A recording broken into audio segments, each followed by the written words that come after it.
Good morning and welcome to the 2023 ICPC Pacific Northwest Regionals. I'll be one of your commentators, David Harmeyer, or Second Thread. We'll have some other commentators here as well. I think Nick Wu should be joining us in a minute. He was one of the judges who helped write lots of the problems. And we'll take a look at the contestants entering the contest area right here.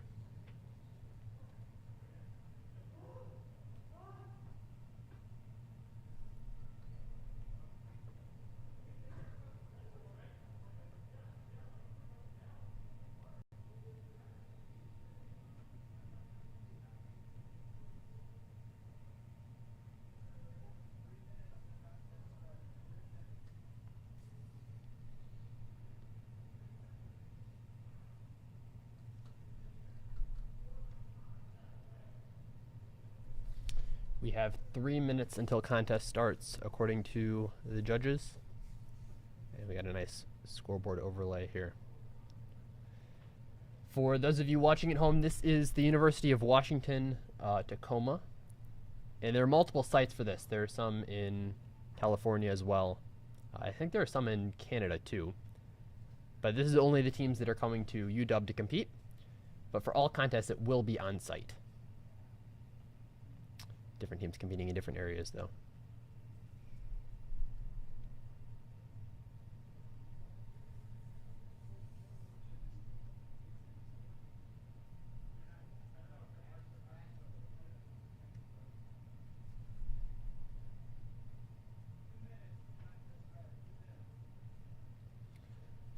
Judges are shouting 2-minute countdown. I'm not sure if you can hear them. They're a bit far away. But 2 minutes till contest start. Here we go. All right, Nick, how are things looking from the judge perspective? Well, things are a little nervous. There's a nervous energy in the room, but I think we're ready to get started. We should have some coaches from Stanford VCing in through Discord later in the contest too, so watch out for that. Should be fun.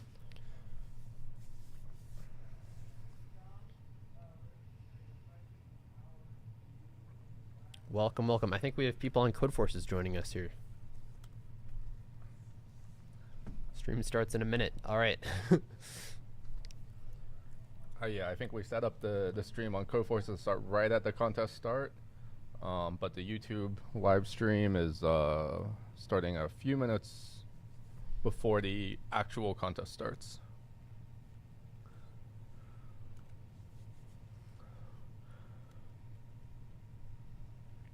We do have stereo sound here, so it should be good. I don't know if it's annoying, Constantine. Feel free to let us know. So all of the contestants have been told to not touch anything. This is the ICPC mantra: do not touch anything until the contest starts. And they have their problem sets under their keyboard. They're eagerly waiting for the start, but all right, 10, 9, 8, 7, 6, 5, 4, 3, 2, 1. Contest begin.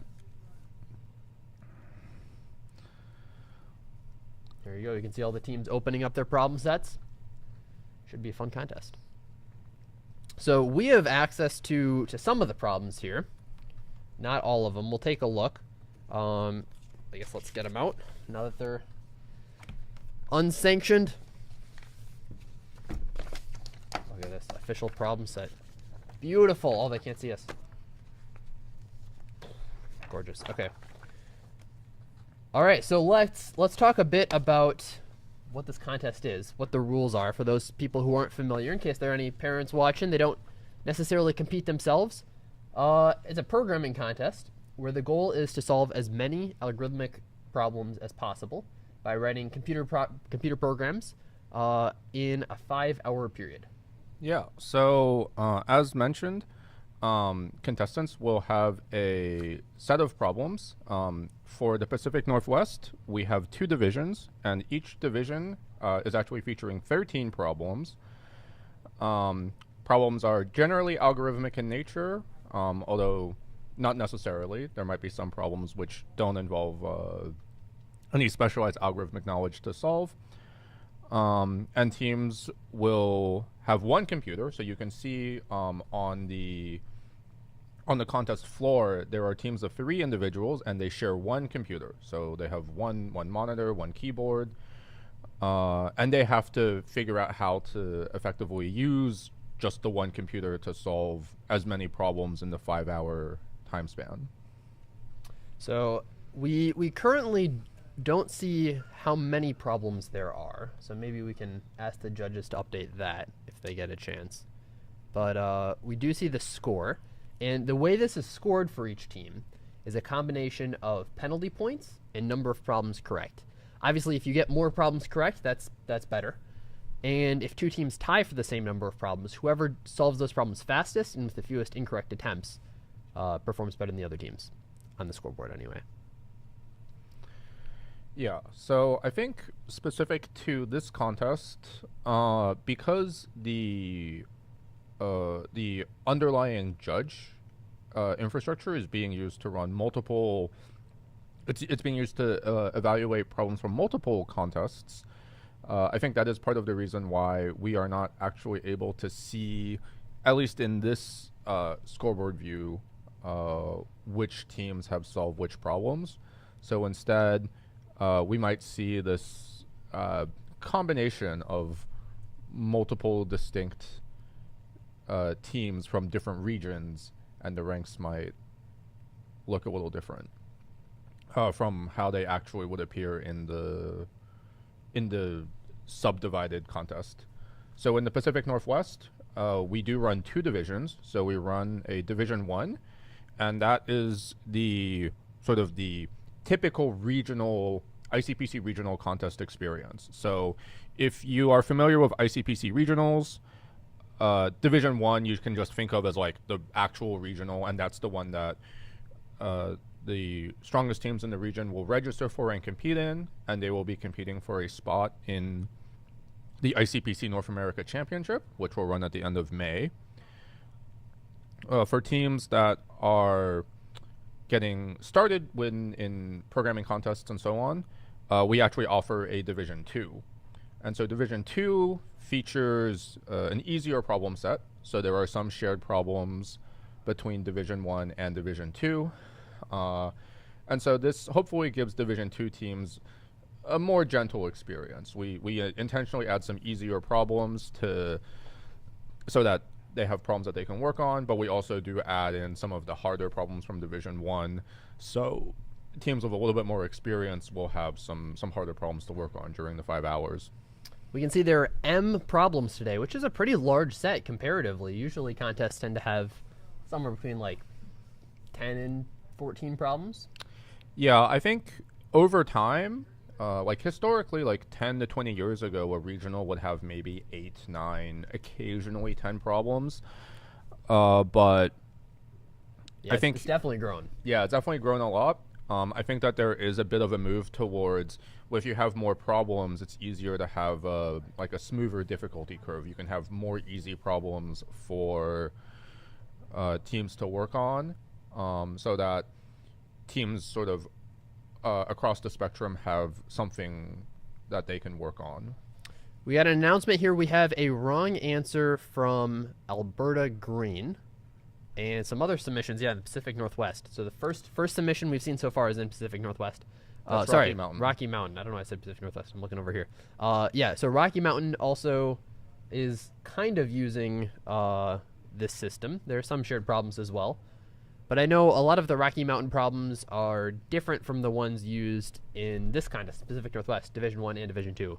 So it's possible that A and C, which are the 2 problems that have been attempted so far, are different there. I can confirm that problem A in Rocky Mountain is not being used in the Pacific Northwest.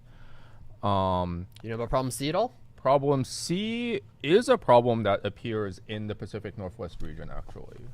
And I suspect that problem C in the Rocky Mountain region may actually be our problem C in both Division 1 and Division 2. How about we take a look at that then? If that's all right. Cool. So problem C, I can go ahead and read it. Oh, hang on. Before we do that, announcement on the scoreboard. We've got a solve. First solve of the day here is the dark green from SFU Lavender from British Columbia in Div 1 on problem J in 5 minutes. That's only 5 penalty points, and it's the infinite personal glory of having the first solve of the contest. A lot of times we'll call the dark green of a problem, or we refer to the first solve of a problem as it's dark green, and the first solve of the entire contest is the dark green. Some people call it first blood. Different names for different people, but it's something that you're very proud of if you're able to get, especially in a contest that's a regional or NAC or World Finals. Exactly. And so for those who don't know the etymology behind dark green, on one of the popular contest platforms for ICPC, namely Caddis, Caddis likes to highlight the first solve for every problem in a contest. This contest is not being judged by Caddis. This contest is being judged by different judging infrastructure known as PC squared. But at the end of the day, it runs your code. It's a program that runs your code and tests things. So unfortunately, we don't get to easily see like dark green. Like it's not shown like this is the first solve of the problem. Caddis likes to highlight that, but in this case, where we just verbally confirm that SFU was the first team to solve the problem, and they get the quote dark green. And it looks like Jay is getting quite a few solves here. It's also solved by UBC, a very well-known team in the region from British Columbia. Another solve in Jay 2 minutes after SFU Lavender. So it looks like British Columbia is having a very strong showing today. Obviously, Pacific Northwest does contain a lot of Canadian teams. Yes. Of course, University of Washington, Berkeley, and Stanford too, right? Yeah, so historically in the Pacific Northwest, there are several universities that come into contention for winning the regional. So, as mentioned, University of British Columbia, SFU, Simon Fraser University. I think in British Columbia, other teams I have seen near the top are like the University of Victoria, I believe. There's the UBC actually has two. I think there's like a separate campus. Like on the scoreboard right now, it says UBCO. I think that's UBC Okanagan campus, and that's actually slightly different from the University of British Columbia, which is the team that is currently in third place. Third place, yeah. So they're actually like two. I think they're actually treated as two separate schools. So a team from UBC Okanagan could qualify, and then another team from UBC, the I don't know, UBC normal just would also be able to qualify. So we'll keep talking about UBC in a minute, but let's talk about this problem J that's getting lots of solves, because it seems like this can use some attention. I think one of the main reasons that it's getting so many solves, is this top secret? This problem is not top secret. All right. One of the reasons it's getting so many solves is because, you can't really see it, it's a really short problem. The entire thing is one paragraph plus input plus output. So it's going to be really easy for teams to read, and if it's easy, you don't spend the time reading, so it's like, let's solve it. Yeah, so I can talk about problem J. I came up with this problem idea. Ooh, nice. Is it all right if I read it? You can read it. First? Yeah, I'll let you read it. So problem J, sun and moon. You recently missed an eclipse and are waiting for the next one. To see an eclipse from your home, the sun and moon must be in alignment at specific positions. You know how many years ago the sun was in the right position and how many years it takes to get back to that position. You know the same for the moon. When will you see the next eclipse? So both the sun has to be at like position 0 and the moon has to be at position 0 at the same time. Yes. All right. So this sounds okay. So at first, there's an advanced algorithm called Chinese remainder theorem, which this seems kind of familiar to, but also you're given some very small bounds here. Mm-hmm. So the number of days it takes, or the number of years it takes for the sun to be in the right position and the last time it was in the right position, both of those are less than 50. Same thing with the moon. Yeah, so as mentioned, there is a very fast solution using a mathematical theorem known as the Chinese remainder theorem. So one way that you can, once you're thinking about like when is the sun in the correct position, This ends up reducing to sort of like just like a modular recurrence. So for example, like imagine that the sun was in the correct position 4 years ago, and then it's in the correct position once every 10 years. So you know that it will be in the right position in 6 years, in 16 years, in 26 years. And all of those are 6 mod 10. So that was just like an example off the top of my head. So if the sun was like in that in the right place every 10 years, then the correct answer, or like the number of years where the sun is in the right position is only dependent on the number of years mod 10. And then you can have a similar recurrence for the moon. So the moon also has some other recurrence. So if the moon's in the right position every 5 years, for example, then the answer has to be like some value mod 5. So you can use the Chinese remainder theorem to compute this. There's also an additional nice constraint they give. They promise the answer will be, like, it'll happen sometime in the next 5,000 years. Yes. And this was intentionally written into the problem statement. So the intent was that we wanted an easy problem, and we wanted teams to be motivated to get sort of the solution that we're looking for. The solution that we're going for, to be specific, is not using this high-powered Chinese remainder theorem. The intended solution is actually check if the eclipse could be 1 year from now. And if so, the answer is 1. If not, check if it's 2. If it is, then it's 2, and if not, you just keep looping up, and you're told that there will be an eclipse within 5,000 years, so you can just loop all the way from 1 to 5,000 until you get the right answer. In this particular case, that's a pretty easy thing to check. You just increment it and then mod by the number of years of the cycle, right? Yeah.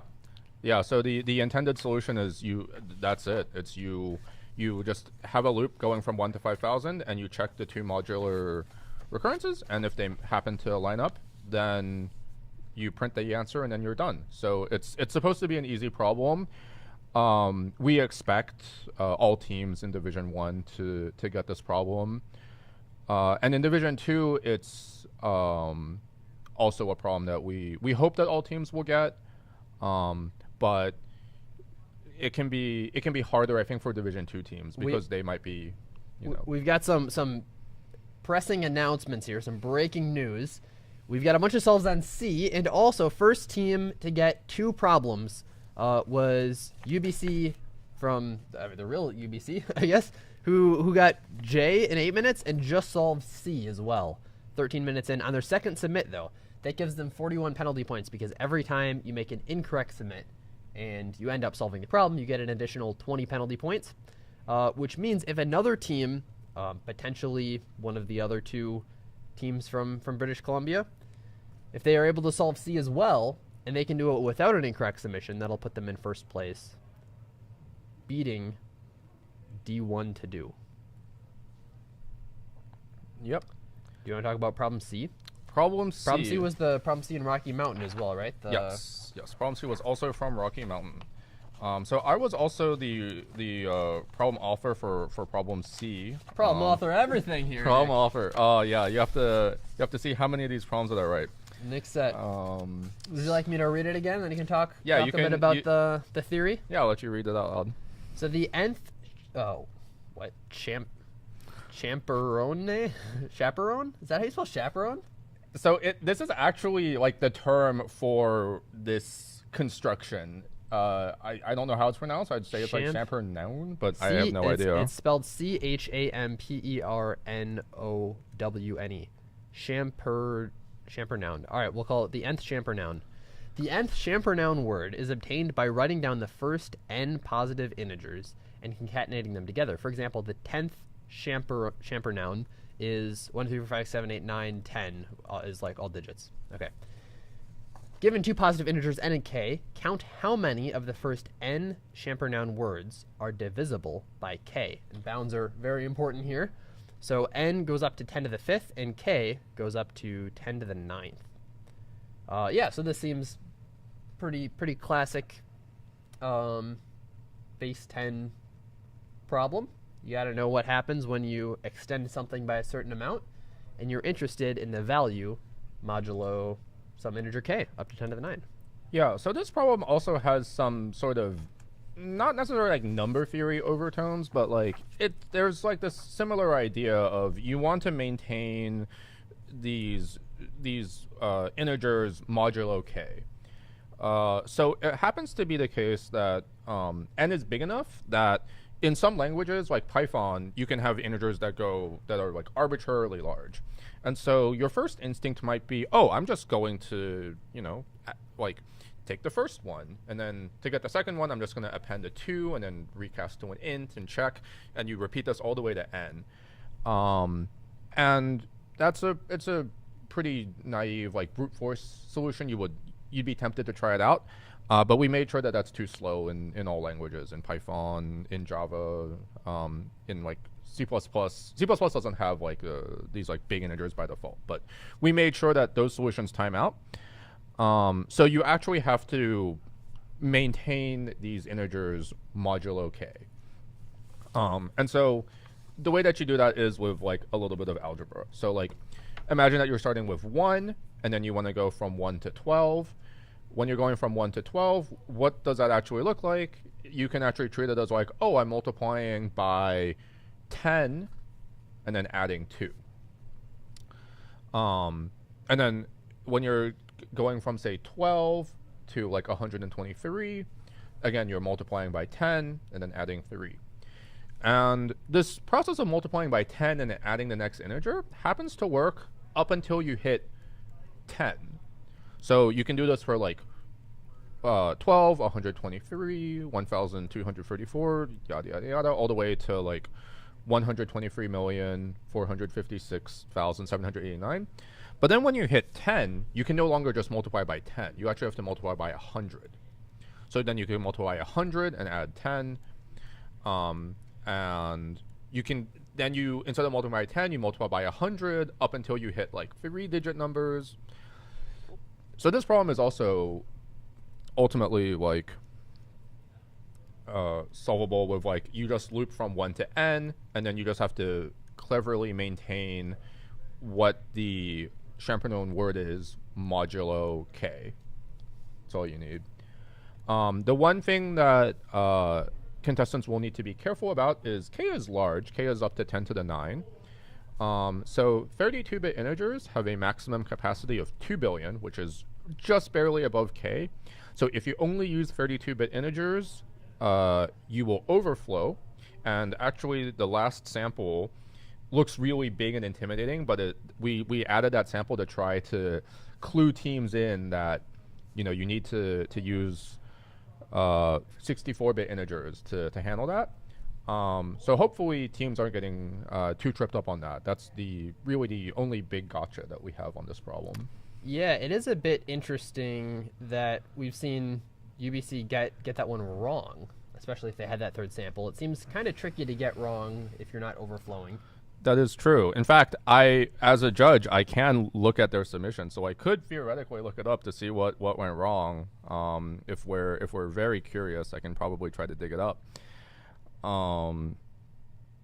It looks like their solution actually does some hard coding of.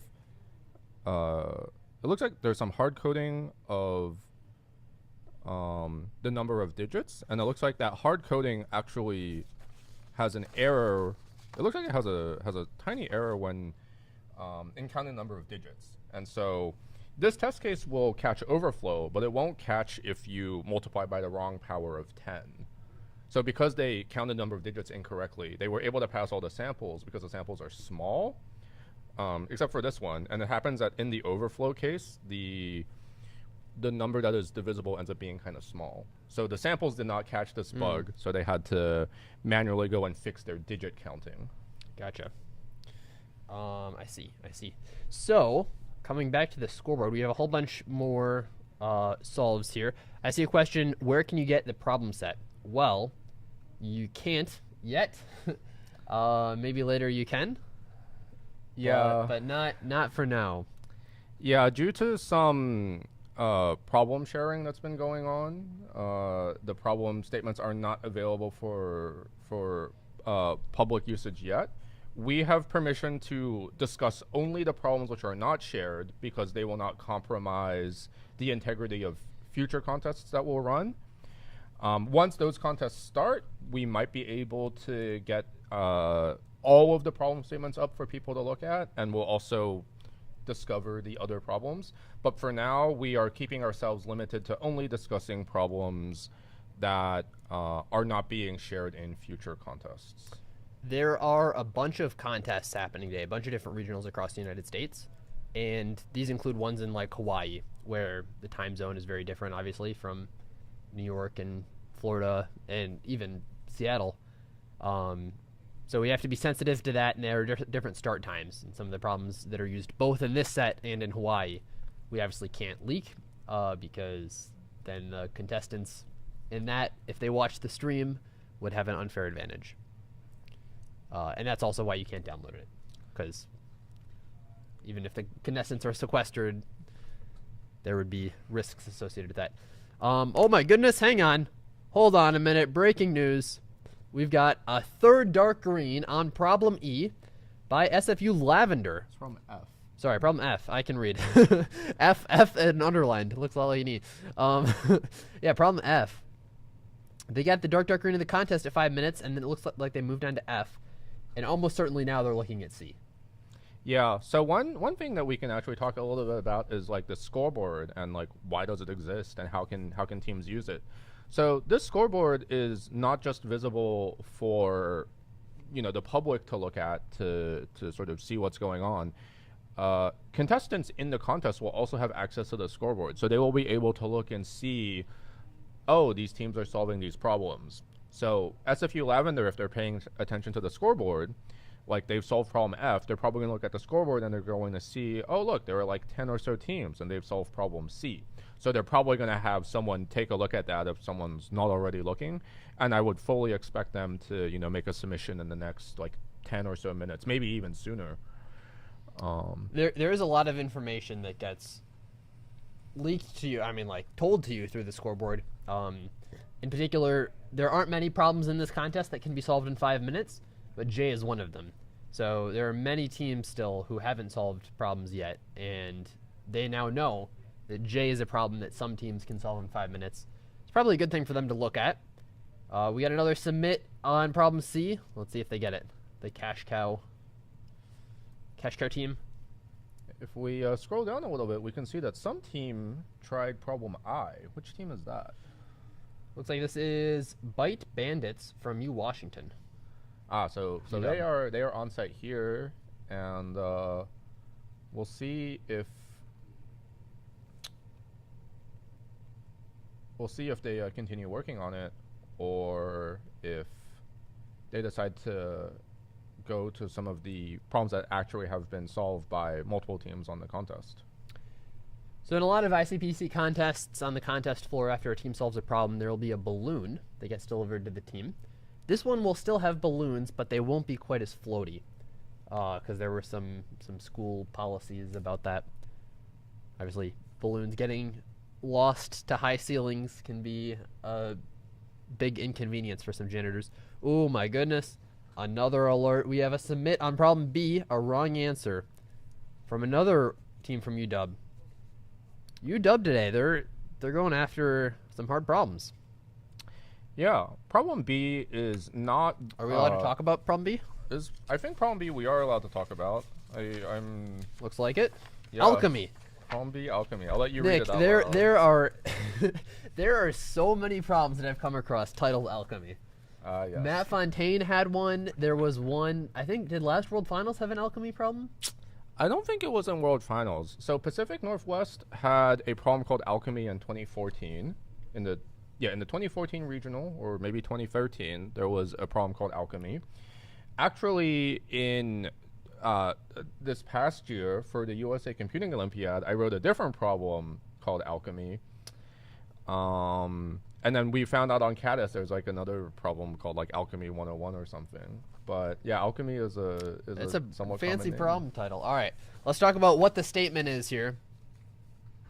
Yeah, I guess you guys will have to just watch the stream in order to. This is how we're boosting our viewership. Not I get it. Giving people the problem sets, so they have to watch us, listen to us read them. All right, alchemy. You just finished day 1 of your alchemy class. And for your alchemy homework, you've been given a string of lowercase letters and want to make it a palindrome. Ooh, I love making things palindromes. They're so symmetric. All right. You're only a beginner at alchemy, though, and your powers are limited. So in a single operation, you must choose exactly, or you may choose exactly 2 adjacent letters and change each of them into a different lowercase letter. So you pick 2 letters, you change each of them into something else. So they can't stay the same. JK. The resulting characters may be the same or different as one another. Oh, but they both have to be changed. So you got 2 letters, both of them have to change. Okay.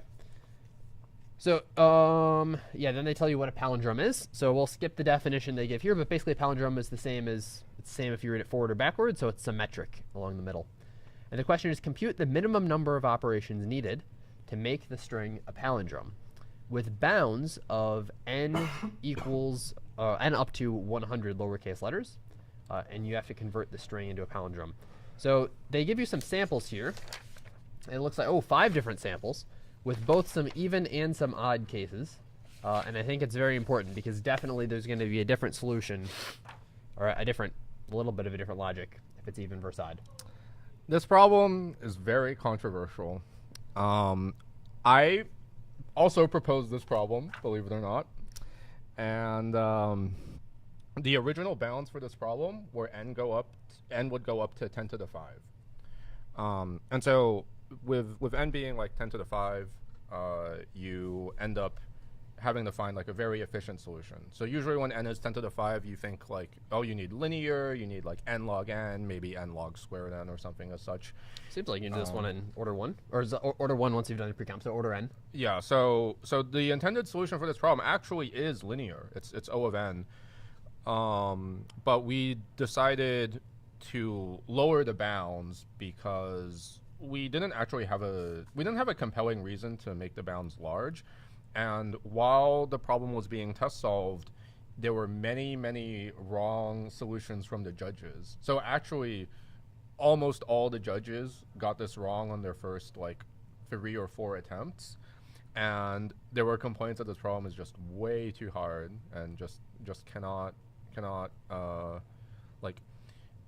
it shouldn't be used in its current form. And so we eventually agreed to reduce n down to 100 just in case there were like some easier solutions.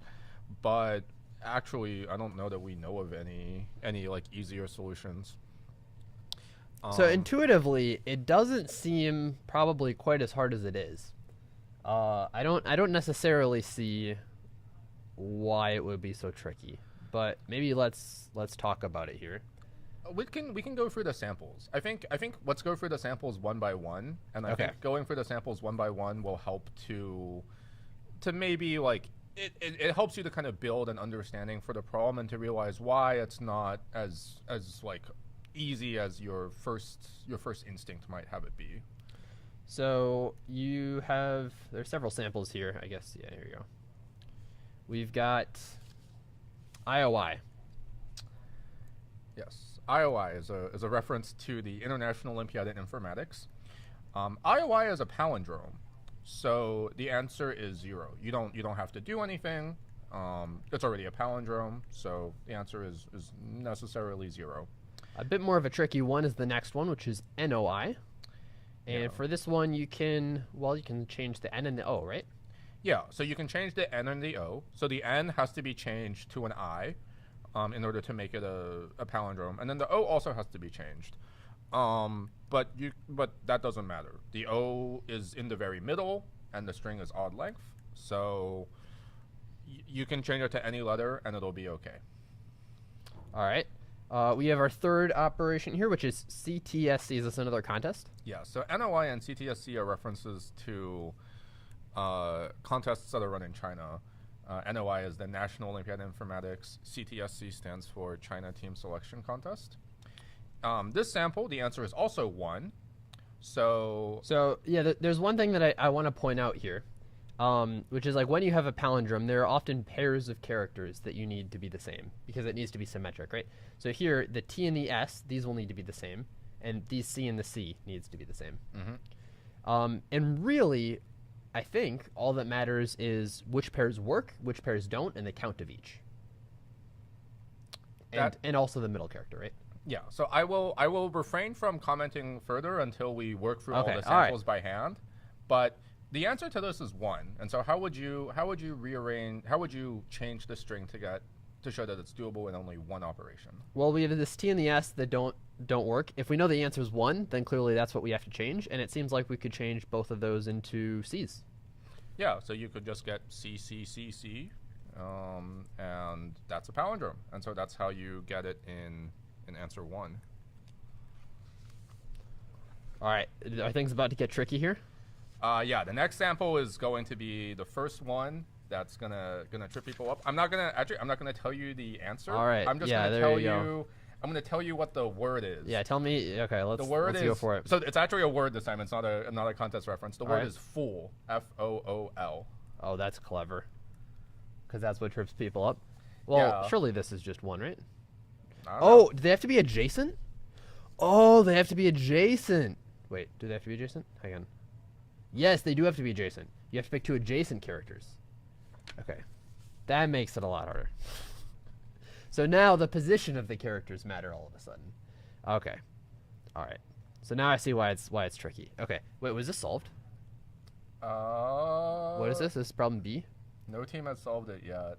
Teams have gotten it wrong. No team has lots solved of it teams yet. have gotten This it problem wrong. this problem is a lot harder than it looks. I think it is still like on the easier side and the easier half of the contest, but I could see teams getting tripped up on this for like maybe an hour even. So it seems like you can do this in 2 operations, right? So you can change everything in this array to an A in 2 operations. And in order to do one operation, it's a bit tricky because you'll have to change the F or the L, right? Because they don't match. So if you do either of those, you also have to change one of the O's, and then you're in trouble. Yeah. So the answer to this is 2, although it's less obvious how you would calculate that in like a clear way. Yeah. Interesting. So yeah, the answer to this problem is, or in this case, is 2. This case is, I think it's very easy for teams to see that it is 2. Yeah. But a team that just goes and says, oh, it's probably just the number of incorrect pairs, and you divide that by 2, and that's the answer. Like that's not gonna cut it. But you do care about the positions. Like this test case is meant to show that the positions do matter. So in the previous test case where we had CTSC, the outermost characters matched, the inner ones didn't, and so you could do it in one operation. Here we have flipped it. So the inner characters match, the outer ones do not.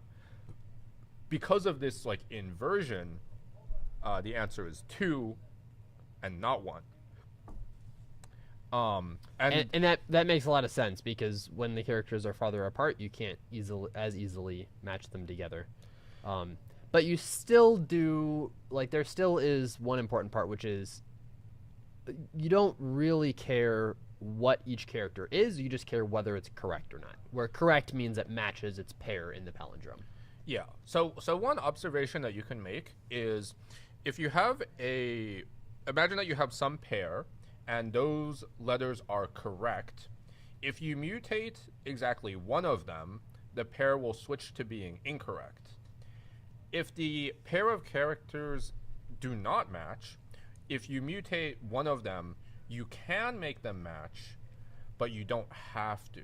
And the last sample, little spoiler, the last sample actually shows you a case where you don't just automatically go, oh, I want to go and flip this. The last sample is a tricky one. So I'm going to tell you, actually, do you want me to give you the last word? Yeah, we can talk about that. Let's look at that. All right. Yeah, what is it? I'll tell you the word, and then I'm going to go ahead and close the door. There's a bit of a draft. All right. Okay, so the word is vetted. V-E-T-T-E-D. I intentionally constructed these words. Fool and vetted were a little bit intentional. Fool was like, did we fool you on this problem? Did we like catch something? And then vetted is like, we really checked this like carefully. Like we made sure that our solutions are correct. So I'm going to go and close that door, but I'm going to let you try to figure out the minimum number of operations. Yeah, so we can do this one in 2, it seems like. We'll first consider, can we do it in 1 operation? So to do it in 1, you would, like, this is the pair that mismatches are the V and the D. We can't do it in one because you'll mess up one of the e's. So it's not 1, but you can do it in 2. You can fix any character on its own in 2, it seems like, we can change the e to something else. So we'll change vetted to, ooh, can we make this a word? Pitted, like an apple, pitted. And once we have both of these wrong, we can change this to something that's correct again, like deaded. Is that a word? I don't know, but it's a palindrome. That's what matters. So 2. So the answer to this test case is 2. I would expect most teams that fail this sample to claim that the answer is 3. The reason why I would expect this is I think that there is a very natural greedy sort of approach. So in the greedy approach, you might start by looking at the outermost letters and you say, okay, well, I know that the outermost letters must be a palindrome, or in a palindrome, the outermost letters must match. So if the 2 outermost letters do not match, well, we obviously want to make them match, so let's just do it now. But that kind of falls apart in this test case. And the reason why it falls apart is because the only letters that don't match in vetted are the outermost ones. So if you correct those, you're also gonna mess up the e's. So if you look at like if we go back to vetted and you say like I'm gonna change like the v and the e to like dotted, for example, or pitted, we could say. Well, so pitted is the correct construction, but I want to show like greedily a team might say, I want to correct the first one. You want to correct the first one to okay. a D. So they might say, let's take vetted and then turn it into dotted. So dotted actually has a similar sort of problem where you have exactly one letter or one like pair of letters that is incorrect and everything else is correct. All you've done is you've like shoved it into the middle. Mm-hmm. And so if you go here and you have dotted, it takes 2 operations. But it takes 2 operations for the same reason that vetted also takes 2 operations. And the correct thing to do in this test case is you don't actually fix the V. You keep it incorrect, and then you also make the E go also to being incorrect. And if you have 2 adjacent things that are incorrect, you can always pair those off. To be clear, you can always make something that's incorrect something else that's incorrect, because the alphabet has at least 3 letters, right? So since there are at least 3 letters, there are at least 2 incorrect answers for every position, so you can always swap between them. If A is correct, you can use B or C, whichever one you aren't, and then otherwise you can use A. So it's always possible. It does seem, I don't know, it seems like with these bounds you can find a way to make a DP work. So the intended solution is a DP, and the DP runs in linear time, and it's basically you're basically like you construct this like correct incorrect like state, and then you can do a DP where you like walk from like left to right, and you just say like, I change like how can I transition from like this like the 2 letters or the 2 pairs in this position are like correct and incorrect. How do I transition them? And then you want to eventually make everything correct. We're seeing a bunch more submits here. We're even getting some correct answers on F. Have we talked about F at all? We did not talk about F. We talked about problem B, because problem B we had some lots of wrong answers on problem B is getting a lot of attention, but yeah, it's a tricky one. Problem F we can talk about. It is in the set. Hunt the Wumpus. You're in Division 2. Sorry. So this is Division 1. So I will give you. You have the Division 2 set. So Division 2 set is a little different. Problem F. Yeah. Okay. Yeah. So you have. It's not Hunt the Wumpus. It's. How do I know it's Division 2? Oh, it says Division 2 at the bottom. Okay. Yeah, we're intelligent, right? We're solving the hardest problems in the world here. Yep. We can read. All right, we want to talk about food processor here? Let's go for it. Okay. Here we go. Food processor, problem F. You have a food processor, which I think is like a blender for food, right? Mm-hmm. And it's got a variety of small blades that are attached to it, as well as some food that we want to process into smaller pieces. The food processor can have 1 blade attached at any time. Each blade processes food by reducing its average piece size at a particular exponential rate, but it also has a maximum average piece size requirement. If the average piece size in the food processor is too big for the blade, the food processor will get stuck. So you have a starting average food size, a target average piece size, and a set of blades for your food processor. Determine the minimum amount of processing time needed to process your food to the target average piece size. Note that we only care about the time spent actively processing food. We don't care about the time spent switching out blades or loading or unloading the food processor.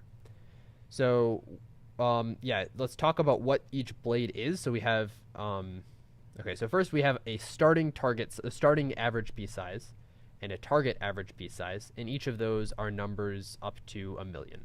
They're integers up to 1 million. Mm-hmm. And we have up to 100,000 blades, where each blade has a maximum piece size, or maximum, so all that matters is the average piece size, really. Yes. Yeah, so we can ignore like the fact there are a bunch of different pieces. We'll just consider the average. So you have an average. Each piece has a maximum that it's allowed to be used in, and it takes a certain number of seconds in order to have the size. And you can only use it to have it, right? Or can you do is it like true exponential?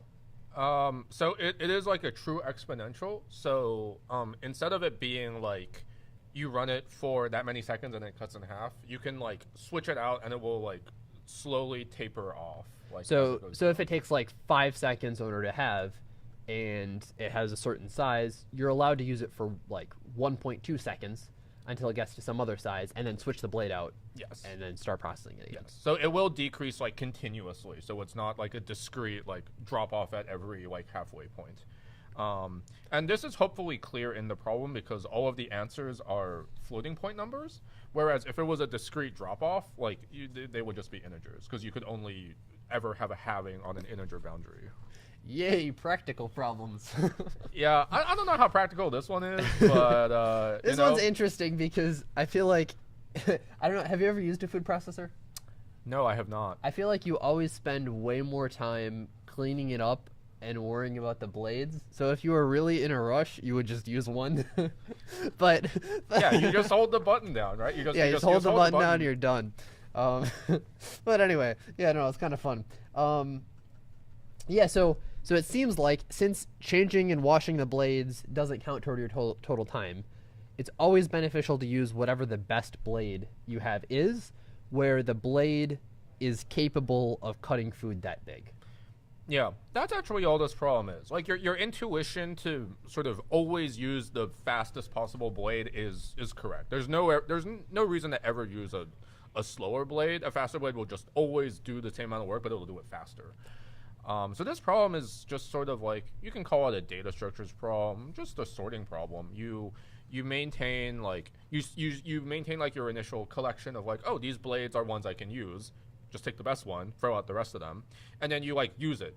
And so then you can like kind of track like, okay, so you first want to sort your blades best to worst, and then you want to get the maximal set of this curve, right? So if your X is how good the blade is, and the Y is how much food it's allowed to use, for a given X, you want to use the biggest Y. Yeah, that's possible. So you actually, like in this problem, it's actually best to sort by the piece size. Sort by the piece size, okay. You sort by the piece size, and then you sort them in order, and then you kind of just like, you like pop them off from like the ones that work on the biggest pieces, and then you eventually work down to the blades that work on the smallest pieces, and you just iterate in the order, and then every time there's like you basically always ask yourself like, there's like an opportunity to switch to this blade. Do I switch to it? And then you like also update the amount of time it takes to like make that blade usable. You might not actually use it, but you still want to sort of keep track of it. So you'll have a monotonic curve, and then there is still a bit of math required in order to figure out how much time, either math or I guess you could probably binary search it. How much time does it take?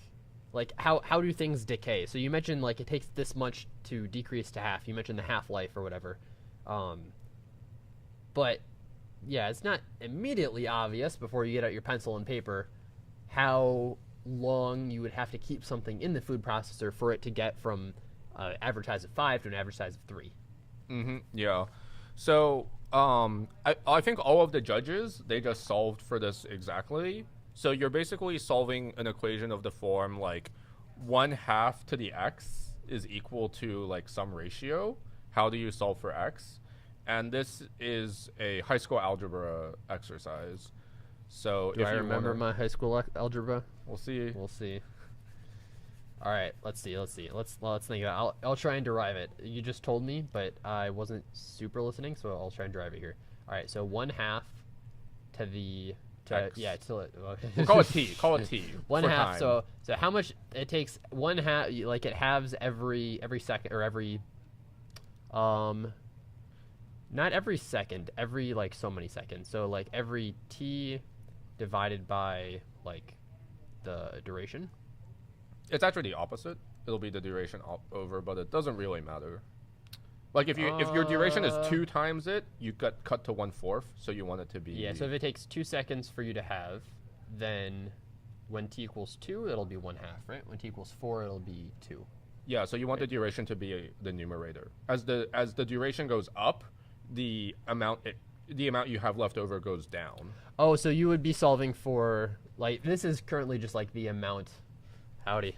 This is the we've got pictures being taken of us over here. Pictures of pictures. Exactly. Yeah.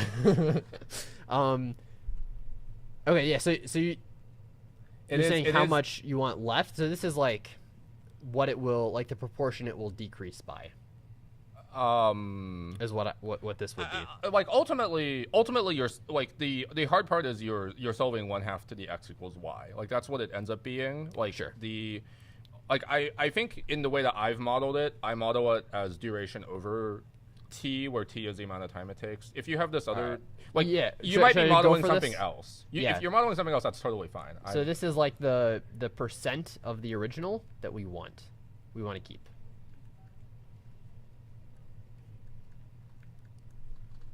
Right? So if it goes from like 5 to 3, then we want to keep 3/5 of it. Okay, yeah, so I guess I'm just inverting everything. Yeah, so we want to keep 3/5, right? And that would mean 1/2 to the t over duration equals 3/5. So then, yeah, let's just call this y, I guess. And then we can solve for what t is, because that's the interesting part. So this equals y. So now we need to solve for t. Okay, so we have an exponent, so let's take a log base 2, maybe. Yeah. Log 2 of 1/2, or log base 1/2 would be awesome. Of 1/2 to the t over duration.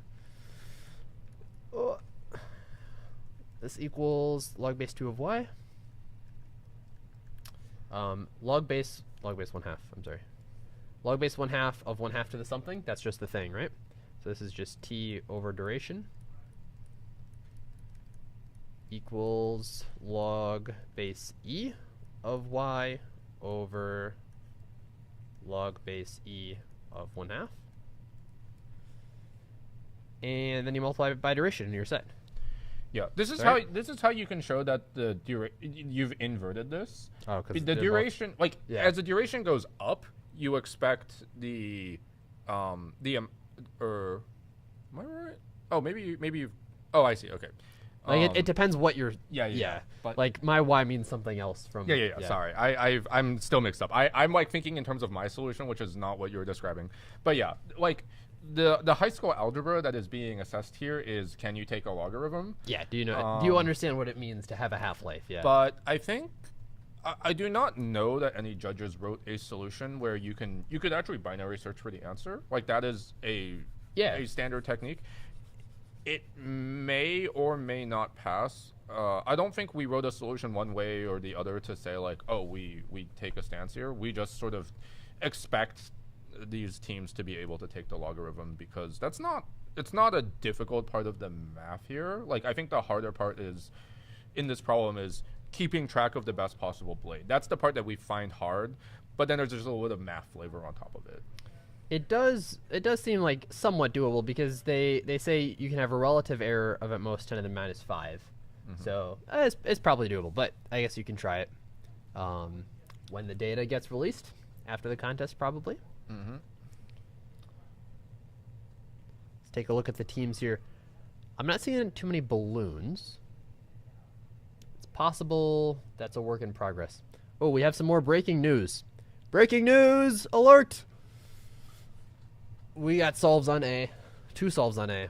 We got one from UBC Order 1 and one from, ooh, what is this? Simple.Leah.auto? Simple Leah Auto. There's probably some reference that I am not attuned to, but I don't see don't it. know what that means. Yeah, I have no idea. But they got problem A, which is impressive, and not problem C. So one would hope they're working on problem C or problem F. Yeah. So one thing I do want to call out here is it is not always the case that teams will sort of solve the problems in the same order. So we can see that the SFU Lavender team has solved problems C, F, and J. And then the second place team has solved problems A, C, and J. So now these two teams are probably going to go and sort of flip. So SFU Lavender is probably going to go and say, oh, problem A got solved. I'm going to have someone look at it. UBC Order 1 is going to say, oh, problem F got solved. I'm going to have someone look at that. And so now they're sort of, racing to see who's going to be the first to solve. SFU Lavender is a little bit ahead, I think. They're ahead in terms of penalty. So they have 14 fewer penalty minutes. So they've got a little bit of extra time. They're probably also ahead on terminal time, right? Because their last submit was 29 minutes in, and UBC their last submit was 40 minutes in. So Lavender has already had what? They've had an we're extra not 10 we're not minutes. minute 40, but yeah, they've had an extra like 11 minutes working on A relative to what Lavender's had on F.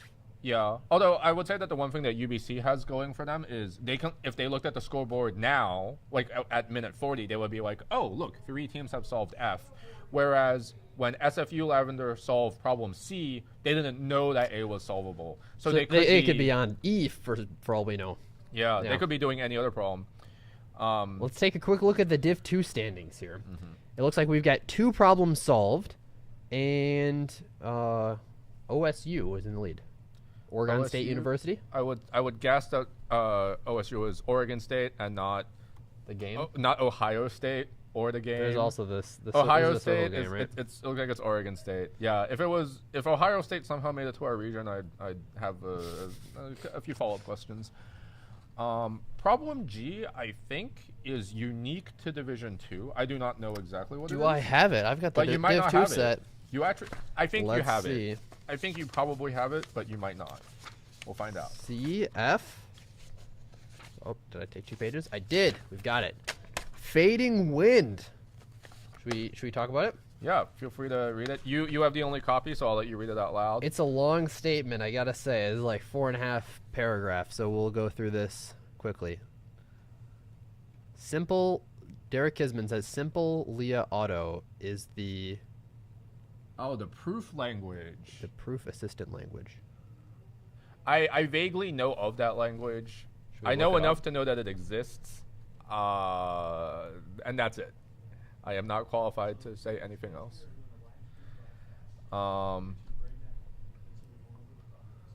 Okay, they don't have great search engine optimization. It's probably one of these. SLV? Yeah, so this is showing like. Oh yeah, this is a programmer site right here. Yeah, so that these are. Yeah, so this is. I don't know this language. Yeah, You don't need it for ICPC. I have no idea what's going on here.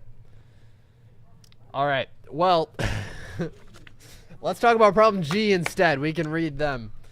Don't trust them, Derek. Oh, Bing AI, yeah. Can't really trust Bing. Bing will tell you the wrong answer confidently at the very least. All right, here we go. Problem G, fading wind. You're competing in an outdoor paper airplane flying contest, and you want to predict how far your paper airplane will fly. Your design has a fixed factor K, such that if the airplane's velocity is at least K, it will rise. If the velocity is less than K, it will descend. Here's how your paper airplane will fly. You will start by throwing the airplane at a horizontal velocity of v and a height of h. There's an external wind blowing at strength s. While the height is greater than 0, you increase your velocity by s, by the wind speed, then decrease your velocity by the maximum of some numbers. Oh boy, this is annoying. It's the maximum of 1. So is this like an annoying simulation problem and you just do it? Is that what's going on here? It is a simulation problem. I would not call it annoying, but I would understand that a Div 1 team looking at this might roll their eyes and be like, I don't want to, like, they're going to have someone type it. It's actually, it's intended to be pretty harmless. So it sounds like a lot of this is you need to convert these 6 logic statements they give you into code. Yes. And if you're a Div 2 team, that's one of the things that is like a good skill to have, being able to convert English language into code. It's an important skill and something you get better at, you'll improve on over time. Yeah, the statement is kind of intentionally written in a way where it actually says, like, if the velocity fits this condition, then make these changes. And that is the sort of it actually is designed in a way where, like, if a team tried to literally translate the English into code as closely as possible, they would probably get it. They would probably actually just like get a solution. I think looking at the scoreboard, I think we see more teams have solved problem G than problem J. At the very bottom, there are summary statistics. So that can There are. Oh, they are a little tricky to read, though. Yeah. So at the bottom, we see that there are 16 teams that have solved it. So 23 is a number of teams that have the number of submissions. I think 25 is the time of the first correct submission. The second, the first yes is it's the over second here. one. And then the total yes is the total number of teams that have solved it. So 16 teams have solved problem G, and 14 teams have solved problem J. Gotcha. Yeah. So it's a doable problem. We have some news on Division 1 if you want to take a quick Div look at 1 that. breaking news. Problem D just got solved. Really? Do we have We've had tremendous luck with the problems we've had access to. I'm gonna be honest here. Do we have D? Let's see. We do have D. Hunt the Wumpus. Oh, Hunter Wumpus is a What Div a 2. Oh, darn it. Sorry, I have problem D. This I one's got a so long excited. one. I was so excited to hunt the Wumpus. Okay. All right. Well, we got some geometry at the very least. All right, if I read it. Yeah, you're gonna be reading for a while. I'm the geometry. This is a full page of text, and then it keeps going on the backside before you even get samples. All right. Triangle containment. Man, I'm surprised. It looks like the Golden State Geeks bit the bullet when they're just like, all right, we'll read it. Let's see. All right, you recently discovered there's a treasure buried on a farmland. A lot of treasure. You quickly decide to put a fence around the land and claim the treasure for yourself. But alas, you have but a single fence post. You have to drive to town to get more fencing material. But you can't leave the land as open as it is, so you decide to create a makeshift fence to protect some of the treasure while you're gone. You'll place the post in the ground and run some wire in a straight line between two sides of your barn wall and the fence post. Between the two sides of your barn wall and the fence post to section off a triangular area. Also, the ground is very hard. Only places that were dug up to bury a treasure are soft enough for you to quickly place the fence post. So I think I get it, but basically you have a set, like you've got a barn wall, which is basically a line segment. Should I keep reading? Yeah, or I mean, you basically have it. I can summarize the rest. Yeah. So, Do you want to summarize it? Go ahead. Yeah. Okay. So in this problem, you have this like barn wall, and so the barn wall is this line segment that is, it's along the x-axis in the plane. Got a balloon that's assaulting me. There's a lot of static going on here. This thing's like very staticky and lots of balloon. Yeah. All right. Okay. So you have this barn wall that is a line segment on the x-axis. And then you have a bunch of these points. Oh, on the x-axis even. That's nice. I think it's on the x-axis. Let me sneak this from you. It is, yeah. Yeah, so it's on the x-axis. And you have a bunch of these other points, and they are all like above-ish the barn wall. When I say above, I mean the y-coordinate is strictly positive, but it doesn't have to be literally like above it. So you could have like anywhere the over here, rightmost yeah. points that David is drawing are valid points. Each of these points also has a weight or a value associated with it. Oh wait, what does that mean? I didn't read that part. Yeah, so each of these points, I think in the statement it says the treasure is buried there or something. I think that's what it says. Okay, well let's actually keep reading then. So to figure out the best option, you first calculate the following. For each of the okay, this is an important paragraph that I just entirely skipped. I thought it was what's the biggest triangle, and I'm like, all right, this is really easy. Okay. For each of the treasures in your field, if you were to place a fence post at that treasure and complete the fence as described, then what is the total value? Oh, total value of all treasures enclosed by the fence.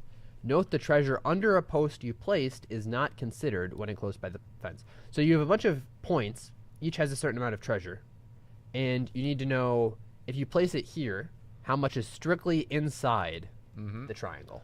And you want to know this for all of the possible points. For all of the points. It's not just find the maximum. It's find literally for each treasure, where can you put it?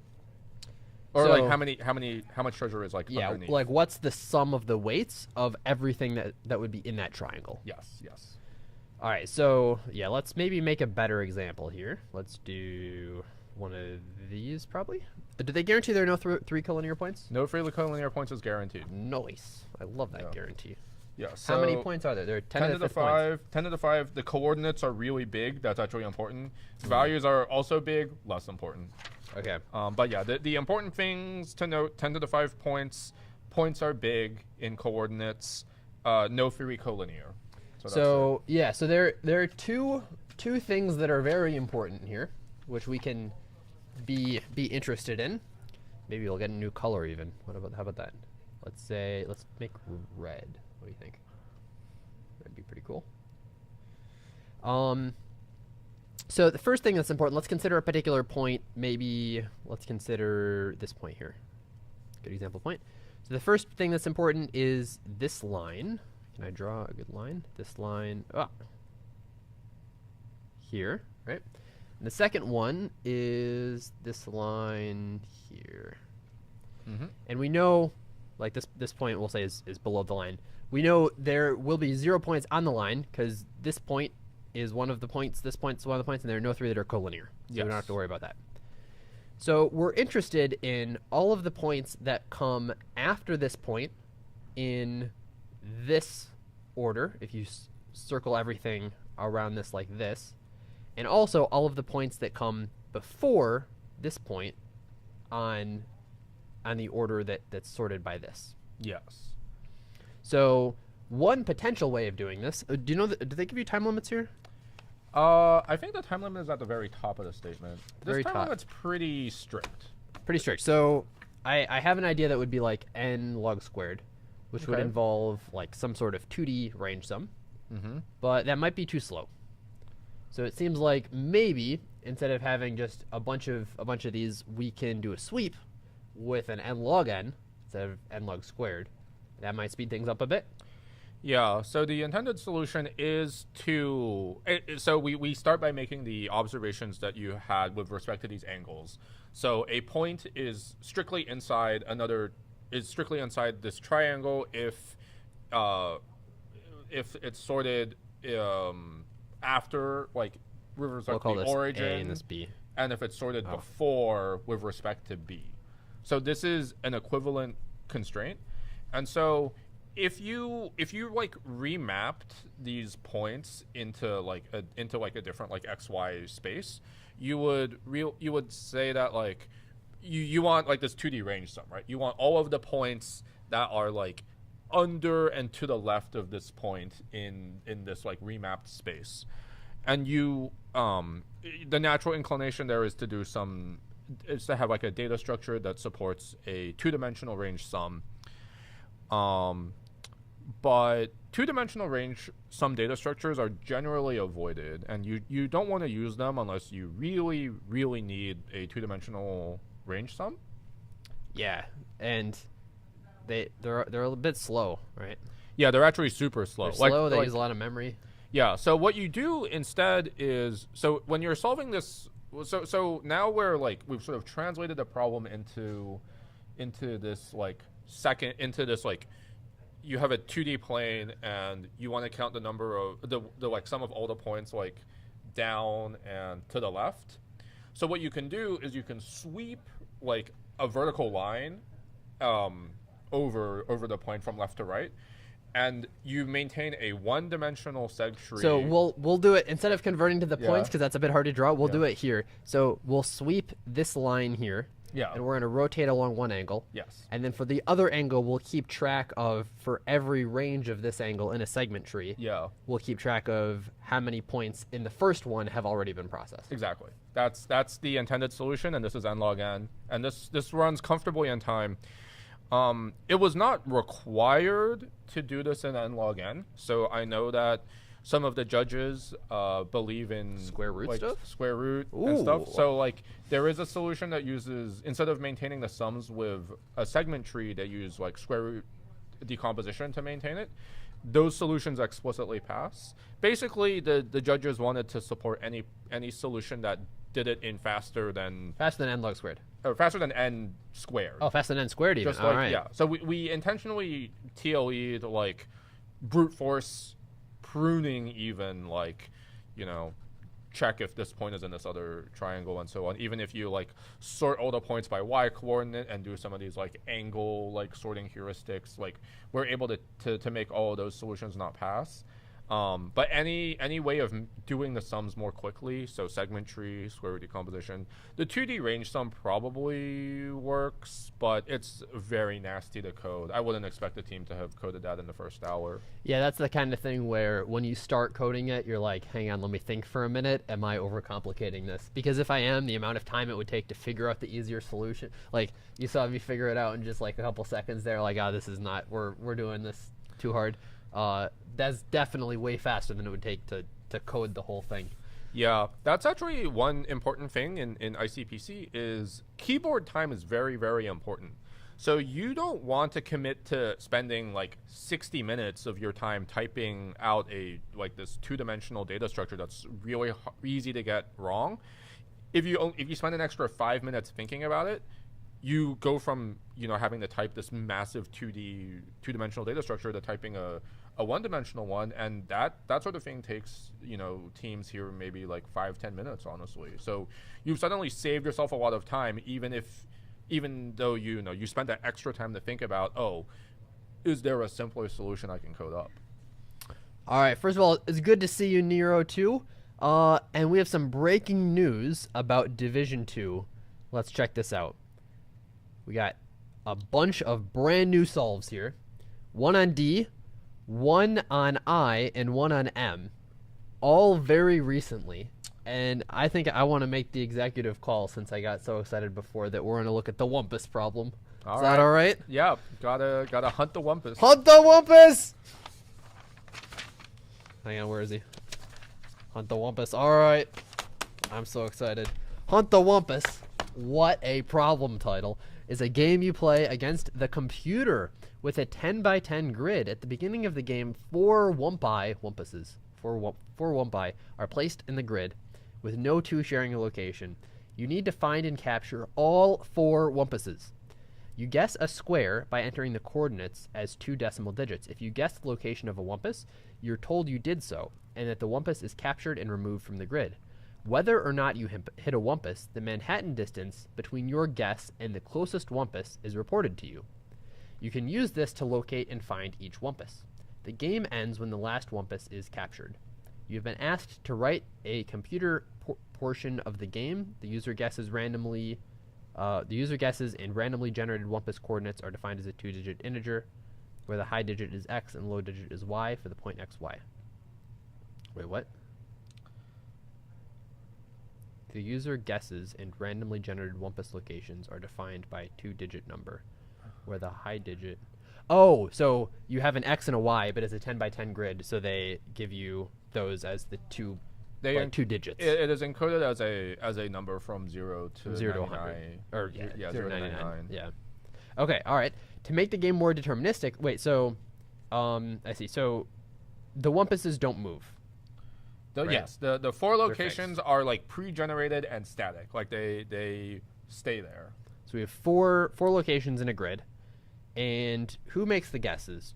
Do we make the guesses? The input file will specify the guesses that the player made. You're actually simulating this game. So you're the computer. Something like that. I don't know the exact story. Right. I know what the problem asks, but like I'm not completely up to date on like the exact flavor text and how things are structured. But basically, this problem is simulating this like Wumpus game where you generate the locations and you're told like the player guesses this location and they'll see if they like every time you like guess the location of a Wumpus, it says like if you look at the output, it'll be more clear. It'll say like it says you hit a Wumpus if you guess one, and at the end of the game they say your score is M moves once they've guessed all the Wumpuses. Yeah. Okay, so it sounds like what are bounds? So you're given the seed for the random number generator, and so basically they tell you how to generate where the Wumpuses are, and then they give you the user guesses, which are at most 250 guesses. So it sounds like you just implement that. Right? Yeah. So problem D is also a simulation problem. I claim it is a harder / more annoying, whatever you want to say. There's stuff going on here. Harder than problem G, which is interesting because if you look at that team, the team that solved it did not solve problem G. Like it's true. This is a little surprising to me that a team would do this. There's a lot involved. Like you have to handle the extracting the X and the Y coordinates. I don't know if those are given to you, but yeah, you have to extract like the X and the Y coordinates as like mod 10 divided by 10. You have to figure out how to implement their random number generator, which isn't that hard. It's like you just you type what they have, but it's still like it's a bit of code, and then you have to like worry about the Manhattan distance. You have to find the closest thing if you have the Manhattan distance, and then you have to check if there's a Wumpus there, and then does the Wumpus die once you've guessed it? Does it disappear? Yeah, so then you have to make it disappear, and they're just like nothing here is like difficult per se, but there are just like several steps, especially for a diff 2 problem. There's just like a bunch of things involved, and it's also not explicitly codified to you. Like in the fading wind problem, you are explicitly told like here are like the steps you do them in this sequence and you get the problem. Like you like all solutions will basically be you're translating this English literally into code, and it's going to be hard to like not do that. Check out these balloons, they've escaped. One over here, sorry. Distracting. I just noticed. It's kind of funny. We'll pop them after. Don't worry. But in Hunt the Wumpus, like you are told what to do, but it's not as structured. Like you're told that you have to output like the closest Manhattan distance to the location you just guessed. You have to kind of figure out how to do that. Admittedly, it's not it's not hard to do that, but you're not explicitly told like this is how you would compute the minimum. So problem D is more like you as the contestant have to actually think a little bit about like what am I doing? Like how do I actually go and implement this sort of thing? So it's a little bit surprising that this team figured it out. Like that's like kudos to them. Like they figured it out. So when they get the problem G, maybe the person will be like, "Oh, this is just another like simulate this process," but it's easier because they just do it. It's a good exercise, especially for like being able to program things in the real world. When you need to do this thing, there's a lot involved, especially if you're worried about like having a job, implementing things in industry. Like a lot of times you're like, all right, there's a bunch of stuff here. Nothing is like crazy hard, but you have to be able to do all of it and do all of it right. And ideally do all of it fast, right? So you want to be chewing through as many problems as you can. And if you're going to spend an hour on this, then, I mean, at least you get the problem, but like we're superior programmers here, right? We're able to do even the hardest things in 10 minutes. So that's what everyone here is training to be able to do. Not we as in you and I. We as in all of these competitors. We as in these people. Yeah. Speaking of these people, check out these balloons. It looks like they're taping the balloons to the back of monitors here, which is pretty cool. Very cute. So there is, at least they'll have them as prizes when they get to take them home. Yeah. One small thing that's a little bit, it's a little sad that it like universities sometimes have these regulations, but sometimes like in different contests, like in the World Finals, for example, what they do is they don't put the balloons on the back of the monitors. They'll look a little bit like this. Like they'll actually like you'll have the balloons helium, and they'll be they'll have helium. They'll be super high up. So one thing, if you can't like really parse the scoreboard, you can look around and be like, oh, I see a lot of red balloons, and we don't have a red balloon. Maybe we should look at the red balloon problem and do that problem. In particular, at World Finals, they have all of these like the team workstations. They're all a little bit higher than the team. So here, maybe a team could like hypothetically look at another team and see what problems they're working on. But at World Finals, that there are borders you can't really see between the teams. And so everyone kind of looks pretty uniform, except for the balloons, which are like 3 feet higher than everyone else. So you stand up, you look around, and there's this beautiful scene just covered in multicolored balloons. Sometimes you'll get like a beautiful pair of colors, right? Like red, blue, or some primary colors or something, and it'll just be really pretty. Yeah. Also at the World Finals, like all of the teams, they're all in like a big like auditorium or a gymnasium or something.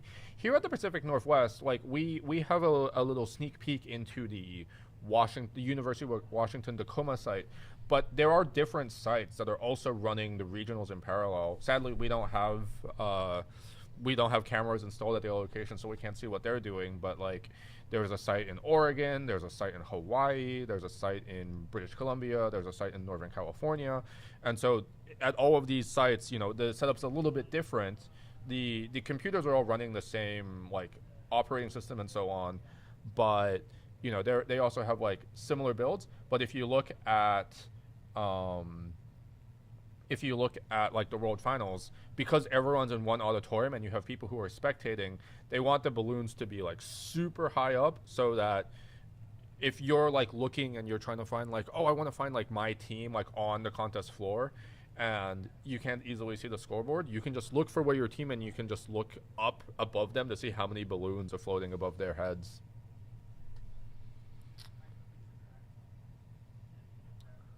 All right, we're still looking through the scoreboard here. We have an update on the Div 1 standings. Might be cool to look at. Looks like the Golden State Geeks are crushing it. They have problem D, the only one with problem D. Problem D is the geometry one, right? The triangle? Problem D is the geometry. It's a bit involved. Structure. Yeah. It's actually more of a data structures problem than a geometry problem. One thing that we didn't mention, but people see points and there's this fear, gut-wrenching fear of, oh no, precision. But you can do the entire thing using cross products and dot products. Yes. I mean, you probably don't even need dot products because they're all above the line. So yeah, in this problem, like you actually do need to use cross products. Like if you just use it's called like ATAN2. Like if you compute the arctangent directly from the x and the y coordinates and you sort by that, that will be incorrect. There is test data in the problem that will break that. So if a team is using ATAN2, they will get it wrong. And so, that's actually a programming tip for those of you who are out there who are like, how do I sort points by angle? Don't use ATAN2, use cross products. So I have a question for you. I saw in the problem statement they mentioned there are no 3 collinear points, and you have 10 to the 5th points.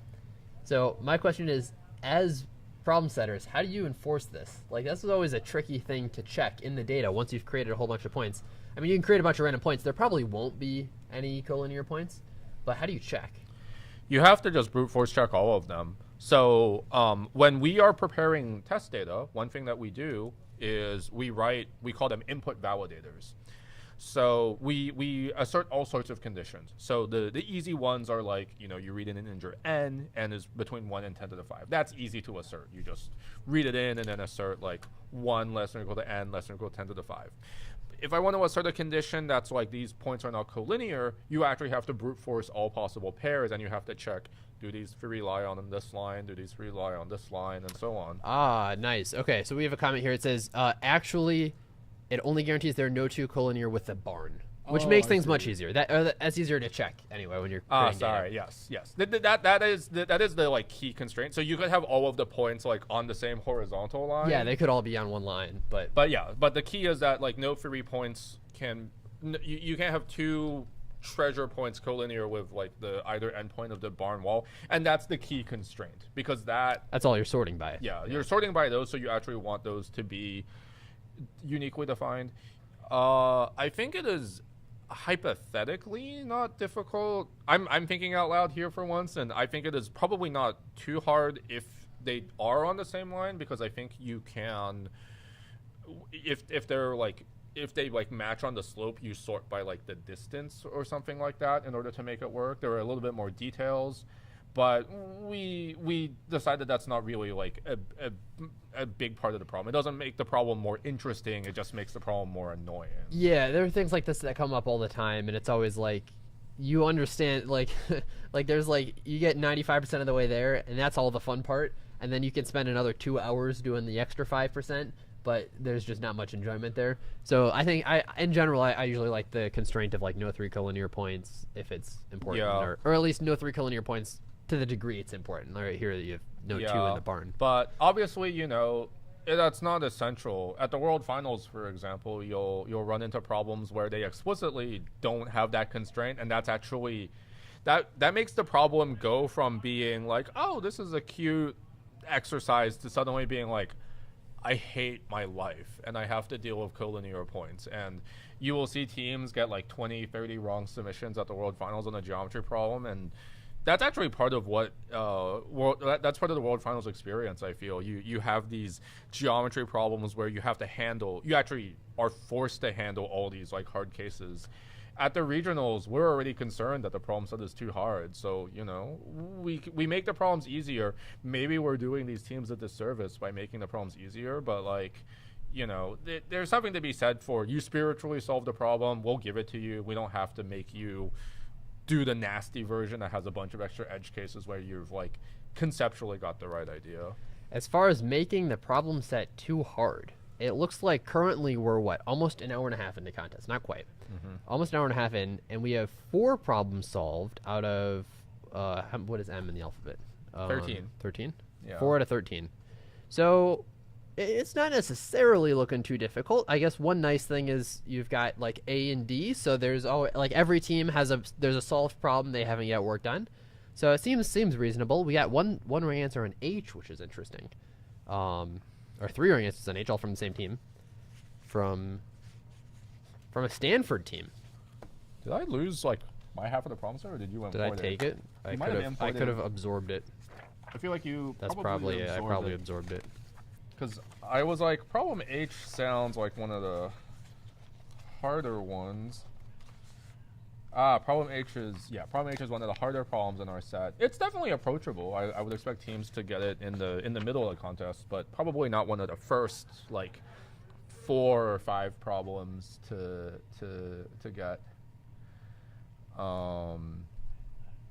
But yeah, we did have some concerns around on the judging side, we prepare a lot of these problems and then we have to go ahead and actually construct problem sets out of them. And the problem set was originally actually harder than this. Like we had like harder problems, and as I was getting closer and closer to the contest, I was like, this set is looking very, very much like way too hard. We need to like make it easier. So yeah, it's pretty rough. It was pretty rough before, so we definitely made it easier. So like, if I remember correctly, like problem C, the Champernowne count problem, that was actually a very late addition into the problem set. We removed a much harder problem and replaced it with problem C, and I think that was a very good change, and I think the teams will appreciate that. It looks like 32 teams in Division 1 have solved it. And we also removed like another like hard problem and replaced it at some point in the middle as well. So right now it does look a little bit intimidating. It's 90 minutes in and only 5 distinct problems have been solved, but I'm optimistic that as we move through the contest, like teams are kind of chewing through like the medium to hard problems. Yeah, I guess one of the things worth mentioning here is even if teams haven't solved the problems, there's a lot of problem solving aspect that goes into like thinking about what the solution is and getting the solution on paper. And if you're able to come up with like 2 or 3 of those now, even though the scoreboard doesn't show it, you're still making a lot of progress on it, and you may have solved like in essence like 2.25 problems if you've solved just the writing and the thinking part of that rather than the coding part. Yeah. One thing that I will remark about this problem set overall is that if I do scroll through it, I want to say that a lot of the problems do not actually require too many lines of code. Like, the implementations are not too long. Like, I want to say a lot of these problems are solvable in like 20 or 30 lines of code. When I say a lot, I think I mean like maybe like 6 or 7. 6 or 7 Six or of the seven, problems? 7 or 8. Yeah, Oh, I want wow. to say the majority of problems are solvable in like at most 50 lines of code, and so it's not not a lot of effort, or it's not going to be a lot of code, but you do have to figure out how to get there. So even though the scoreboard looks kind of scary right now, and it's like, oh, if we've only solved like 5 problems in the first like hour and a half, and the problems only get harder, like, are you only going to have like 8 or 9 problems solved? This problem set is definitely testing more of the problem solving aspect, and the coding is not the hard part of a lot of the harder problems. So you could have a lot of teams that are solving things in like the last hour or so, and that could be really interesting to see. All right, it looks like we're going to have a coach from Stanford come join us in a sec. Do you want to interview him for a bit? Yeah, I mean, I can handle it. You can handle it. It's up to you. Do you know how all this works? I can listen Enough? to this. Probably. I'll right. figure it out. Figure it All out. right, live. let me get it set up, and then I can. Here, we'll let you guys look at the contestants for a minute here. That's us.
All right.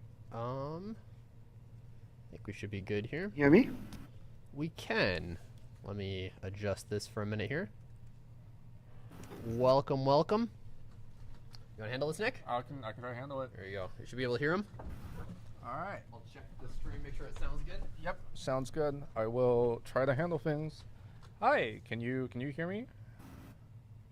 Yeah, I can hear you, Nick. All right. Cool. Hopefully the stream can hear you. I'll let the folks in chat let us know if there are any complications. But do you want to start by introducing yourself?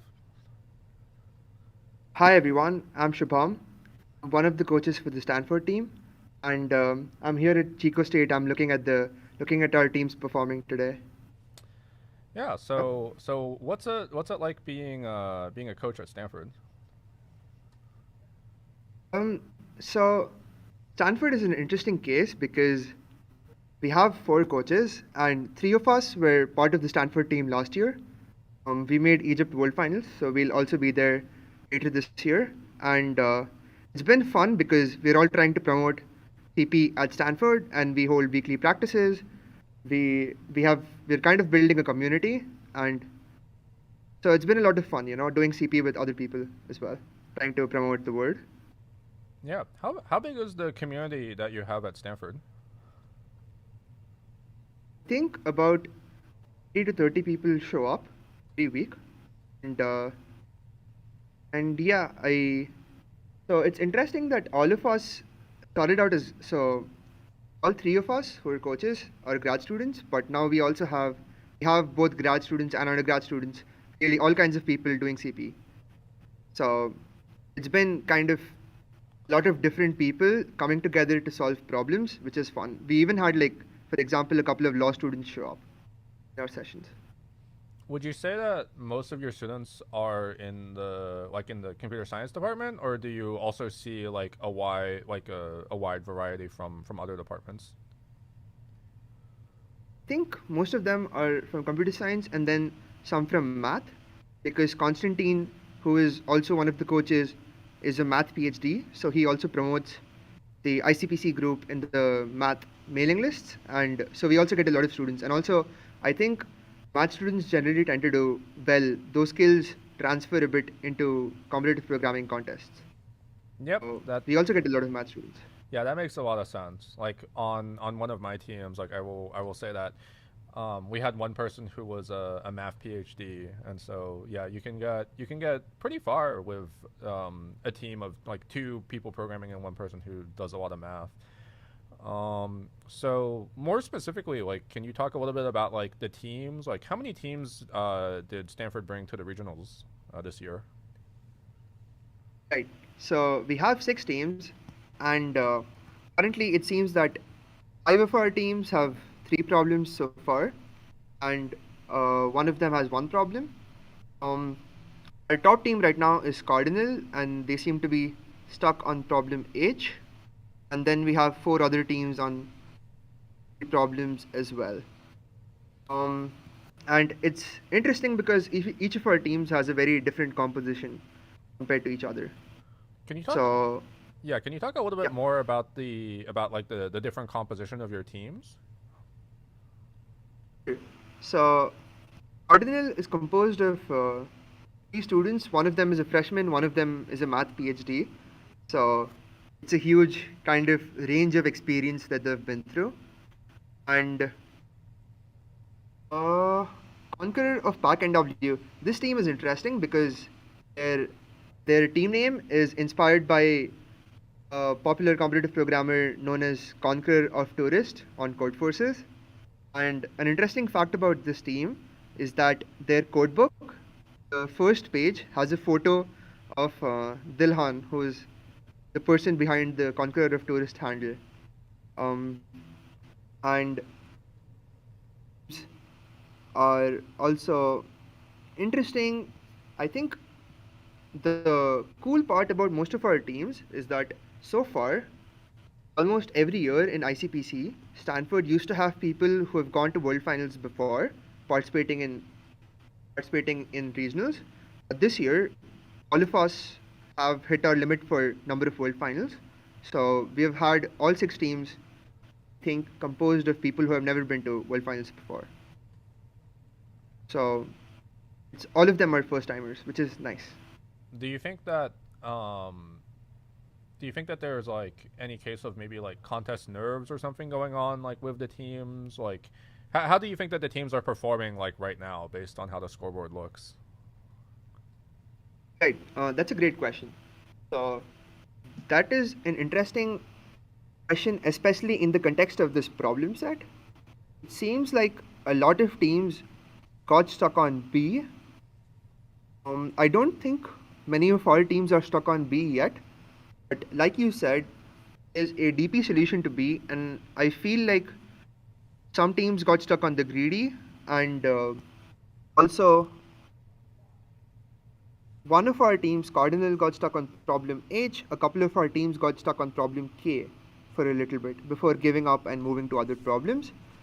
It's very important in these kind of problem sets, when you get a problem wrong, to kind of iterate quickly and make up for that lost time, because especially because the lower level regionals are a bit easier than NAC and World Finals. You're expected to solve a lot more problems, and so you shouldn't get stuck on a problem too long. What you want to do is continue solving problems and not let that computer time kind of bring your team down. This is an interesting fact because ICPC is a one computer contest, and so if you kind of take up computer time and then submit wrong answers, you're not only submitting wrong answers, but you're also preventing yourself from getting correct answers on other problems. So that helps when you do more contests is you realize how to handle situations like these. You look at the scoreboard and you realize that problems like A, C, F, and J seem like more reasonable ACs. Not many teams have penalties on them, and the other problems might be a bit more trickier. Yeah, did you have any sort of special like contest strategy training that you like gave to these teams? Like it seems like for whatever reason like your teams are not getting stuck on problem B and a lot of other teams are. Like did you tell your teams maybe like, oh, if a problem's getting a lot of like wrong submissions to maybe ignore it or something, or did you anything like that? Right. We did have some contest training. Contest training. Before I say that, I just want to point out that only Cardinal seems to have gotten AC on problem H, which I think is the first solve. Oh, did they? Um, I'm a little afraid to try to switch the overlay because I don't want to lose like your part of the interview. But if they got problem H, yes, it looks like it does look like Cardinal has the first solve on problem H, and they are now in fourth place on the Division One scoreboard, and they have solved problems C, F, H, and J. Also, just some quick breaking news. It looks like problem K has been solved. This is by Berkeley Blue. Berkeley Blue just solved problem K at the 91-minute mark. So now we have a bunch of distinct problems being solved. So it looks like A, C, D, F, H, J, and K have been solved. That's 7. I believe 7 distinct problems have been solved, but the top team has only solved 4 problems. So some quick breaking news. But just to bring it back to what you just said. So so you had some contest training. So it seems like maybe that's the reason why your teams are not getting stuck on problem B. right. So, Nick, you were also one of the people who helped us do some contest training, and we had people kind of write up contest logs, and where they wrote down what they were doing, what problem they submitted, how much time they took on that problem, what wrong answers they got, and that kind of helped us talk a little bit more about what do you do when you get a wrong answer. In my opinion, there's also a lot of advice in the Cactel codebook on what you should do after getting a wrong answer. But in my opinion, if you've reread your problem a couple of times, and if you're sure that it's an easier problem, it might make sense to let your teammate take a look before it's too long, because it shouldn't take them too much time to redo it from scratch or to look at your code and quickly figure out what's going on. And apart from that, I guess one more thing is you shouldn't really stress too much about the first hour or two. I think in these contests, what makes the difference is really how much you keep your nerves together during the last 3 hours. It makes a huge difference. Yep, that sounds like good advice. You yourself are a ICPC veteran. You've been to a couple World Finals. You've done a lot of these contests. So, passing on this knowledge to undergrads who are maybe going to their first ICPC regional how do you feel like you obviously have not been able to see all of the problems? The problems are still sequestered for another hour or so. How do you feel about the problem set now, sort of looking at the scoreboard and seeing that we have like 7 of the 13 problems have now been solved by a team? Right. I think this problem set is probably a little bit harder than last year because last year I was also participating in these regionals, and I think Berkeley had 9 problems by this time as the top team, but also last year was online, so they had 3 computers. I'm wondering if computer time is a little bit of a bottleneck at this point, but again, at this point, I'd say that what really matters is how you use the last few hours. So I remember that at this point in the contest last year, Berkeley had 9, and we had something like 4 or 5 problems. But the last 3 hours, we kind of solved 7 more, and we ended up with 12, which was enough for second place. And it's a lot about keeping your calm, making sure that you're not making too many errors, and talking to your teammates constantly and keeping the morale up. Since 7 problems are solved, it means that teams should not have problems keeping the computer occupied at this point. It should be more about optimal ordering of problems rather than solving more problems. So teams are probably working on these problems individually now.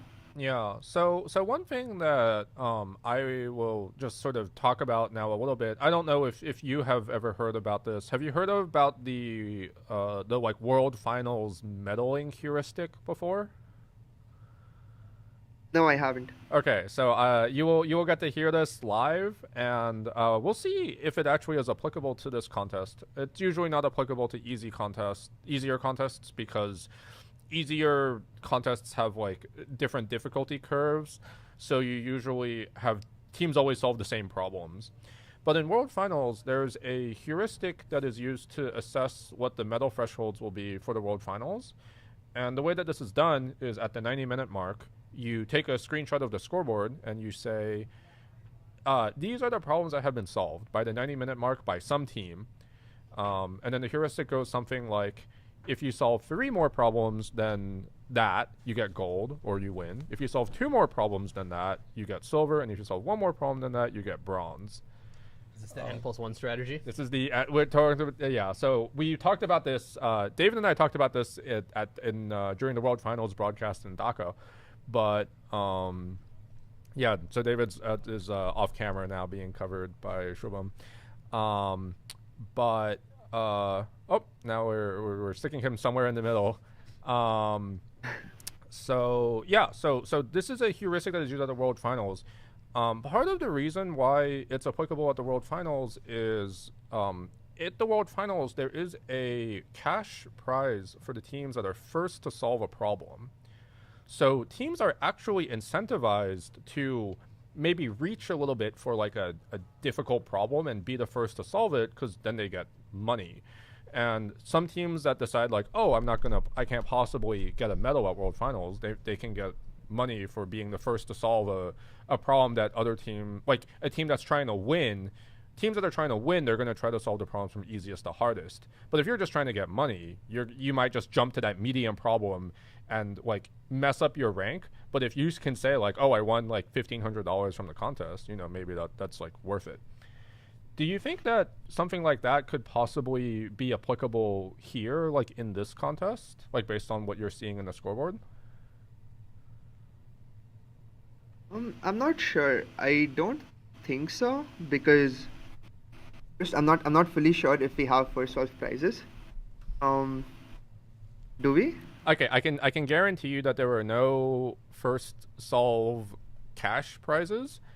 There are, like, you'll get a mention in the results. You'll be like, this team was first to solve problems A and C and whatever, but no actual cash prizes. So teams are not explicitly incentivized to solve the problems from easiest to hardest, teams are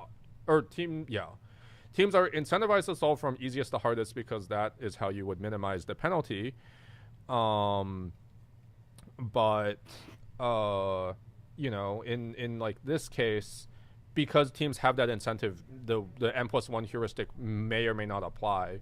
But for some reason in the scoreboard, actually, it looks like problem B got solved by One Gone, Digon, Dragon, a UW team here.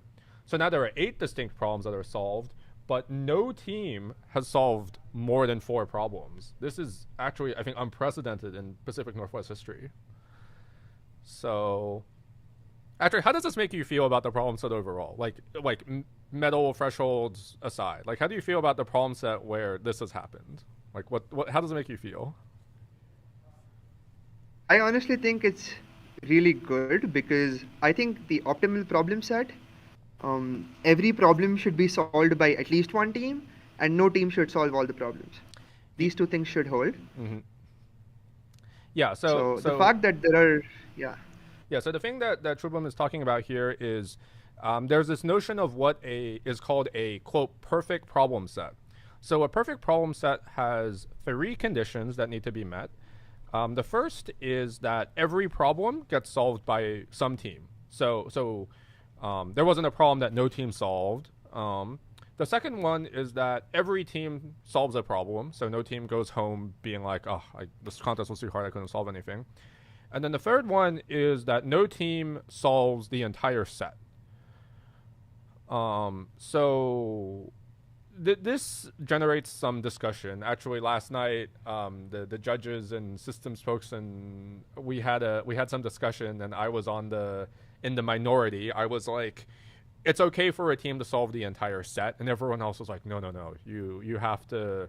You want to keep that suspense. You want to make sure that every team is busy until the end or so. But it looks like for this problem set right now, like, teams are going to be pretty busy.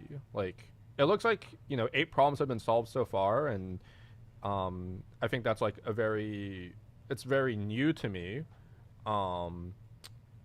Did you sort of train your teams to expect like a very smooth difficulty curve or like, how did you like prepare them for like this difficulty of contest? right. To be honest, we haven't had that much time to prepare because we just held our selections early Feb, so we've been only practicing for a couple of weeks seriously. But these contests, as you said, are really different from the contests in which you have a smoother difficulty curve. If you're someone who's been doing contests on lead code or code forces, you probably expect that by the time you get to the problems, they're sorted in order of difficulty, and you know which one to do next. But in some contests, especially when you're near the top of the leaderboard or when there's situations like this, you have no idea what problem to attempt next. And for example, you can look at NAC from a couple of years back. I think it was similar where a lot of teams had solved 6 problems, and then there were like only a couple of teams that solved problems more than 6. So if you wanted to attempt the next problem, you really have to think about what your team's strengths are and what is doable. You need to have a good sense of what your team's strengths are and what you can reasonably code in the time given to you. Indeed. Very, very important to quote, know your team.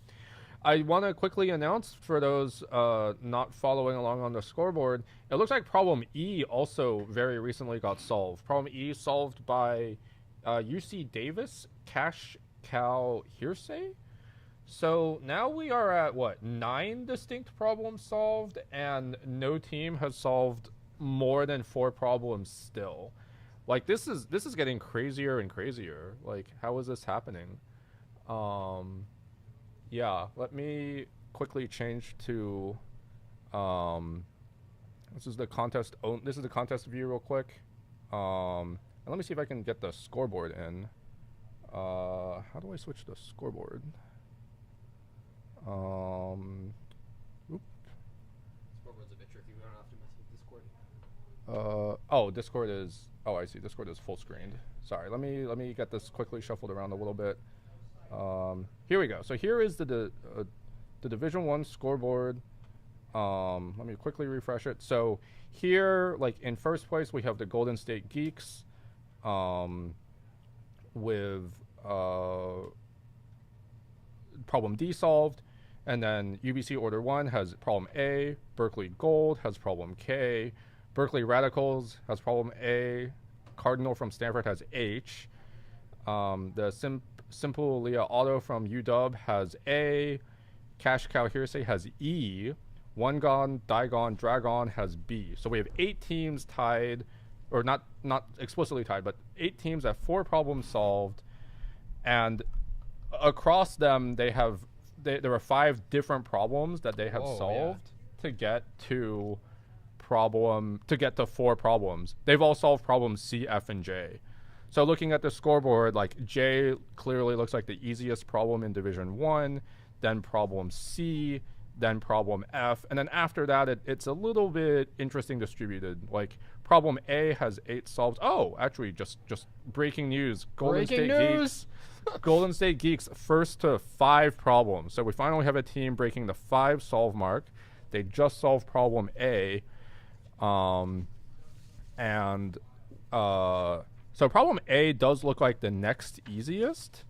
It looks like 8 teams have solved it, and then 1 team has solved each of B, D, E, H, and K. So it looks like we've got a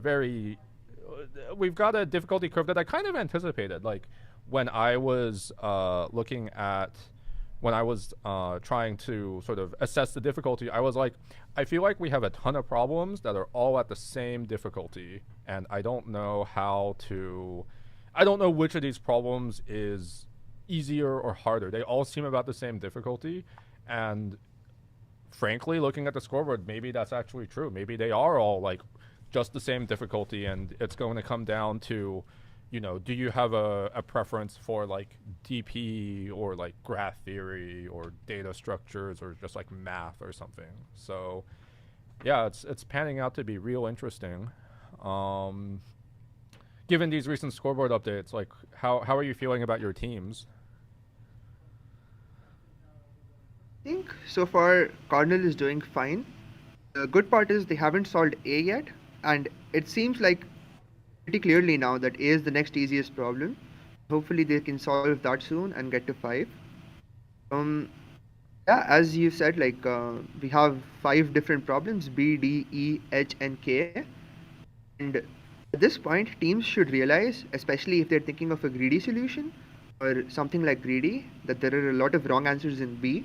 And so they have the advantage that they should realize, even without using the computer, that greedy has to be incorrect somehow. Because there can't be these many teams that make like an implementation bug. And I don't remember what any of the other problems are, but hopefully even K, it seems like there are some wrong answers, and so teams should be very careful of these problems going forward. Yeah, we haven't talked about all of the problems on stream. I think the only problem that we explicitly cannot talk about for another hour will be problem E. We haven't talked about problem A actually. Problem A is it's like a brute force-ish sort of problem with some recursive backtracking. We'll talk more about it like in detail in a little bit. So I think problem A is actually like would be my guess for like the 4th easiest problem in the set. But each of like B, D, E, H, and K has like a little bit of difference. Like B is as mentioned, B is not greedy. B is a dynamic programming. D is the mix of geometry and data structures. Problem E is a secret for now. Problem H is it's a cute graph theory problem, and then problem K is a DP problem as well. So those are the high level topics without really digging into any of the specifics. We'll talk about them more in a little bit. But it does seem like teams we do try on the judging side to make the problem set more balanced. So if you're weak in one area, you don't get unlucky with like 5 hard problems in like graph theory if you're like not good at graph theory or something like that. So yeah, we tried pretty hard to make it balanced, and it's really interesting to kind of see like all of these sort of different teams just going and solving different problems.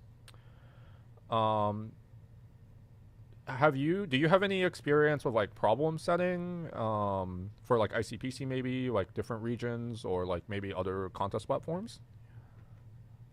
Right. So before I participated in North American ICPC, I participated in Indian ICPC for 3 years, and that is a completely different system than North American ICPC. So there, our regionals start off online, and then we move to in person. And from in person regionals, you can directly go to World Finals. So it's a completely different system, and I set problems for Indian ICPC, and I also tested some other regionals for I think I tested CIRC, which is a European regional, also qualifies teams to World Finals and Asia West Championships. So I often set problems in other regions. Apart from ICPC, I've also set problems on Code Forces and CodeChef and some of the other websites, and I've also been an admin for a bit. So that was a completely different experience from problem setting, where you completely handle the logistics of a contest from start to end. And that is very stressful during a contest, especially. What's that So I like? can understand, like, so it's like you're supposed to not only, so what you're supposed to do from start to end is you're supposed to figure out what problems to put in a contest.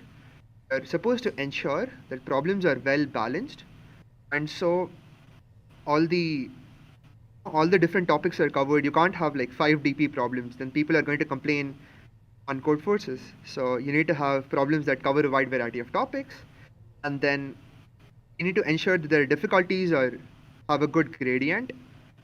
You need to ensure that problem statements are clear, because otherwise there are clarification systems during contests where you can ask questions about the problem statement, and if you're going to get 100 clarifications, you can't answer all of them. And I'm sure that's also a huge concern for ICPC problem setters. So you want to be very sure that your statements are as clear as possible to not confuse participants. And then during the contest, you're making sure that everything is going fine. A huge kind of thing that you need to take care of is judging load.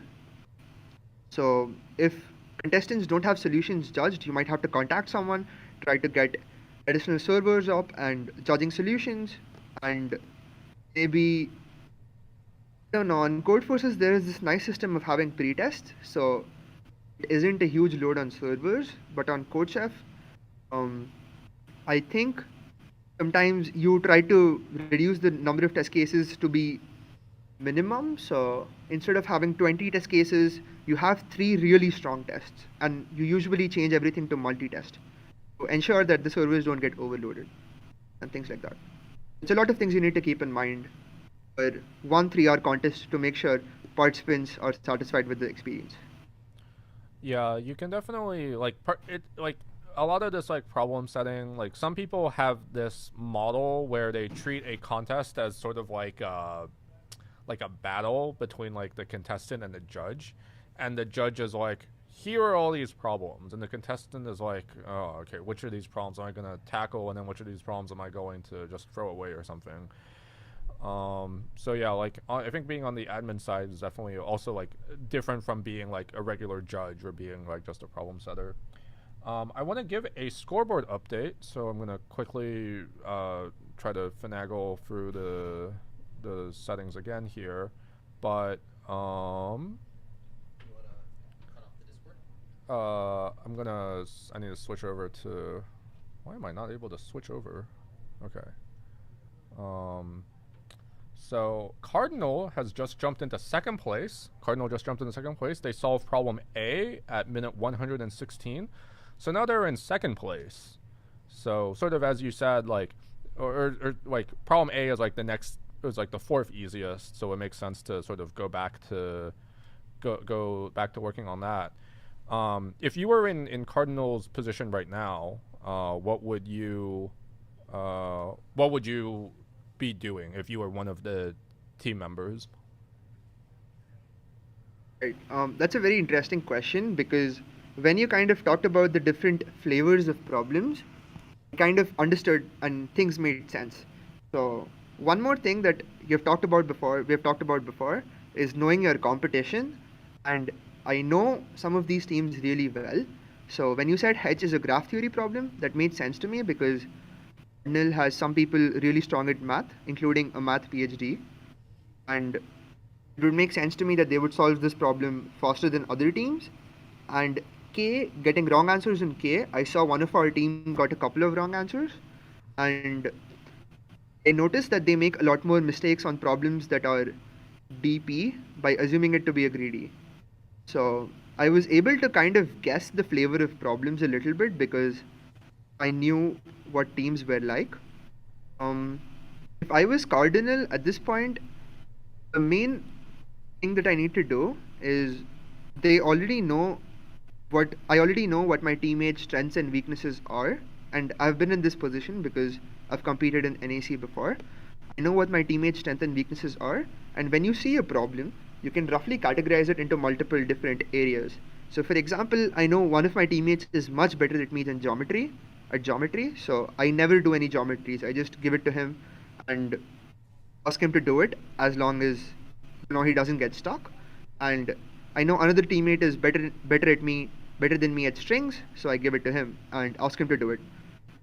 Yes, he's stuck, and same thing, they give me problems that they think I'm better at doing. For example, like a 3DP or something that might be well known because I've seen a lot of problems. So they ask me if I already know this and things like that. So it's very important to kind of look at problems, categorize them, and say that, you know what, I shouldn't be reading this problem, maybe you should.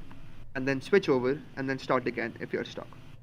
Yeah, this is all like it's pretty important to like know your teammates, know what they're good at. So if you roughly have an idea for a problem, you can say like, oh, this is geometry and I hate geometry, so I'm gonna not look at it ever again. Or, I'm really good at math and this looks like just like a math problem, so that's that.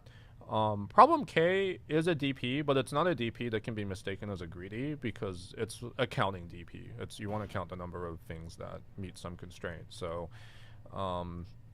I am curious to see why teams are getting it wrong. I can always look at the judging side later to kind of piece that together. But yeah, do you want to come in? I'm gonna pull David in. I'm gonna step out for a little bit. So yeah, I'll just switch over to David real quick.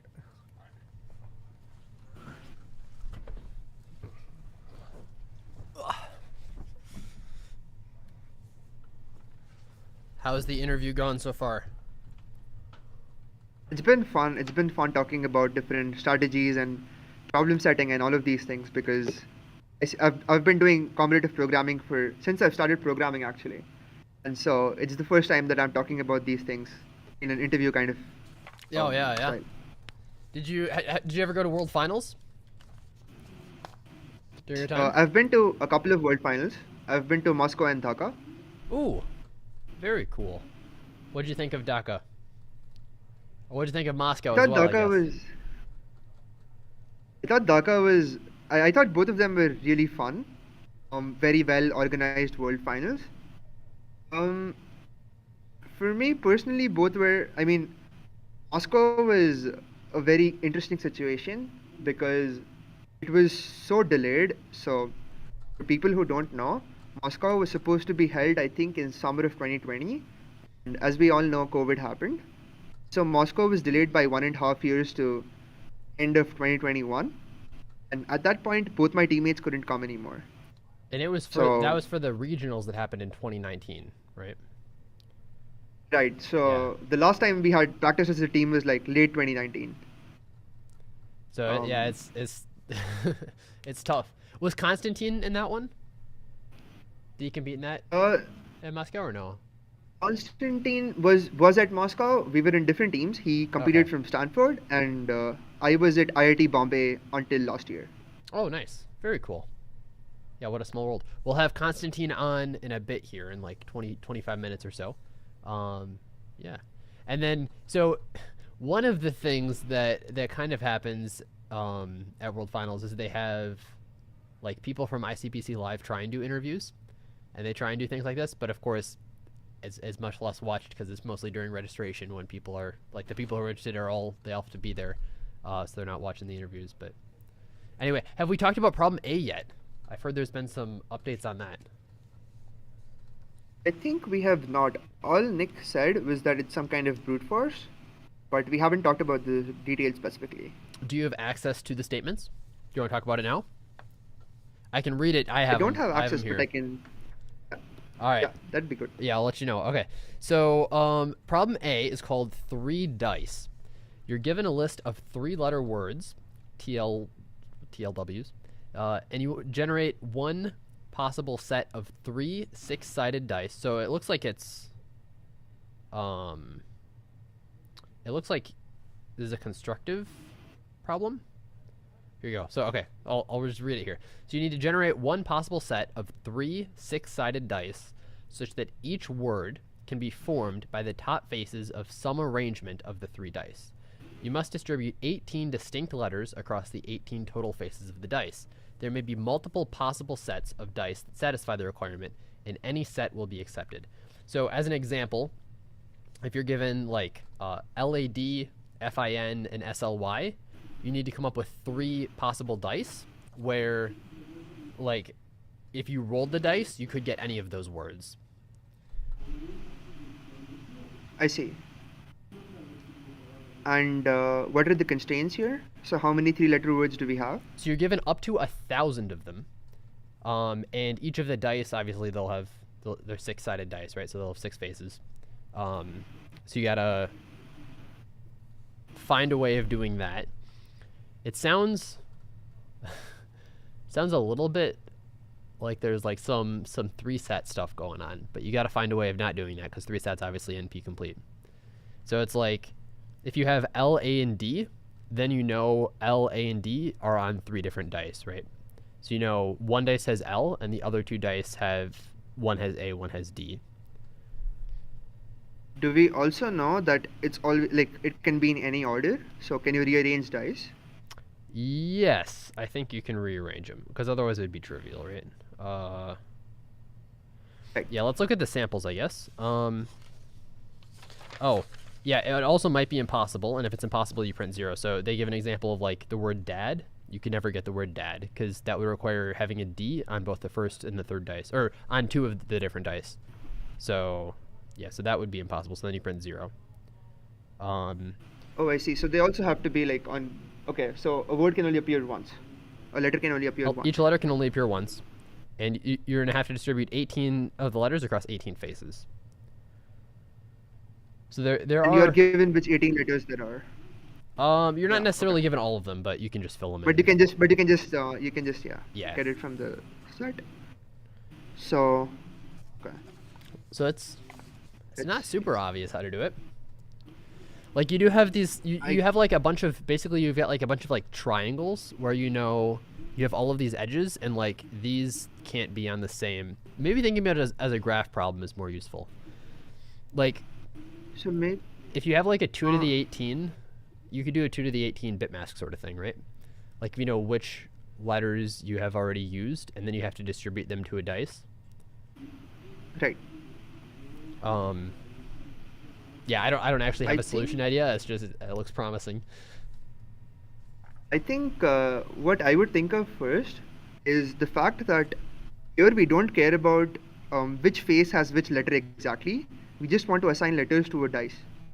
So there are 18 choose 6 ways to assign letters to the first dice, and then 12 choose 6 ways to assign it to the second dice. We'd first check how large that number is. Yeah, I guess we want to just check that. So 18 Yeah. choose 6. Oh, it's going to be pretty big. So 18 choose 6 is 18,000. So we'll say 20,000. And then 12 choose 6 is going to be similar in size. Oh, it's only 1,000. So we can't multiply them all together. But you could try every distribution if you can check a distribution in order 1. It seems like. Right. You have to check them really quick.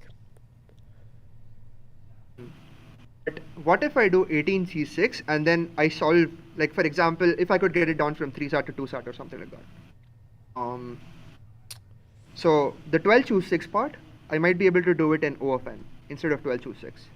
So you know which dice are on, or what, like what's the first dice? Exactly. I know one of the dice, and the other 2 dice I just decide. You have to do quickly. So you have to say, so you have like a bunch of, at that point you have a bunch of edges, and you want to see, is this graph too colorable, basically? Yes, and then you can do that. Sounds not IoT, too hard, yeah. right? Oh, but well, so it's this times 1,000, right? You'd have 1,000 edges, and you need to see, is it too colorable? Yeah. Yes. Yeah, so you brute force the first 6. Once you know the first dice, yeah. Nice, very cool. Nice solution. I like it. Yeah, I mean, it's not And obvious, this makes sure that but it's this a good makes problem. sure that you don't run into any TLE issues or anything, because the 2 colorable part should be really fast. And your number of edges is Yeah. also small. Yeah, your runtime will be, well, what's the, oh, you have 5-second time limit, so yeah, that should be fine. Because, yeah, that's like about 10 to the 7 or so. Maybe something around 10 to the 7. So 2 times 10 to the 7. So yeah, it'll run in 5 seconds. We'll be good. Let's do a quick scoreboard check, if that's all right. Well, actually, yeah, I want to thank you for coming on. Should we head back to the scoreboard for a bit, and then, because I know Constantine's going to come on in a bit, so maybe we'll talk about that for a bit. So yeah, I guess thank you so much. Yep. I really appreciate it, and yeah, wish best of luck to Stanford. Right. Thanks for having me. Right. Yeah. All right, see ya. We'll go back to this. I feel so lonely. Nobody to talk to. All right, let's start with taking a look at the. Oh, we can look at this. Let's look at all the contestants. We got lots of green balloons handed out. Has there been another problem that just got a bunch of solves? Maybe. Or maybe it was. Oh, camera might be frozen.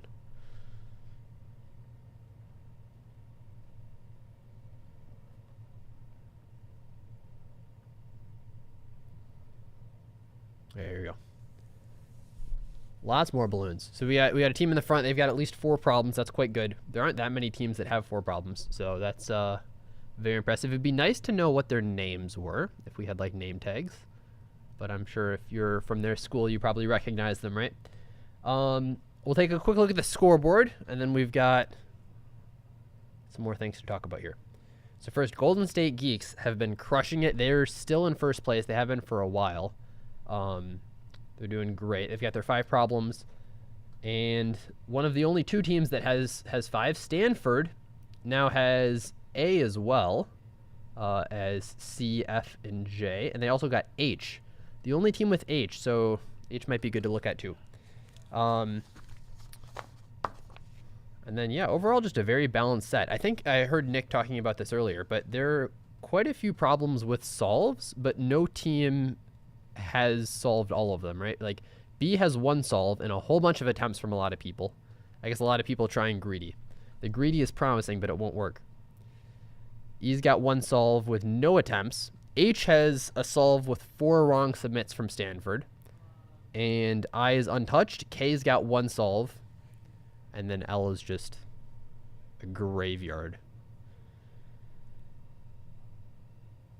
We'll talk about B in a minute here. N+1 strategy is one of the things that Nick was talking about earlier. It's a very useful strategy, and I think this is one of the cases where it gives a lot of good information. So, especially at World Finals, I mean, it's a little bit slower at regionals because it takes teams more time to get to the medium level problems. But especially at World Finals, teams will eat through the easy problems quite a bit in the first 45 minutes. And then closer to the 90-minute mark, they'll start getting a lot of the medium problems. And it seems like that's what we're at here. And one of my coaches from UCF, Suman, he did a bunch of research on this. He looked at a bunch of the World Finals data that he collected and saw from scoreboards and stuff. And he was able to make pretty accurate predictions about World Finals years and even like our performance as a team against other UCF teams when I was at UCF. And it was pretty cool. So he did a lot of work at that. He taught us a lot about it. And yeah, one of the key observations was all the teams do the easy problems first. It's very, very simple. But once you do the easy problems, it's not obvious what the medium and hard problems will be. So teams start reading out the problems as other teams are solving the medium problems. And there's this buffer time between when the bangers, the super easy problems get solved, and the medium ones start getting coded but don't get finished yet. During that time, teams will read lots of different problems. They won't solve them, so they won't reveal to other teams that those are the ones they're working on. And it gives teams a chance to increase the diversity of the scoreboard, which is exactly what you see here. And then during the middle of the contest, what'll happen is all of the teams will catch up on all of these medium problems, especially at the World Finals level. They'll catch up all the medium problems, and then all of these ones will get solved. And then at the end of contest, the really good teams will be able to solve one or two of the super hard problems. And that's what separates the teams that are just very good from the teams that are going to medal, the teams that will get a bronze medal, maybe a silver medal. The gold medal teams, in addition to that, you just have to be incredibly good at some other things. So that's always tricky. But if you want to try and go from a medium team that performs in the top 30 or so to a team that can maybe medal, you can increase the variance in how you perform and try and improve it to use a little bit riskier of strategy that'll maybe get you one of those bronze medals that you're looking for.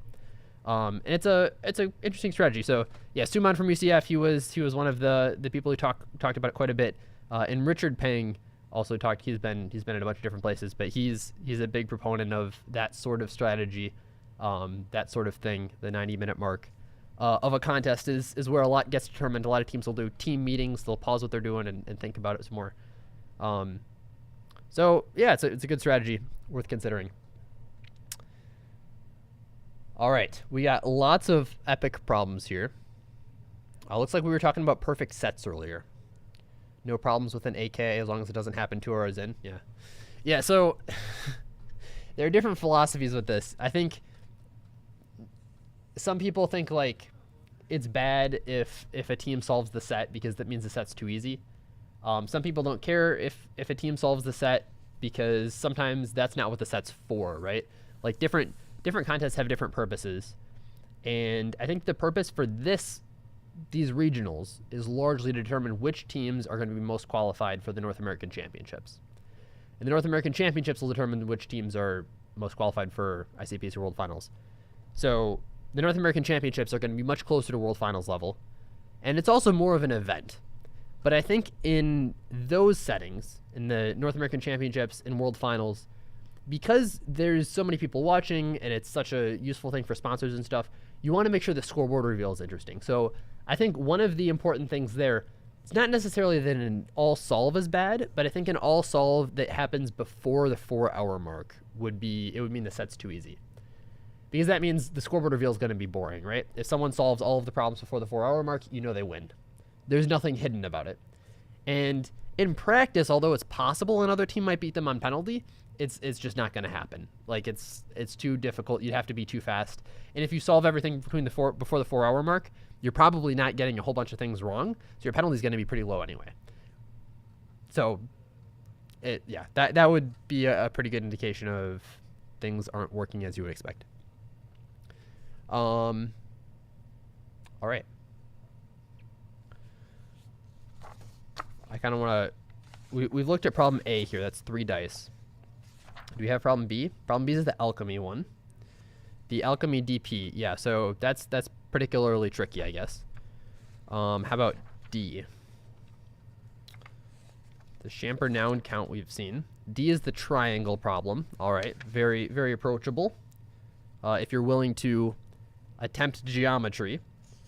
E is going to be hidden for a bit. We'll look at it probably around 2:45 Pacific time. So in about another hour and 30 minutes, we'll take a look at that. G appears pretty scary. So maybe that's an end of contest thing that I'll save for when Nick's done with lunch. We got H here, branch manager. You're managing a transportation network. This sounds interesting. This is it looks like an interesting graph problem. So maybe we'll save H for a minute. I is a satellite problem involving the word satellite. Has no attempts.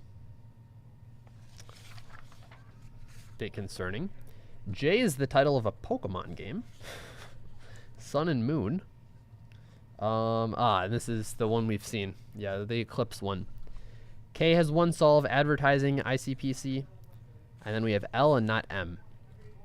So maybe we'll take a look at K since it has one solve. It solved 91 minutes in, and it has some wrong answers. All right. You're trying to make a flag to advertise ICPC, and the flag takes the form of a grid that's already filled with some letters C, I, and P. A flag is advertising ICPC if there's at least one 2x2 subgrid that has IC and then PC, like IC on the top, PC on the bottom. All right, the flag cannot be rotated or reflected. Each square in the grid must be filled with either a C, an I, or a P. Count the number of ways to fill the unfilled location such that the flag is advertising ICPC. So I think it's probably easier to, this is a common theme in problems. A lot of times they'll ask you the number of ways to do this, and sometimes it's easier to think about the number of ways to not do this. So I think, yeah, it's easier to think about what are the number of ways to do it so that there's no ICPC anywhere in the entire grid. And if you've done that, then you can just say, what are the total number of ways of filling in the grid? And every way that doesn't have no ICPCs, it will have at least one, which might be useful. Yeah, I think the tricky part here is that your dependencies are kind of like two-dimensional. So you run into issues there. And then you have to answer under mod. Can it be pretty big? I guess so. But it seems like you can do a DP here. So maybe we'll consider that.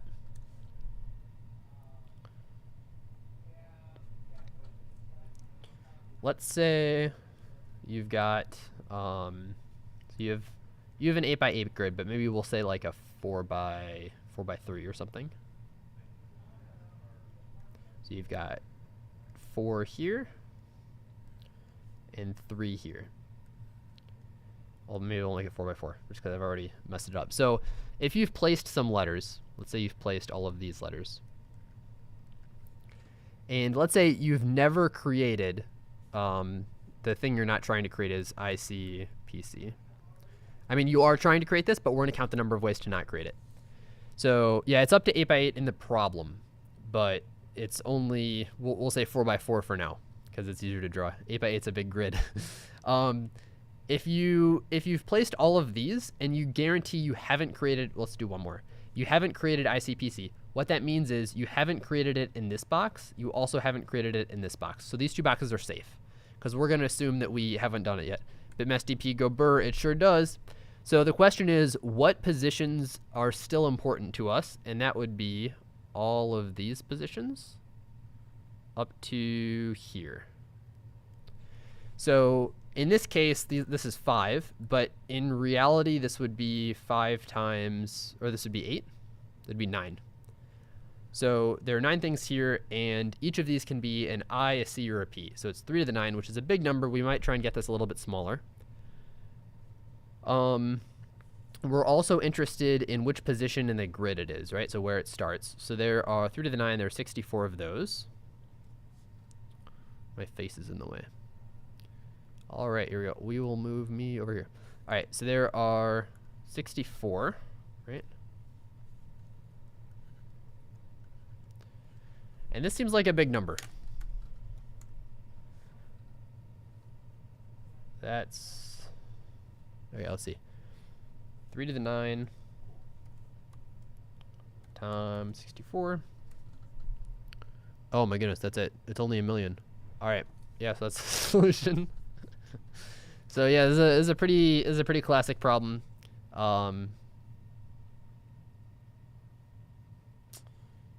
3 to the, well, no, so Jeroen, I think you need, there are 3 options, yeah, so it's 3 to the, but you need 9, like there are 9 things that are important, right? Because if you place something here, you need to know what this one is too. You also need to know these 2. So yeah, so it's like 3 to the 9 times 64, but this is fast enough. This is only 1 million, right? This is only equal to like 1.2 times 10 to the 9, or times 10 to the 6th. 10 to the 6th. So yeah, this will run fast enough. This does go burr very nicely. So yeah, I guess let's explain it a bit for people who aren't familiar with BitMask's DPs.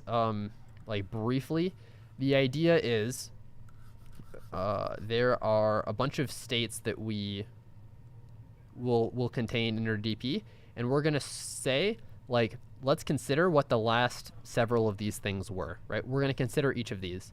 And the nice part is there's a there's a 2 to the m solution, but it's a lot harder. Interesting. 2 to the m. Ooh. Oh, because you don't care about i's? Because i's are only important for this one thing? Oh, because p's. Well, yeah, you got to know which one is a C and which one's an I. So I guess if you have IC, maybe you can do something with like, that's interesting. Yeah, can you do this in 2 to the m? I don't know. Or is m something else? What is m? M is the number of rows and columns. I guess m is the number of columns. Yeah, I don't know. That's not obvious. Okay. So focus. So the idea behind the solution is if you know what these last few things were and you know where in the grid you are, it doesn't matter any of the things that came before you. So since you can ignore them, then it makes the solution much faster because you're only brute forcing what the last like 8, 9 things were. And if you know what those things were, you can calculate this, and then what this 9th thing is, you can figure out what the previous 9 things were by the previous 8 of the last 9 plus this. So yeah, this is a fairly classical DP, I would say, and it's something that some of the best teams are probably pretty familiar with. Obviously, if you're new to competitive programming, maybe it's not super obvious, but it is something that I expect will get some more solves. I expect quite a few teams from UBC will be able to get it, and probably quite a few from Stanford will be able to get it, because it's a fairly solid thing. The solve on L is new, isn't it? No teams had solved L until recently, right? I don't think any teams have solved L recently. We just got a solve on L. Thank you. Okay. I will hop in like a couple minutes. All right, yeah, have lunch. It's good. Subway. All right, so I'm going to take a look at L on my own. Looking for a challenge here. That's a great book, by the way. If you're looking for books about competitive programming, looking for a challenge. Great book. Would recommend. All right, problem L. Exponent exchange. Okay. Alice and Bob. Oh my goodness, Alice and Bob. I just got so excited. I love games like this. Alice and Bob are playing a cooperative game. Let's see. They're playing a cooperative game, and they hold b to the p dollars between them. So b as some integer to the power of p. Alice holds x dollars, and Bob holds the rest. So b and p are very big numbers. B goes up to 100, and p goes up to 1,000. So they have up to 100 to the power of 1,000, which is like much bigger than the number Google. They hold b to the p dollars between them for given integers b and p. Alice initially holds x dollars. Bob holds the rest. Alice and Bob want to consolidate their money so that one person holds everything. So it seems like Alice should just give all of her money up. but maybe not. In one transaction, a player can choose to send the other b to the y dollars for some integer y.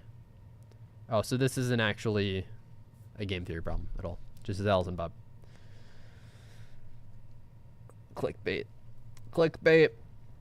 In each transaction, yeah, so you can send one player b to the y. So b is some integer less than p. But each player wants to initiate as few transactions as possible.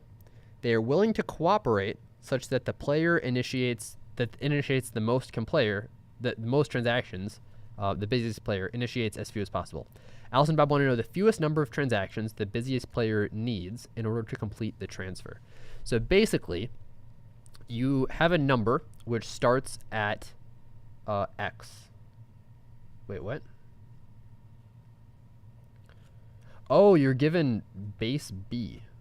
So you're given a number in some base, right? So basically we can think about this in base 10, and you're given the number like 42,786, and b to the y dollars. And you can give a player any power of $10 to the other player. And the other player has the rest of that. So one player, okay. All right. Wait, so I don't understand this problem at all. Maybe let's draw it out.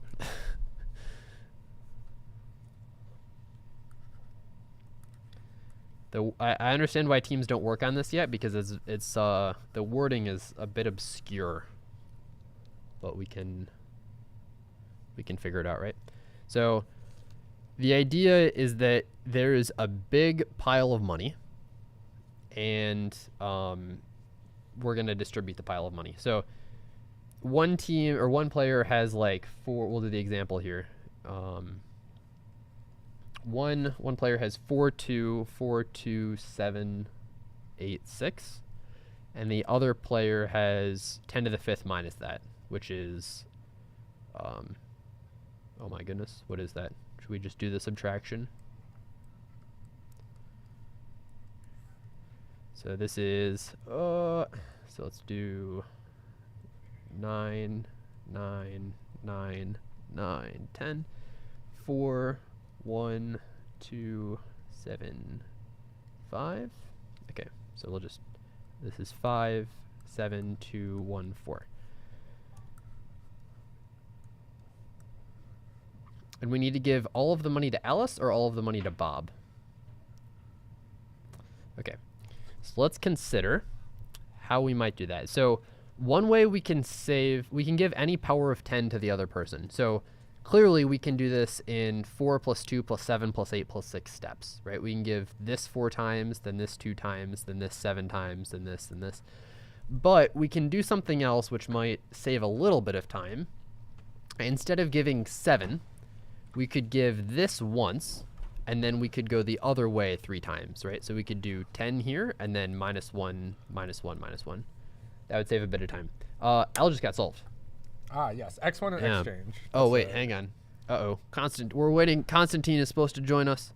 Okay. Oh, I'll let you interview Constantine. I will. There are some judging things that I just stepped away from to join the stream, but if Constantine is coming in, I can. Let's pull him in. You can pull him in, and I'll come back in a bit. All right. Let me get him here.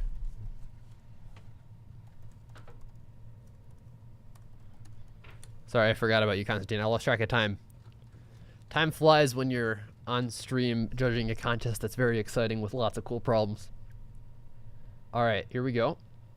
Can you turn on your video for me?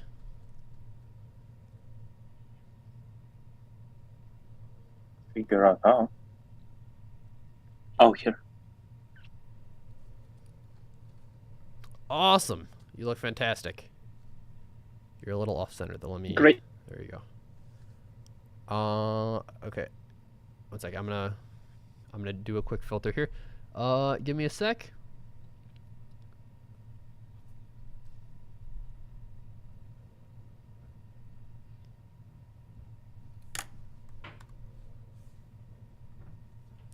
Fantastic. Okay.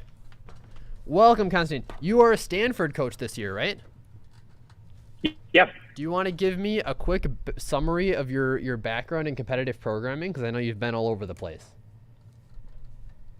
Yeah, so I've been doing competitive programming for a very long time. I think my first Codeforces submission is from 2011, which is quite a long time ago. I was there when the site was very small. It was only just really a few kind of Russian hotspots using it, and so my first World Finals was in 2017. I was representing UCLA from 2015 to 2019 in my undergrad. In 2017, I was at World Finals in Rapid City in South Dakota, and in 2019 I moved to Stanford. I was on the Stanford team that went to NAC in Georgia in 2019, and then after that went to World Finals in Moscow after the COVID delay, and I also participated in the next NAC, but we didn't advance to World Finals the DACA year, but we did advance to World Finals from the NAC in Orlando that's going to be held in Egypt, and I'm going to be there with Lucas and Shubham.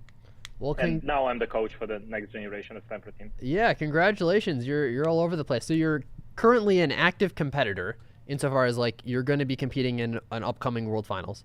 You're also coaching an ongoing team, and you also competed at the same year as me in some of the same World Finals as me. And I remember we trained in Orlando together. Do you remember competing there? Yeah, we did train together that year when the NAC was supposed to be in Orlando, but got canceled last minute. But yeah, I made the trip anyway. I just wanted to see Orlando, and absolutely, it was a lot of fun. We ended up doing a lot of cool stuff there. So one of the things I've noticed, especially for UCF teams, is that one of the ways that our teams get stronger and are consistently strong year over year, especially like relative to UCF is not like an incredibly well-known school like maybe Stanford or Harvard. People don't usually like say my dream is to go to UCF if they're not from Florida or maybe not from the US.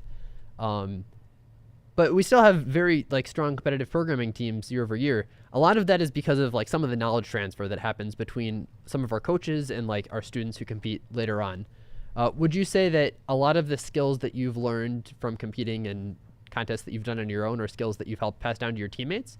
Or do you think largely it's you're giving them advice on how to train, what problems they need to practice on, and stuff like that? My teammates are the teams like representing Stanford. Sorry, the teams representing Stanford that you're coaching. Mm-hmm. Yeah. I think it's an interesting case. Like top Stanford secret? is in this sense. No, not anymore.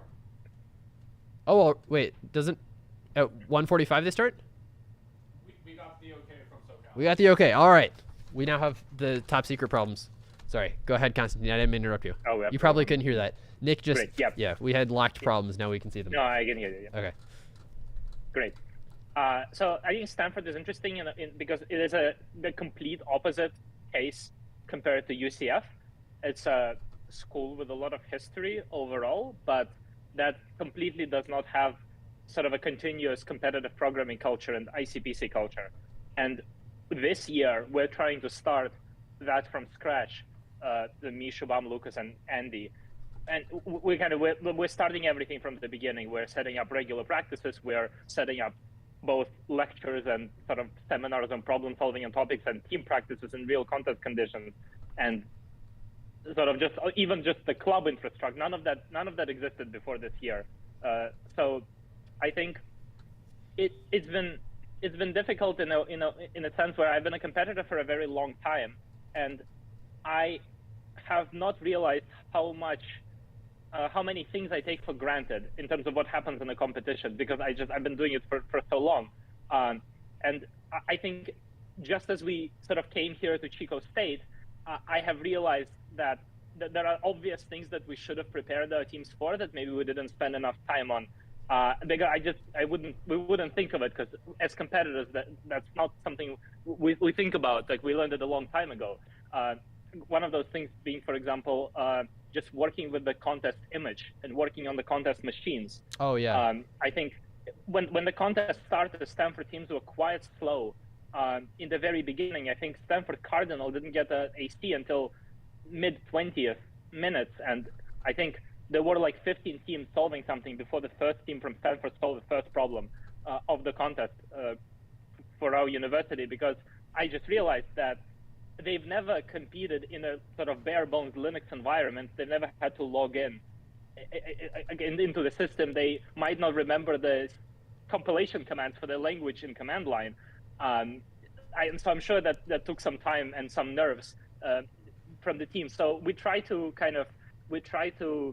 transfer the knowledge that we have, but I think it works better in some areas than others. I think we can transfer the knowledge well in terms of topics we know, and maybe contest strategies related to problem solving, because that's something we still continuously think about and improve even for our team, as we're still not done competing. But these sort of things that we learned a long time ago and are just kind of assuming is sometimes there are surprising differences between teaching somebody who is a complete beginner. Because since we're starting a new club, a lot of people are freshmen. A lot of people don't have competitive programming experience. Even on Stanford Cardinal, our first team, we have a participant who only started competitive programming less than half a year ago. So wow, yeah. There are a lot of basic things a lot of basic like pitfalls that you'll run into, right? NDL, int overflows. And if you're not used to competitive programming, you haven't done the contest, you haven't fallen for these before, they can be really annoying. You don't want them to happen for the first time to you in a contest. in context, yeah, and it's kind of hard. Like, how do you give a lecture? Like, we have a meeting, but how do you give a lecture on, like, don't do this one thing, yeah.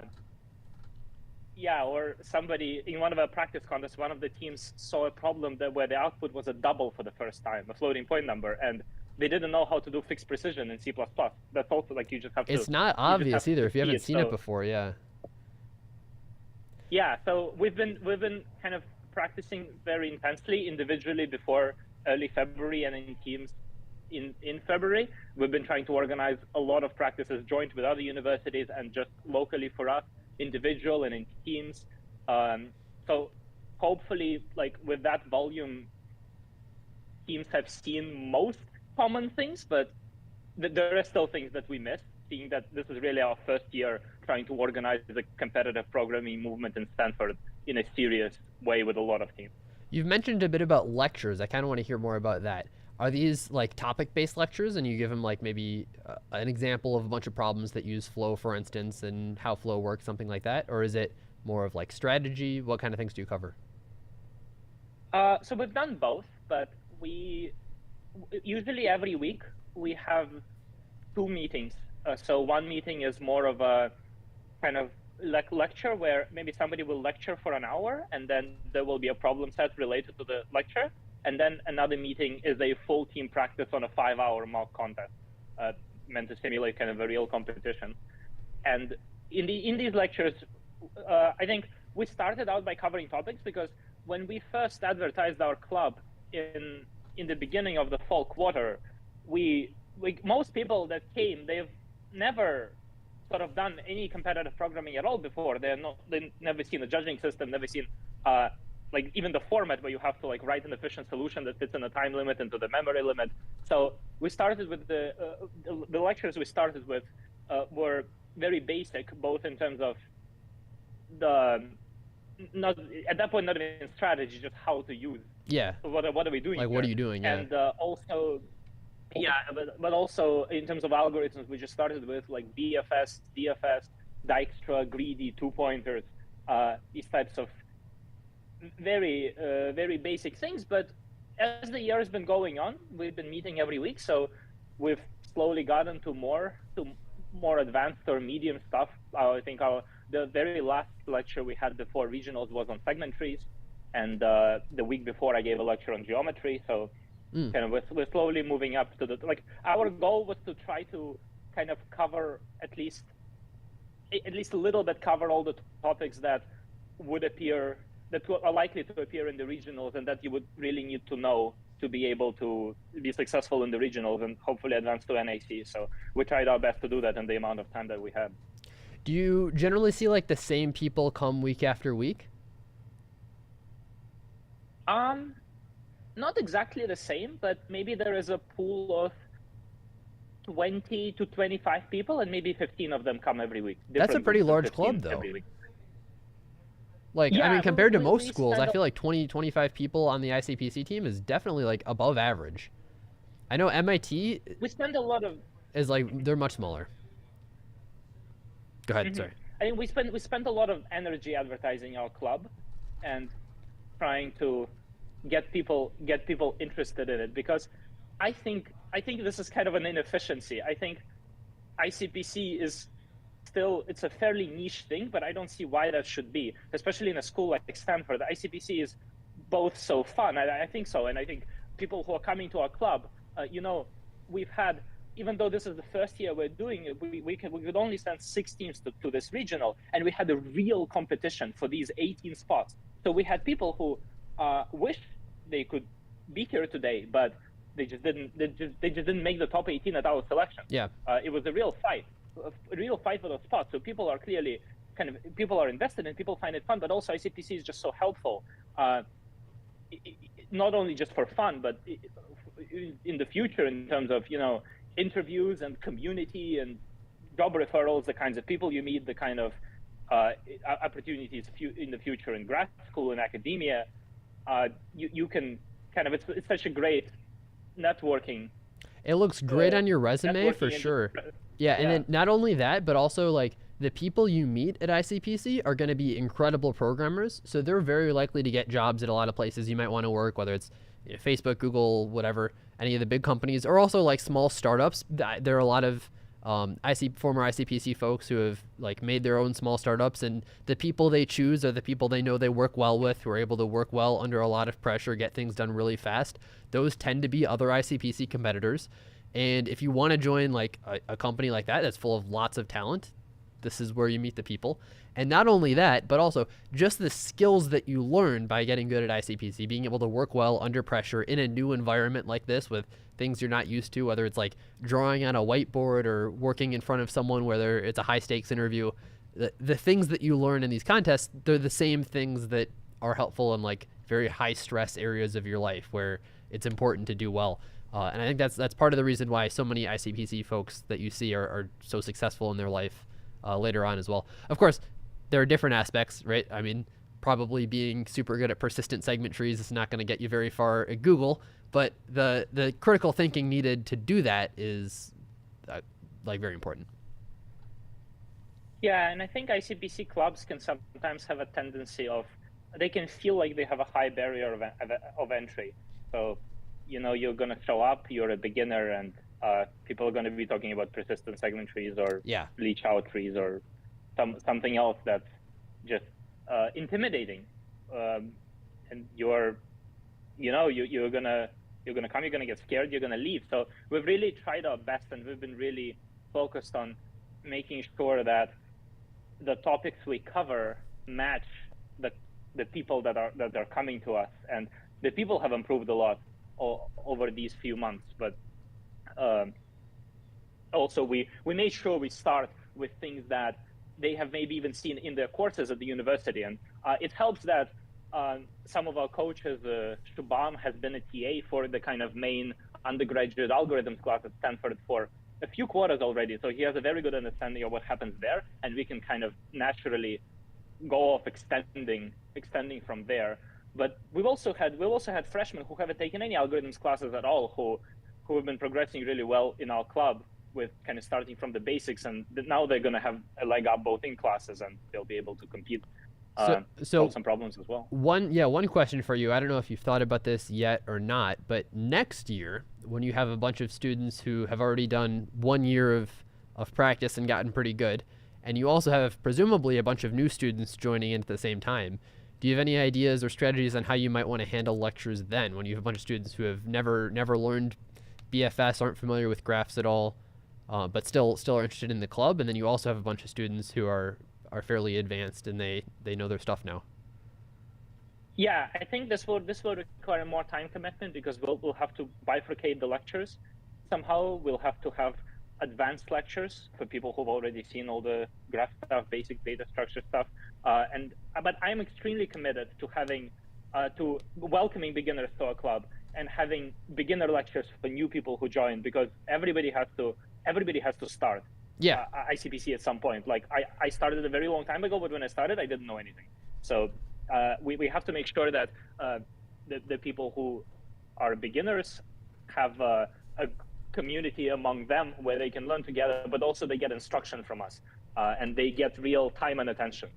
I think especially in the US, there are a lot of like really smart people who would be good at ICPC, but just sometimes like it's not like a priority. Like they'll go to football games and they don't really know that this is something they'll really love and want to do until they've tried it or like seen their friends do it. And maybe that doesn't happen till the college level. And sometimes in like, I know in Russia, there are a lot of really, really good high school programmers. And in the US, there's USACO. But like, I was in Wisconsin. I didn't even know USACO was a thing till like partway through my senior year. And at that point, it was kind of too late for me. So I started doing it in college. But it was really fun. And it's one of those things where you do, like, at a college level, you largely can't afford to just lose all of the talent for people who aren't already good, just because there are so many good people who are smart, who are willing to put in the effort. And, you know, it's just too costly. Like, losing them it's too much talent down the drain. So you got to make sure that you focus on them and you train them up and make sure they get a chance to learn even the basic stuff. Yeah, and at Stanford there's an interesting balancing act, just because of how busy Stanford students are. So they all have classes, they have entrepreneurial things they're doing, other clubs and internships and interviews. And so we have to kind of make sure that we're giving people attention, but that we're also not pushing them, to practice 10 hours a week, because we just can't expect an average Stanford student to be able to put in that much of a time commitment right away. Now, once they get really into it, of course, we have people now who are asking us to give them more practice and more contests and more full 5-hour team contests, because now they're really motivated, but it sort of has to come to them, and we just have to gently introduce it. And the people who really get into it, then we can help them really put in a lot more time and work. So I see that your team that's currently in first place here, Cardinal, they solved H. They're the only team with H, but they haven't solved K yet, which is the advertising ICPC one. Have you seen this problem, the advertising ICPC? Do you know what it is? Yes, I have. Okay. Yeah. What have you, I guess first question, more direct, have you taught them bitmask DP? Are they familiar with that sort of idea? I actually don't think that we've explicitly had a problem on bitmask DP in practice. If we had, it was maybe at most one. Okay, so they would be figuring this out like on their own. They might be. This is because of how new our club is. We just, the amount of topics that we've covered from the beginning of the year, especially starting from the basic, it's definitely hasn't been comprehensive, especially like in these types of details. Like we've had a DP lecture, we had a DP problem set, but there are a lot of different types of DP. Yeah. There is bitmask DP, 3DP, there are DP optimizations, and all that good stuff. So we definitely haven't been able to cover every single type of DP. Now, this team, Cardinal, has one competitor who is a freshman but has a lot of competitive programming experience from high school, and another competitor who is, I believe, a junior, who's been competing on Stanford teams for a couple of years now in ICPC, and so also has some experience. I would be surprised if they have never seen, if none of them have ever seen a bitmask DP before, but they definitely, it might not be at the top of their mind. They might be a bit rusty on it. It might take some time to remember this technique, but hopefully they can. Yeah, this one's also a bit more tricky than usual, I'd say, because it's like bitmask but in base 3. And then it's also like there's a non-obvious like 2D to 1D conversion. And if you haven't seen it before, it's a little hard to pick up on. Like the fact that there's only 1D that matters, even though it's a 2D problem. Yeah, definitely. Do you have access to the problem set, Konstantin? Or have you just heard what we've talked about on the stream? I only had the stream, but since it's over 1:45 now, the problem should be accessible to us now. I just don't know where. Yeah, I'm not sure, but I was wondering if you wanted to take a look at problem E, which has a very odd-looking scoreboard. There's one team that got it at 100 minutes into contest, and there's another wrong answer from the Golden State Geeks from Berkeley. They're in first place right now. So it might be fun to look at. I can read it to you, and sorry, you won't have an example to look at, but you can maybe listen carefully. I guess. Somebody's bringing me the problem set right fantastic. Now. I got the problem set now. This is color tubes, I think, right? Oh, that's div 2. Oh, same one.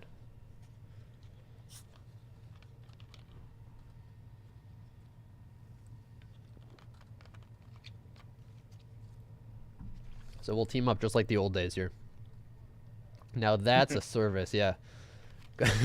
Going from us to, to California in the blink of an eye. All right, I'll read it, and then you can think about it while I read it, if that's all right.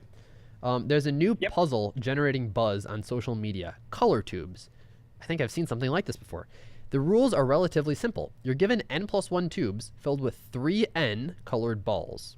So you have like 11 tubes and 30 balls. Okay. Each tube can hold at most 3 balls, and each color appears on exactly 3 balls, so there are n colors. Using a series of moves, you're supposed to reach a color tube state. Each tube should either hold balls of a single color or be empty. The only move that's allowed is to take the top ball from one tube and place it into a different tube that has room for it. Holds at most 2 balls there before you move. You want to write a program to solve this for you. Initially, you are not interested in an optimal solution, but you want your program to be good enough to solve any puzzle configuration using at most 20n moves. So n is 1,000, so you have 1,000 colors.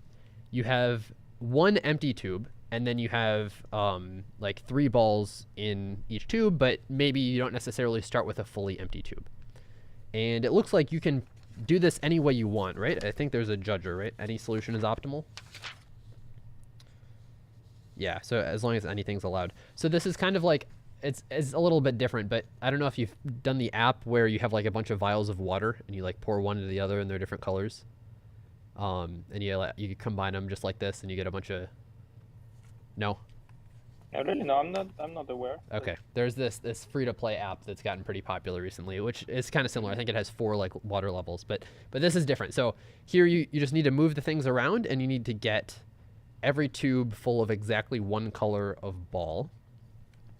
And this is kind of interesting. Like if this is an actual, ooh, so it was just solved. Golden State Geeks just got it. This is their 6th problem. They're the only team with 6 problems now. So this puts them in first place by problems, not just penalty. Washington just got 6 as well. Really? Wait. Yeah. Oh, they just did. Oh ICPC my was goodness. 6 already. Yeah, they just got H. Wow. Okay. Well, we'll have to look at H in a bit then. But color tubes first. All right. So, yeah. What do you do here? Yeah, I mean, my first thought is that if we can get one tube to be okay, and we don't spend too many moves doing it, then we might be able to ignore it from that point on, and continue, like reduce n by 1. If we can get one tube to be good in less than 20 moves. Oh, so I guess one observation is that if no tube is empty, the pigeonhole principle is that there are 2 tubes that have the same thing on top. Right? Mm-hmm. So you can always join those 2 if you can create an empty one without hurting those 2, I guess. And you can also always make 1 tube empty and have 1 empty tube and 20 filled tubes.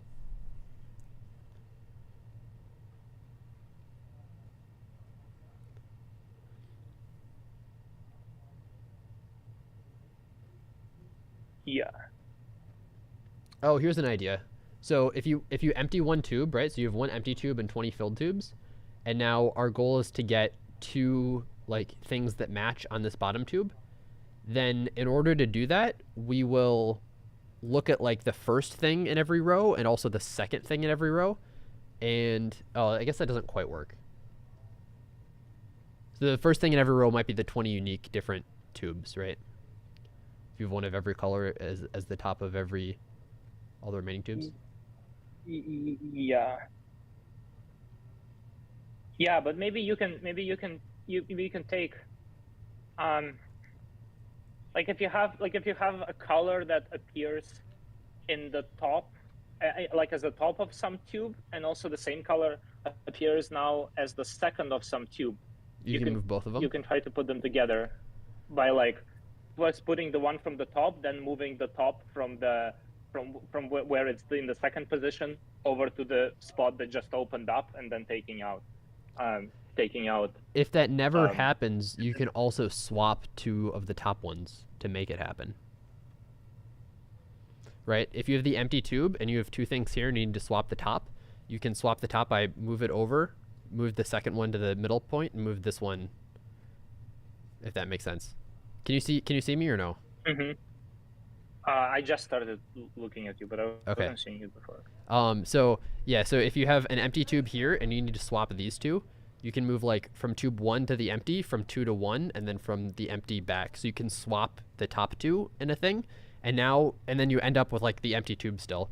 So you swap the top 2. So now you have 2 in a row on the top 2. You can move both of these over, and now you have 2 and then an empty spot, and then an empty thing with 2.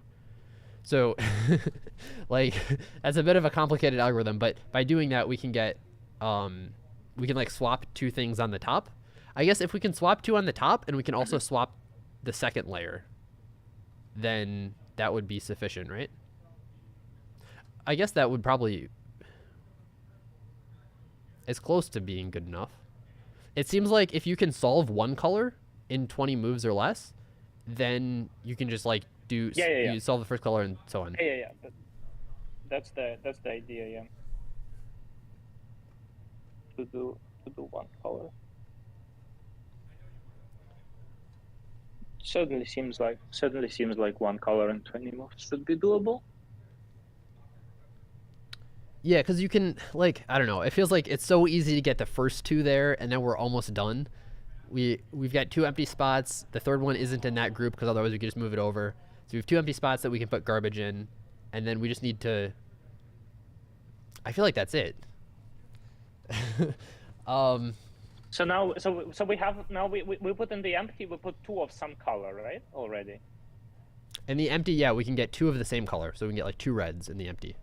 And then there's a third red somewhere else, and then we have 3 empty spots. So there's 1 empty in this one, which we don't want to waste, and now there are 2 empty garbage spots. So wherever the third red is, we can put, if there's stuff on top of it, we can put that in the garbage spot, and then we can move the red to the third column. Yeah. So I guess. Yeah. So even if the red is all the way on the bottom. We've got the 2 garbage spots. We have enough, yeah. Yeah. We have enough. So I think this works, and it should be fewer than 20 moves. Yeah, I'm pretty confident that with these cases we can do it in fewer than 20. You might have to be careful. Like if our casework depends on the position of colors and cubes, we might. Oh, but N's only 1,000. N's up to 1,000. So even if we have to do N squared of actual work, as long as we don't do too many moves, we don't care. Yeah. I think it should be fine. That's a fun problem though. Yep. I like it. I really enjoy it. All right. Sorry.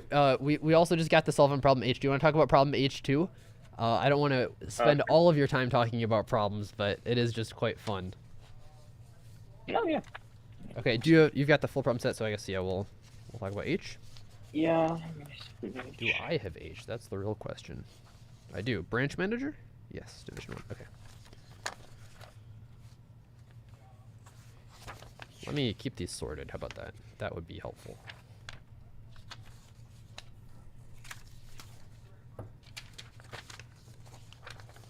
Do you want to start reading it for us, Konstantin? Sure. You're managing a transportation network of one-way roads between cities. People travel through the transportation network one by one in order, all starting from the same city. And each person waits for the person before them to stop moving before starting. People follow a simple algorithm until they reach the destination. They will look at all the outgoing roads from the current city and choose the one that leads to the city with the smallest label. The person will stop when they either reach the destination or reach a city with no outgoing roads.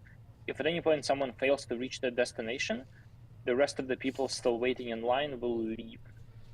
Before each person enters the transportation network, you can permanently close down any subset of roads to guarantee they reach their destination. Before each person enters, you can permanently close down a subset, okay? The roads that you choose to close down will not be available in the future. And now we have n cities and -1 roads. Each road always from lower labeled to a higher labeled one. The network will form a routed tree with city 1 as the root. There are n people that want to travel through the network. Each person starts at city 1 and has a specific destination, city D, in mind. These people will line up in the given order. What is the maximum number of people you can route correctly to the destination if you close roads optimally? Okay. All right, so you've got a graph So with some edges that you can delete. A tree. Oh, a tree. Yeah, I've got a tree. Okay. You got a tree, and people do DFS on it. Well, they only go down in the they don't go up, walk up. They only walk down in the DFS, and they always pick the edge to the smallest label child. Okay. As they walk down, and then if somebody gets, a person either gets to where their destination is, or they get to some other leaf where they're stuck, and then everybody else leaves. The process ends for everybody. so that people after them don't. And do they continue start the from process. different positions? No, they'll start from the root. So they all start from the root. Doesn't that mean you can only have one path? Because everyone will take the same path, right? They all go to the smallest child at each node. Well, yeah, but you'll be close. Like between every two people, you can close a subset. You don't just close it in the beginning. Like, okay. You close a subset before the first person, then some more before the second person. The closed ones they stay closed, but you can close some more. So the decisions you make are pretty much determined, right? Like you're not making any choices here. The question is just like, how do you speed it up to make it go fast enough? Like if you pretty much because you know you have to turn it minimal, if you know you have to turn at a certain position, you have to close the things so that you do turn there. Because if you go down the wrong path, then you're in trouble. Yeah, and you always want to close the minimal set that you need because you can always close later. Yeah, exactly. You never benefits you to close early, and you always want to make everything. Yeah, so this is just the question is how to. So yeah, how do you efficiently like make a data structure that lets us figure out how do we close the fewest things possible quickly? Yeah. So when are we gonna have to, if we just want to walk down somewhere, when are we gonna have to? What places are we gonna have to close? So we need to close if. Like at every point of the path from the root to where we're going, we need to close all the edges to all the children which are smaller. For every edge, we have to close the. Oh yeah, to every. All the children of the higher node which are smaller than the one on our path. So basically we want to, like, if we start at the destination node and we go backwards up to the root, we want to know when is the next, for this node, because, like, we can close things in order one. We don't have to, like, try and close everything because we'll close each edge at most once. But we just don't want to spend a bunch of time on nodes where we don't close anything. So if we're at some node, we just want to say, what's the first node above us where that node wouldn't point to the right kid, where it'll point to the wrong kid, right? So, yeah, does that make sense? Yeah. So. Yeah. Yeah, I don't know. So, right, what's the first node above? I guess if you have a path set, if you can set to a path, you can probably do this with HLD, but if you can path set from you to the root of, like, this is what we took last time, then you can tell everyone else we didn't take you last time. So if you path set from you to the root, you're like, all right, this is the path we took last time. Then you want to find the... Yeah, you want to find... Oh, I guess... You just want to stop once you hit a node that you did take last time, right? If you ever don't take something twice in a row, it's okay to look at it. So can you just walk up naively? Again, what do you do as you walk up? So yeah, you'll have like a favorite path, and then you need to be able to clear this favorite path quickly. But you'll just walk up until you hit your favorite path. So like you took some path last time, right? We'll mark that path in like yellow. So that's our yellow path, our gold path. And so then, the previous person took some path, yeah? Yeah, the previous person took some path. So now, we'll have that labeled in the tree somehow. We'll worry about that later. And now we're on the next node, and we need to go from this node, and we need to see, we'll just naively walk up until we hit that path. And once we hit that path, we know we would get there. Then we're fine, yeah. Yeah. So, then we're fine. Okay, so the tricky part is we have to like delete the bottom half of that path, and then we have to mark, like as we walk up, we just mark that we're a part of this path. So we just have to like delete the bottom part of that path. But I think we can do that naively too, right? We can just literally iterate through. Like if we store the path in a stack, we can just go from the bottom up, because once something gets deleted from the path, it'll never get added again.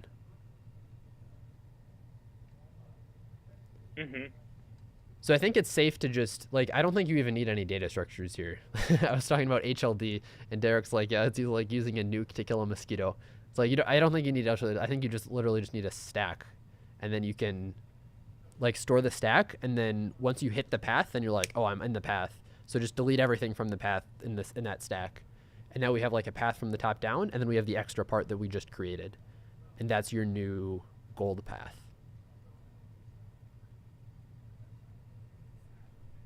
I'm trying to think if.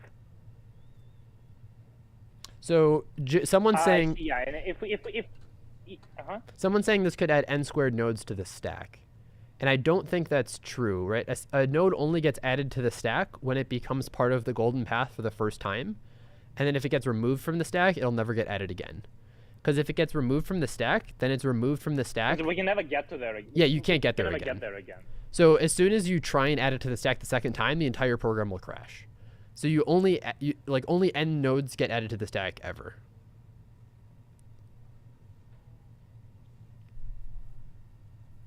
Yeah, so if we try, because if we add some path and then it branches off a different way, if going up we hit something which is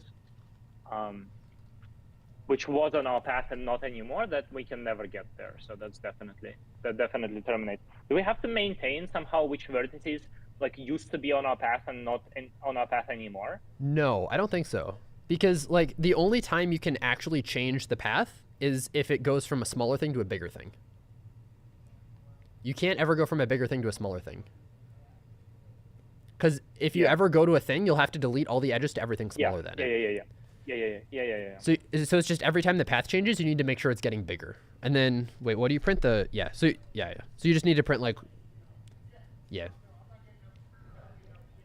So you just need to make sure it gets bigger. And the output is just the number of people that you can satisfy.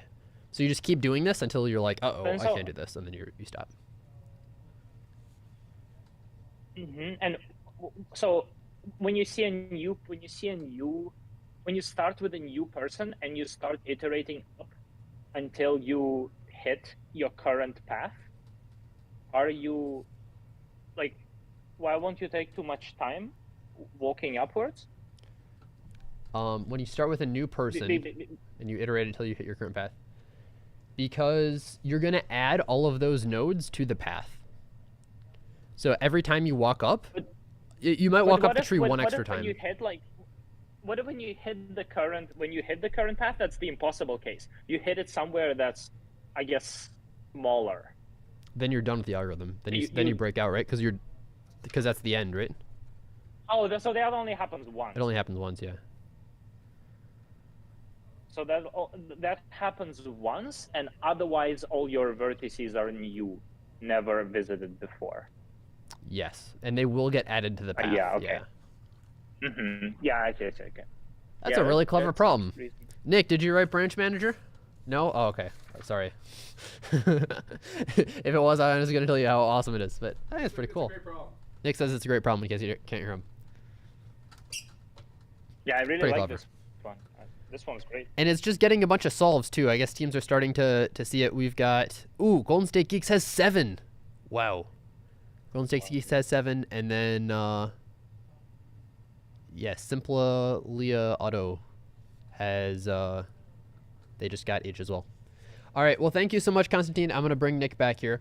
But I want to thank you for joining, and I'll wish Stanford the best of luck. Anything you want to say before you leave? I think it was very nice being here, and have fun the rest of the commentary stream. It was great to have you. All right, see you around. Bye. Welcome, Nick. Welcome back. Good morning. Man, it feels really fun to be solving these problems. I'm enjoying it, I gotta say. So y'all were just talking about branch manager? We talked about branch manager, and I think I also have an idea for the coloring game, problem E. The top secret coloring problem that we just that you just handed it to me because I'm like, oh my goodness, I gotta figure this out. These might not be totally sorted, by the way, so yeah, that's okay. You can yeah.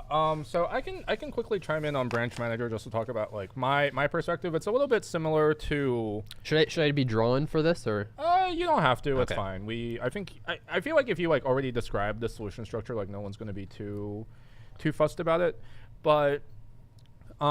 If anyone has heard of the technique known as Euler Tor, Use Euler tours in it. then this problem actually ends up being pretty straightforward. So if Really? you think about Okay, it in well terms let's of hang Euler on. Let's tour- think about it in terms of Euler tour then. All right, I'm gonna let you draw out some stuff while I catch up on the scoreboard. I just finished eating lunch, and so I'm a little been dealing with some administrative stuff as well. I found out I'm gonna be presenting solutions to all the contestants at the end of the contest. So I gotta work on some slides at some point. Oh boy, all right, well, we'll get you some time for that later. But yeah, here's the scoreboard now. Pretty exciting. We got 7 teams, or 7 solves by UC Berkeley. And Washington, UW has 6, and Berkeley's also in 3rd. So Berkeley's doing quite well. 1st, 3rd, 5th, and Yeah. 7th, and 8th. Oh my goodness. I guess Oh. there are just a lot of Berkeley teams here. I think there There are are only 5, right? I Only don't know. 5 allowed? At Berkeley, I feel like Berkeley usually sends 5 or 6 or so teams. We can probably do you're doing the Command F to count. Oh, there are 9. Wait, how are there 9? No, do UC Berkeley. You're right. I think there are 5. So there are 1, 3, 5, 7, and 9. Oh, there are perfectly odd pair. Oh, and 26. And 26, okay. Okay. Yeah, Berkeley is definitely one of the powerhouse universities in Pacific Northwest. We expect them to not only to send a team to NAC, but to usually do really well. In fact, in the judges, when every year when we're preparing a problem set, we like ask ourselves like, how many teams is Berkeley going to send to Division 2? Because in the past they've sent teams to Division 2, and we're like, come on, like your teams are gonna crush Division 2. Like at least put them in Division 1 and have a 1v1 or a 5v5 against Stanford. There's some glory in being in Division 1 too. I mean, even if you don't win, or even if you do really badly, the fact that you were there, it's like World Finals, right? Even if you do badly at World Finals, the fact that you were there. I mean, I guess it's not quite World Finals, but it's still Yeah. there's some glory there. Yeah, this is an extremely strong showing by Berkeley. Like, they usually have like 2 or 3 teams that are like in the top 10, but seeing them with 5 teams in the top 10 is really impressive. I'm really impressed by their showing right now. It would be nice to know internally how they expected each of their teams to be doing, because it looks like this team who only has 5 right now, they're in an interesting position. They're really getting stuck on A, really getting stuck on B. They have D. I guess they don't have E, but I guess they don't. And they do have H. Yeah. Yeah. So. I may or may not Oh, have. wait, hang on. Did they just get it? They did. They just got A. Oh my goodness! As I was talking about them, just got A. Nice. Yeah, I think I got the list of contestants. So I remember someone at Berkeley saying that they have one person on Code Forces who's red, and I On can which team? try to find the team. The team that has the individual that I know of that's red on Code Forces is Berkeley Blue, and they're in rank 7 right now. Ooh. So I Dang. don't know about these other teams. Now Berkeley Blue has G. Only team on the site with G. Oh, actually, looking at the Berkeley Blue team, looking at the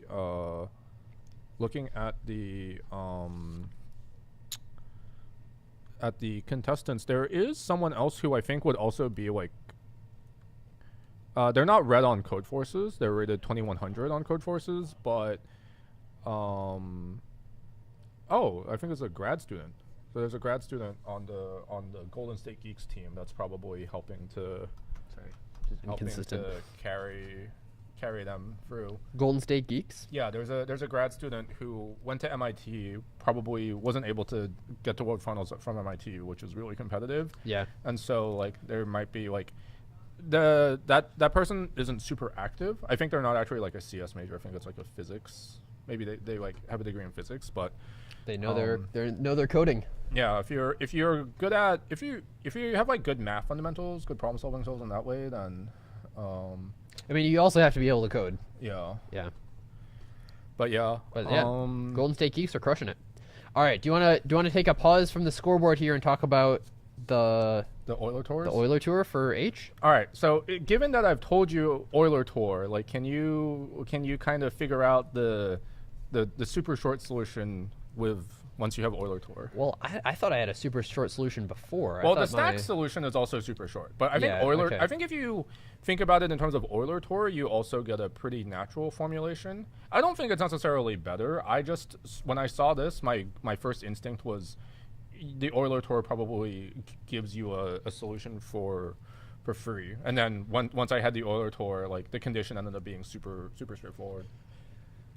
Yeah, I can imagine what would happen here. So, let's say we sort each of these children so that they go from left to right at every layer, right? Yep. So these are like, this is increasing. So this one's smaller than this.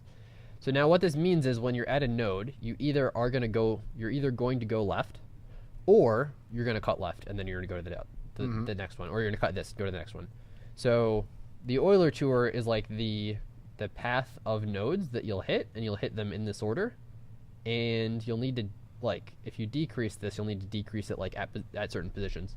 Okay, so now let's talk about what the requirements are. So the requirements are like, we need to go, let's say, to this one first. So that means, I guess maybe I'll label these. So this is 0, 1, 2, 3. We'll just label the prefixes first. And then if we need more, we can do that later. So we need to hit node 5. Okay, so if any node we hit is ever less than 5, then that's impossible. That's not strictly true. Like, you could hit 4, What do you mean? for example, right? Oh, yeah, it's true. Okay.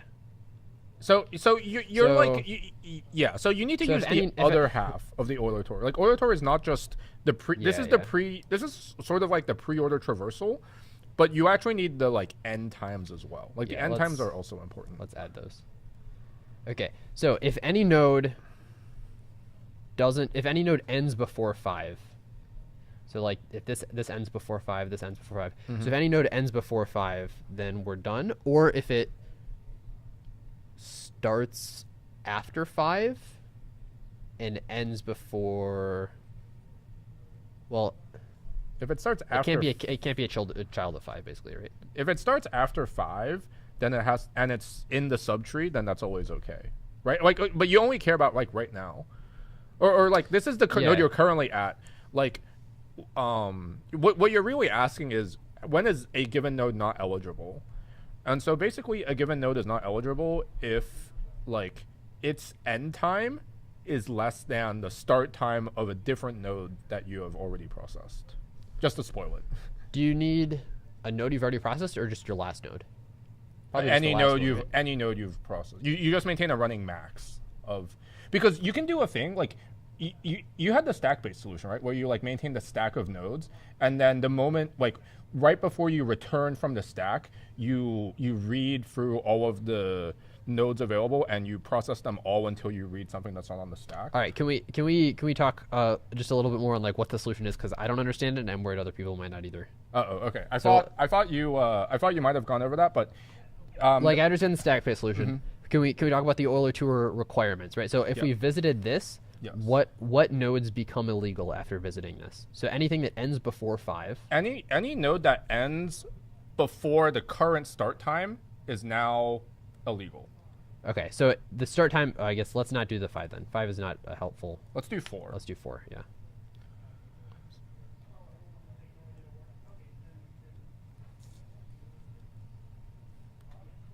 Okay, so if it ends before 4, so that would be this here and this here. So both of these nodes, we can't possibly visit them in the future. Yes.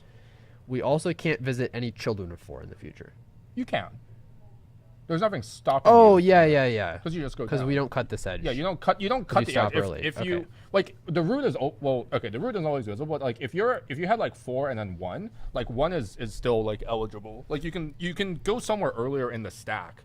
That's fine. They can just exit early. So you just look at, okay, so if we visited 4, okay, then we're fine. And now if we visit 7, or if we visit 8. If you visit 8, now you have to cut all of these. Because these all end before 8. Yeah. Because we cut this off here. Yeah. Okay.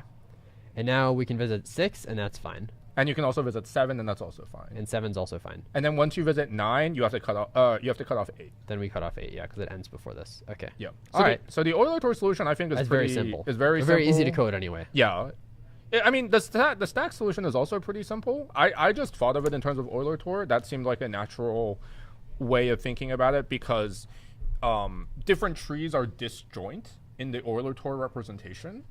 So that's why I thought about it in terms of Euler Tor. Like, if you say, like, I'm going to cut this tree and this subtree is no longer accessible, then, like, in the Euler Tor formulation, you're, like, saying you can never visit anything in this range. Because that's what the Euler Tor does. It's basically decomposing a tree into ranges and an array. A bunch of ranges. Yeah. Yeah. Might move this a little bit over. Oh, I'm just kind of staticky, aren't I? This jacket's a little static. I think just everything here gets staticky because this thing is like a bunch of static, and then this rubs off on the balloons, and then you just have a big mess of ungrounded electrons. Did you also? I think I saw you talking about problem. Was it K? We talked about the one with the balls in E. vials. E. May have Problem been E is color tubes. Yeah. Should I explain what I was doing for that? Yeah, that problem's really cute. I liked it a lot. So, here's my idea. Ooh, colors would be fun here, wouldn't they? Oh yeah, definitely have all these different colors so you can. Although animating them is going to be a little hard. All right, so we'll start with black vials. How about that? All right, so we've got how many vials do we need? Maybe let's do 5.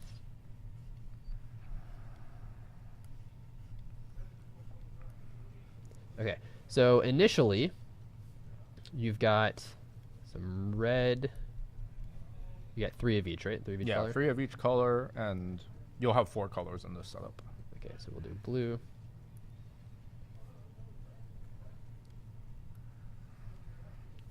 Let's pick pink.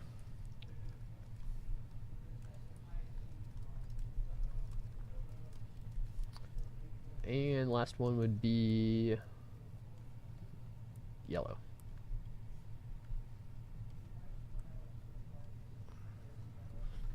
Okay, so, yeah, I can explain my idea here.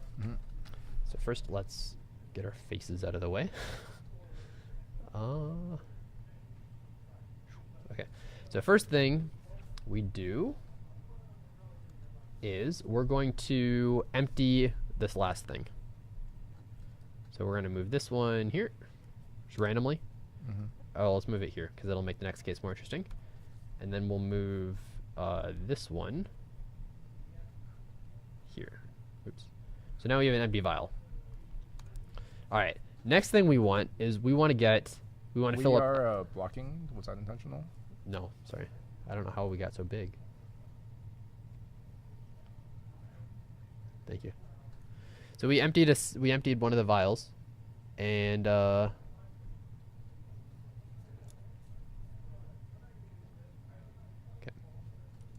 can became a lot bigger. Yeah, I'm sorry about that. So now we have one empty vial. So now we're going to fill up the bottom 2 here. Okay, so we're going to move this here. Well, okay, so in this case, we've got 2 pink that are both on the top. So it's really easy for us to do this, but we can imagine we didn't. Then what we need is we can swap 2 things that are on the top, right? So we're going to swap it so we have 2 yellows on the top and middle. Okay. And I'm going to do this by moving the pink over here. Then I'm going to move the yellow on top of where I want it to be. And then I'm going to move the pink to the place where the yellow was.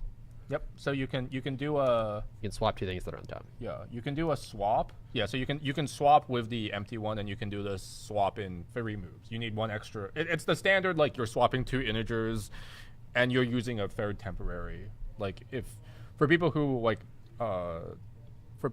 aren't who like code in like Java, yeah, you need to swap manually. You have to do like 3 sort of swaps. You don't have STD swap. Or in Python, you can just do like x comma y equals y comma x or something. But in Java, this is how you would do it. You would use the empty val as a temporary thing, so you can swap in 3 operations. Okay. So now we have a stack of 2, or we have 2 that are on the top. We're going to move them both over here. So we got 1 here. Okay. And now we get 1 here. Okay. I haven't actually counted the moves, but I think this is good enough. Okay, so now we have these 2 here. So now we need to find the 3rd yellow one. Okay. We also have 2 empty things here, or we have 1 in each thing. If we have 1 in each thing, we'll just move 1 over so that we have two empty things in the same thing. Mm-hmm. All right, so we have two trash positions here. Now either the yellow's here or on top. If that's the case, you just move it over. Mm-hmm. Or the yellow's in one of the bottom ones. Yeah. So in this case, we're gonna move this. We're gonna find the garbage on top of it, and move it to the garbage pile. Got it. And then we got this, and we move this over to here. Mm-hmm. And now we have this, and now we started with one empty thing, so we're gonna get one empty thing again, so we can easily solve it for n-1 by just moving this one over to here. Yeah. And now we have like the same thing we started with, but yellow solved in this position. Yeah. Okay. Yeah. So there are a lot of different ways to do this. There's not one specific way of doing it. I think this way definitely works.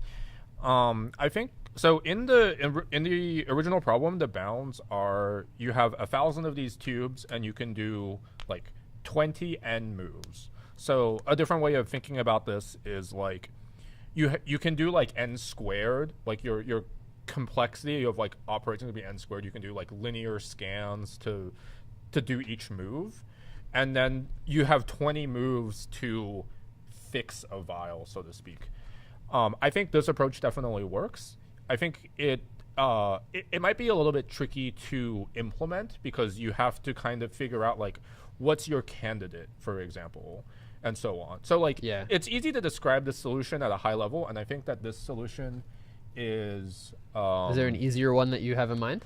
So I'll tell you what I wrote, and I'll tell you the solution that I came up with, and then the solution that I'll probably release in the slides, just because I think that this solution is easy to implement, even if there's like maybe more casework. Okay. So what we're going to do is the first phase is we're going to get the rightmost vial will be empty. Yeah, so we've done that. Yeah. Right, yeah. So we're also going to have this invariant that like at the end of every, we'll call it like a step, the rightmost vial will always be empty.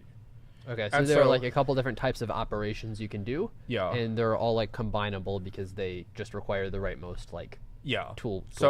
So what we'll do is we'll define these operations, and then in each operation, it's required that the rightmost vial be completely empty, and when we complete the operation, the rightmost vial must still be empty. What we're also going to do is we're going to fix the vials going from left to right. So we're going to fix this vial on the left with the pink, blue, red. We're going to make that all be monochromatic. Then we're going to go to the second vial, make that one monochromatic. Then we'll make the third one monochromatic, and so on and so forth. So what this means is, like, the reason that we define it this way is once a stack is monochromatic. Whoa! Did the lights go off? Light went out. I'll fix it. You can keep talking. All right, I'm gonna keep talking while technical difficulties.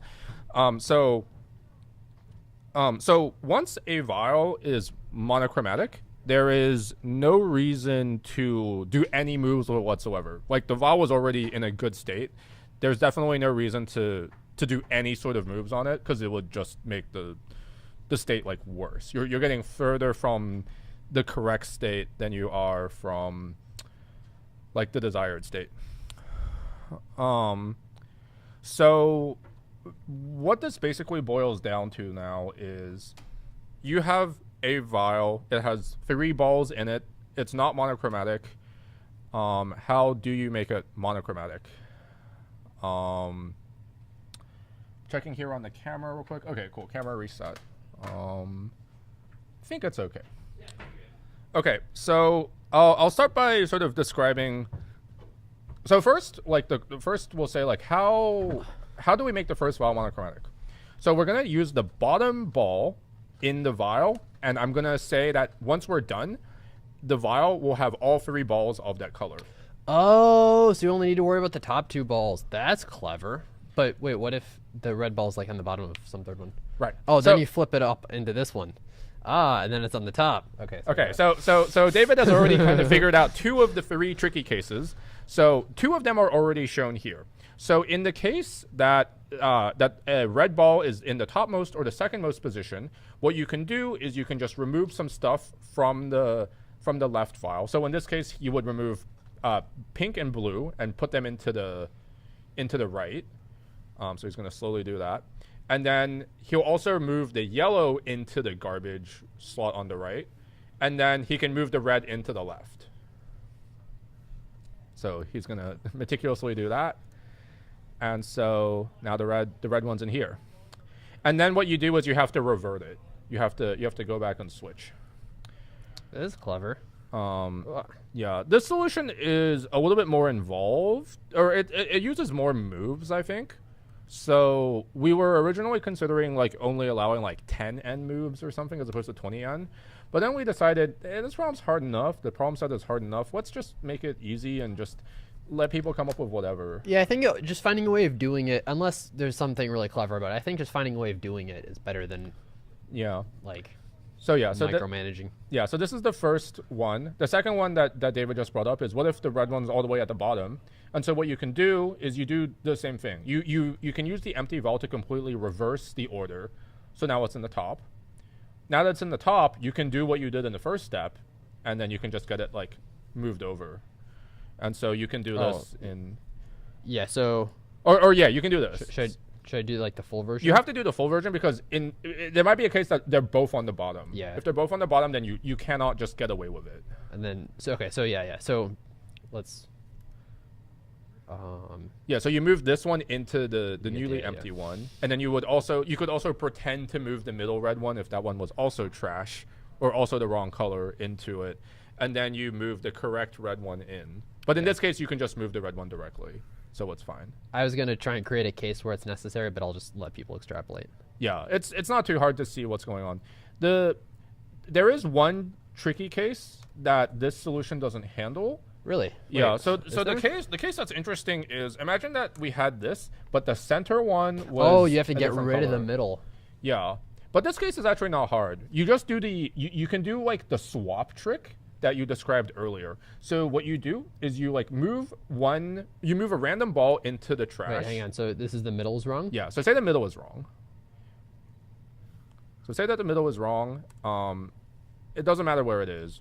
What we need to do is we need to somehow get we want to get the top ball to be the middle ball. So we want to flip two balls in the sequence. Yeah. So you just move the red one and then the blue one over to here, like this. So then they're here. Wait, no, that doesn't work. So the way that I do it, I'm going too fast. The way that I do it is move a random ball into the trash, and then you use that space to do the swap. Yeah. Okay. So it's a little involved. So now you have two top empties. So you do that one top, then you move the other one, then you can put that one in, and then you can rearrange it. Yeah. Okay. Yeah. You get the idea. Yeah. People watching this are very smart. They don't need to watch me mess around with. I'm giving you a little wrist workout right here. You get the idea. All right. So that's my solution. I think it's easier to code, even though there's more casework. You can define like a helper lambda or something where you just say move like these balls, and then like I just have the cases all written out, so it's like actually pretty clean. Yeah, someone's asking how many moves is it? It's definitely not that. It's definitely not too many because you don't have to worry about the bottom ball ever.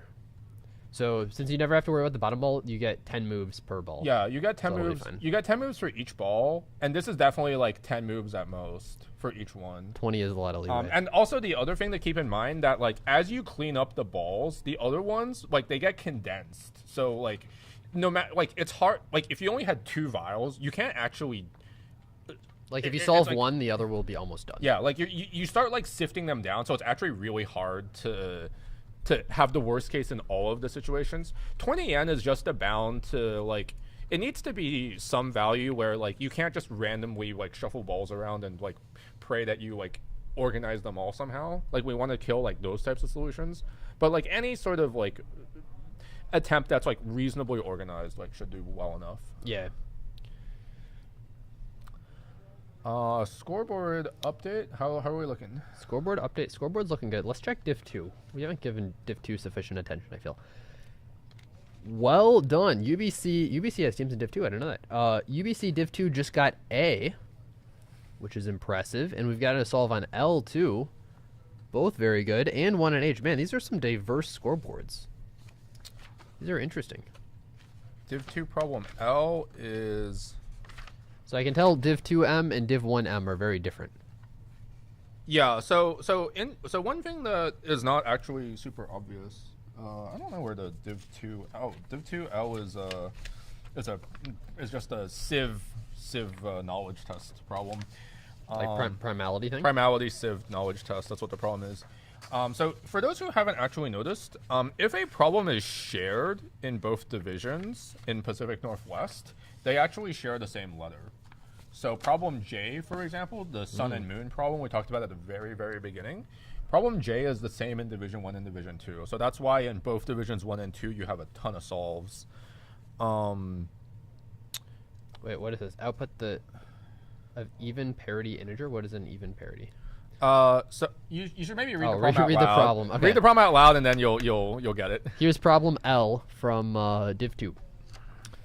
A property of any positive integer is its prime parity, which is derived from the count of its distinct prime factors. The count of its distinct prime factors. So how many prime factors does this have? Does it have an even number of prime factors, an even number of different prime factors, or an odd number of different prime factors?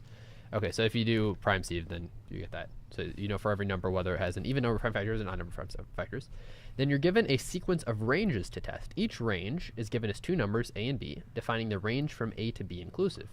You want to compute the excess of even parity integers over odd parity integers in this range. If they're more odd parity integers, the difference will be negative. So yeah, let me just say, this is one of the things that I think this is a really good Div 2 problem because it tests two different things. It tests, it tests cumulative sums, it tests prefix sums, and it also tests, what is it called? Prime sieve. Yeah. Prime sieve, yeah. So you have to know both of these, and you can like invent, well, you can't really invent prime sieve, but you can teach yourself prefix sums if you don't know it. And it's not something that would be good in Div 1 because the Div 1 people would be falling asleep as they solve it because they've just done it so many times. But the Div 2 people, it's like a good way of testing something that they've learned. And like a lot of the aspects of moving from Div 2 to Div 1 is getting really familiar with just your basic tools. And like once you're really good at prime sieve, once you understand like the basics of primes, you understand the basics of what it means for one number to be divisible by another, and you just know prefix sums like the back of your hand, then this is really easy to do. Yeah, so this is where like a bit of the problem set design, like we have to think a little bit about like the problems and like what problems are suitable for Division 1 and what problems are suitable for Division 2. So like you say, at the same time, this only has one solve, which is in Division 2. In Division 2, yeah. Only one team has this, which is maybe they're just not used to prime sieve. Yeah, it is an involved problem. I think for a Division 2 team that's starting out, they're going to have a very hard time combining both of those techniques. I think a team that is like preparing to go into Division 1, this is the sort of problem that they should be able to knock out with like either they know the sieve and they can like write it from scratch, or you're allowed to bring in like pre-written code to these contests. So some teams will bring in a pre-written sieve and they can just like copy it and then do it, and then they can implement the prefix sum part on their own. That's not usually something you need to have pre-written code for. But yeah, like when we come to like designing the problem sets, like a problem that is hard might not be suitable for Division 1 or Division 2 for various reasons. So this problem, for example, as you say, it's not suitable for Division 1 in large part because it's mostly just like two knowledge tests. Yeah, it is. Yeah, it's not. It's the sort of problem that, like, if a team doesn't actually know the techniques, like they're at a very big disadvantage relative to a team that does, and the problem would be relatively easy on the Div 1 end. So because of that, well, I mean, sometimes knowledge tests aren't necessarily bad. They just have to be knowledge tests of maybe a little bit harder things and maybe more involved for Div 1. Like as an example, I'll give an example here. Facebook Hacker Cup, round 3, problem D, I think, of last year, was a fairly odd topology problem where you had some balls and rubber bands, and you had like a structure of rubber bands, and you had to replace one ball with another and see if you could keep the structure of rubber bands the same at the end. Yeah. And that was largely a knowledge test. Many of the concepts there had been seen before, but the fact that it was round 3, the main goal was like to see who can like actively write a bunch of code, implement a bunch of complicated algorithms, do them all together.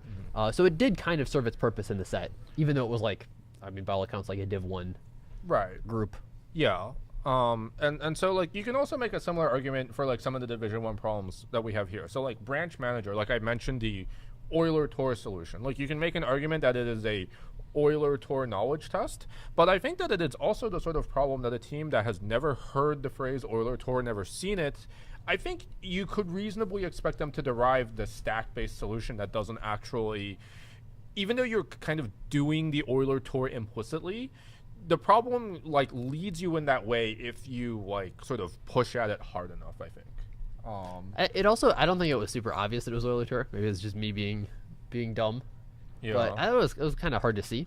Looks like in chat we have a couple comments. Like Derek is asking, like, do Div 2 teams necessarily know what prime factorization is? That's a pretty fair point. I think that some people probably like vaguely remember that you can factorize integers with primes, but like other teams might get a little hung up on it. It's definitely a little bit tricky. Like if you don't read the bounds carefully and you don't think about the time complexity very hard, you might think like, oh, I can just loop over all the numbers and like count the primes manually or something. But I do think it's also a good point that he made, which is like you don't explain what a prime number is. So wait, we don't explain what a prime number. Okay, so I don't do a lot with the statements, but yeah, I mean that's acceptable for like Div 1, but for Div 2 maybe that might be good. That's something that we maybe I need. I actually don't know. Maybe I'll like go and poke my head in and ask, have there been any clarifications on what a prime number is? Let me ask that right now in our judge Discord. Once you've been programming for a certain length of time, you just like ignore the parts of problems where they explain what a prime number is, what a permutation is, what a graph is, but it is useful to have, yeah. I also see a comment from Derek about swapping two numbers a cool way. One thing I would recommend, check that to make sure it works in both Java and C++, because a lot of those don't work in one of the languages. So that's, yeah, they behave differently. Like a lot of the Java swaps don't work in C++ and vice versa. There's some, I never remember order of operation or operator precedence. So I always, whenever I have bit masks going on, I always like just have parens over literally everything. So I never have to think about it. So if it works, it works. Or if it doesn't, it's very clear what the order is. So I never think about the order of operation when it comes to anything. Yeah, Andrew and Kevin were doing the same thing. And I was doing a contest with one of the old MIT teams. And Andrew's like one of the best programmers in the country. He was like, Kevin, we got to do order of operations on all these things because they also don't remember them. Easy to forget. Yeah. All right. We're looking at the Div 1 scoreboard again. It looks like the Golden State Geeks are still the only ones at 7, but we have more teams catching up at 6. We have Cardinal. We have the Simple Leah Auto team. We have Burden of Dreams from Berkeley. One Gun Digon Dragon from University of Washington. Berkeley Blue from Berkeley. D.A. Flint from De Anza. So that's 6 teams with 6. And then we've got like 7 or so teams at 5. And the scoreboard's sort of like filling out a little bit nicely. Like teams are starting to get into those like harder problems. If we go to the very bottom, there are only 2 teams that haven't submitted anything, and they haven't solved anything in Div 1, but they also haven't submitted anything, so they might actually be no-shows. So we might actually get our condition of every team solves at least one problem. Yeah, and I just want to mention here, this is like a very beautiful looking scoreboard. Like just the sheer diversity here on what different teams are solving in Div 1. The fact that it's not like first you solve F, then you solve A, then you solve C, then you solve J. It's like, sure, you solve C, F, J, and probably A, and then after that, it's like, the world is yours, go do whatever you think is easiest, and there's certainly disagreement about that from the teams. Yeah. So I think that's good. That's usually an indication of like a well-written, well-balanced set. The set is balanced, and the difficulty is not just like straight linear. It is like roughly themed around like problem. Like the problem difficulties are roughly the same, but the areas are different. So different teams get to pick and choose. But you'll see which teams are the best from if they can solve the combination of the problems like more quickly. But if you look at previous Pacific Northwest scoreboards, they're just columns. It's just here's the biggest column, here's the second biggest column, and they all just like get progressively shorter and shorter. So like this is like something that I definitely wouldn't intentionally like aim for this. Although I have been pushing for being a little flatter on the hard end. So like the hard problem, like we don't just have like a big spike in difficulty. Like I did try to taper off. I wanted to taper off the top, but we still have a couple hard problems. Like I think problems I and M have not been solved. Okay, so I haven't seen M at all. Do we have a copy of M? M is one of the secret problems. Here it is. Oh. M was a secret problem. I was not a secret problem, but I cannot. Oh, I is. I think I waited to talk about I to do it with you.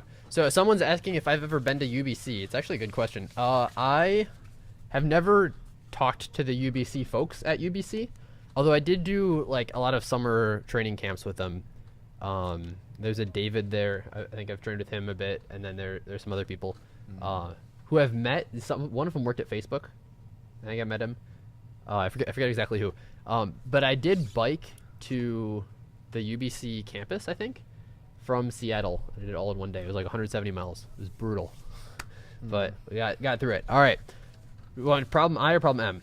Let's do problem I first, because it's about Nick. It's about me. I wrote problem I. I did write problem I.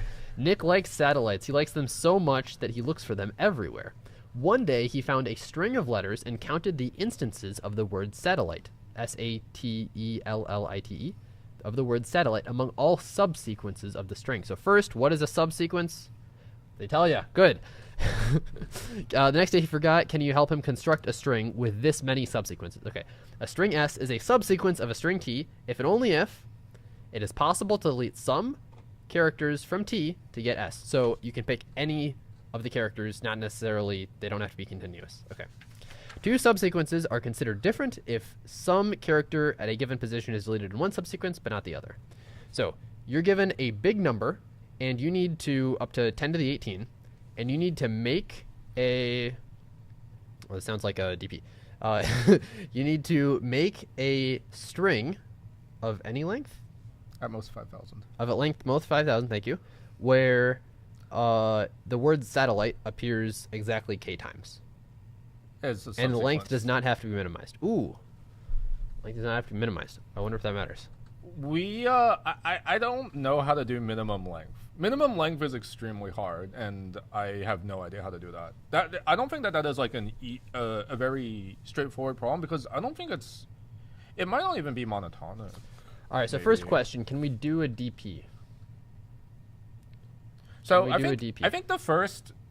Well, the first question, yeah. How do we count let's say we were given the string. How would we count how many times it occurs? How does the judger work? So problem one. So the first part of the problem is like, how do you count the number of subsequences? Like you have to be able to do this in order to do this, and this is actually what the output validator does. The output validator goes and tries to figure out how many subsequences of this string are satellite. And the way that you can do this is done with a relatively standard counting DP. This problem has appeared quite a few. Like the problem of count how many subsequences are a string is a standard one. It's appeared in CodeJam. It appeared in CodeJam in, I want to say, like 2012, 2013 in the qual round, I think. But basically, what you can do is you count for each prefix of satellite how many subsequences there are that are exactly that prefix. Hang on, we'll draw this for people. Yeah. Okay, so I think it's easiest to do if you do just do S. Like count how many subsequences are S, and then also count how many subsequences are SA, and then you can sort of see the update as you go. So let's give an example word here. What do we want to do? Second? Is that the word? Yeah. So say you want to do second, and we're counting. What are we counting? Or second is not a good example. Let's do. Should we do abacaba? Classic. We can do abracadabra. I was gonna say abracadabra, but how about abacaba? No. Sure. Abacaba is classic, and we want to count how many. Let's do ABA. Right, ABA is probably the standard one. All right. So we want to store how many instances are there where we're at each position, right? Yeah, and you loop over the string of letters going from left to right. So at the A, then there's one way to get here, 0 ways to get here, 0 ways to get here. Yes. Now we're at B. Now there's 0 ways to end at an A. Well, technically there's one way because you can delete the B. Then there's one way to get to the B, which is you come from any previous A. Yeah. And then you get this B. Yeah. And then there's 0 ways to get to this A. Yeah. All right, now this A. So there's now 2 ways to get to this A. You can take this one or you can take this one. Yeah. And we get 2 because it's 1 plus 1, so this is 2. Yeah. Easy, fast to calculate. The B, there is just the previous one. We would have to delete this A here. And then there is one way of getting to this A. Yeah, you have to use the whole thing. Yeah, the C, we still have 2, 1, 1. This one, now we have 3, 1, This is 2. A bit slow here. Okay, all right. Now it's 3, 4, yes, 3, 4, 2. 2. Okay. And then finally, last one, we have 3. Nope. 4. We have 4. Okay, you just put an imaginary 1 in the beginning, and then it makes it really easy. If you put a imaginary 1 at the beginning, what you're always doing is you're adding the prefix. You're adding the previous value if it matches, and the string the is just the previous value in the previous row. To be clear. Yeah. So it's 3 plus 1 is 4. Then this B doesn't match the A, so this is just 4. Still 4. And now this A does match this A, so it's 4 plus 2, so it's 6. Yeah. I think it might be it might be instructive to do the AAA case where the subsequence is AA, just because satellite also has duplicate letters. So just to showing the AA, showing when it's, so just do all A's, for example, and like just to make it clear how to handle the adjacent duplicate letter count. It's not actually material to the problem, but like I think that it's a little ambiguous if you are maybe like following along. So there's one way of doing empty string. So it's 1 0 0 0 0. Okay, Yeah. now we'll process this. So now it's 1 1 0. Now we'll process this, and now this is always going to be 1. This will be 2. This will be 1. Yes. And now we process this, and now it's 1 3 5. No, 1 3 3. This entire stream is just how absolutely horrendous I am at math.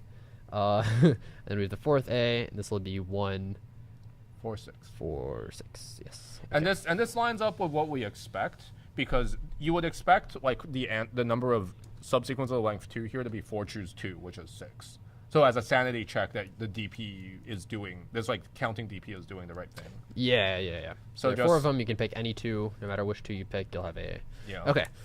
All right. Very cool. So note that you haven't even solved the problem, but you've now solved the validation. Yeah, you know how to be a judge. Yeah. So now you can be a judge, and if you want to be a judge, that's a question. You should for a sign different up to time. be a judge. Or look, if you have finished ICPC, you can help write problems and be like Nick here. Yeah. Okay. So we now know how to count the number of subsequences.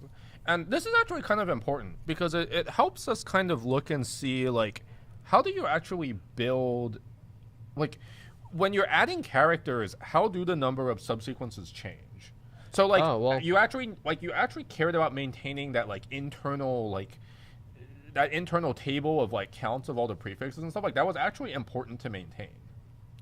Yeah, so one thing is, if the answer is really small, you kind of tell us in our third sample, right? If you have, like, satellite, I'm going to learn how to spell satellite by the end of this problem.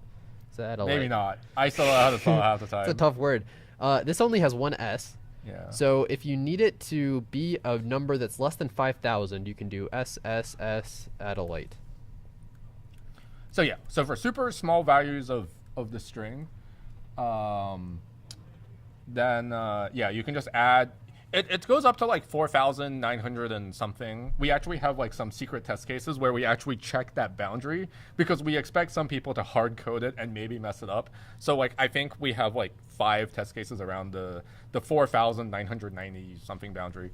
But yeah, so for really small values, you can do this sort of casework, but the intended solution doesn't need like special case handling for this. It can actually pick like any value and it just like will do the right thing. But we'll need to so my point is you need both a way of getting a really big number fast and also a way of being precise with small numbers. Yes, this is if true. you're going to do constructive. I feel like there's also just a DP here, but I don't know.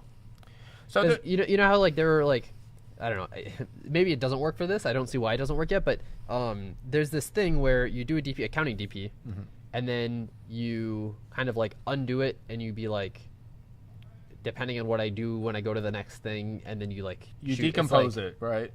Yeah. So I think that there were some things that people might try where they're like, I'm gonna try to factor this number, and if I can factor it, maybe like I can figure out like some like product. But it could be like prime. doing things. It could be prime or something, but also like it's 10 to the 18. Like it doesn't actually. It's not clear that like factoring even helps because the mutations in the DP state don't really lend themselves to like any sort of multiplication because they're all you're additions. adding a bunch of odd numbers. They're together. additions, right? Like you had to choose 2, right? The choose 2 already, the division already kind of messes up a little bit.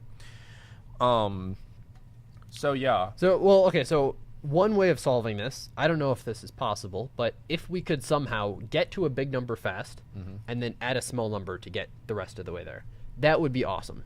And it seems like one way of getting to a big number fast is like you have a bunch of A's and then a bunch of T's, right? If you have a bunch of A's and a bunch of T's, then like, okay, so I guess first observation, we have SAT is 3 but there are 2 T's.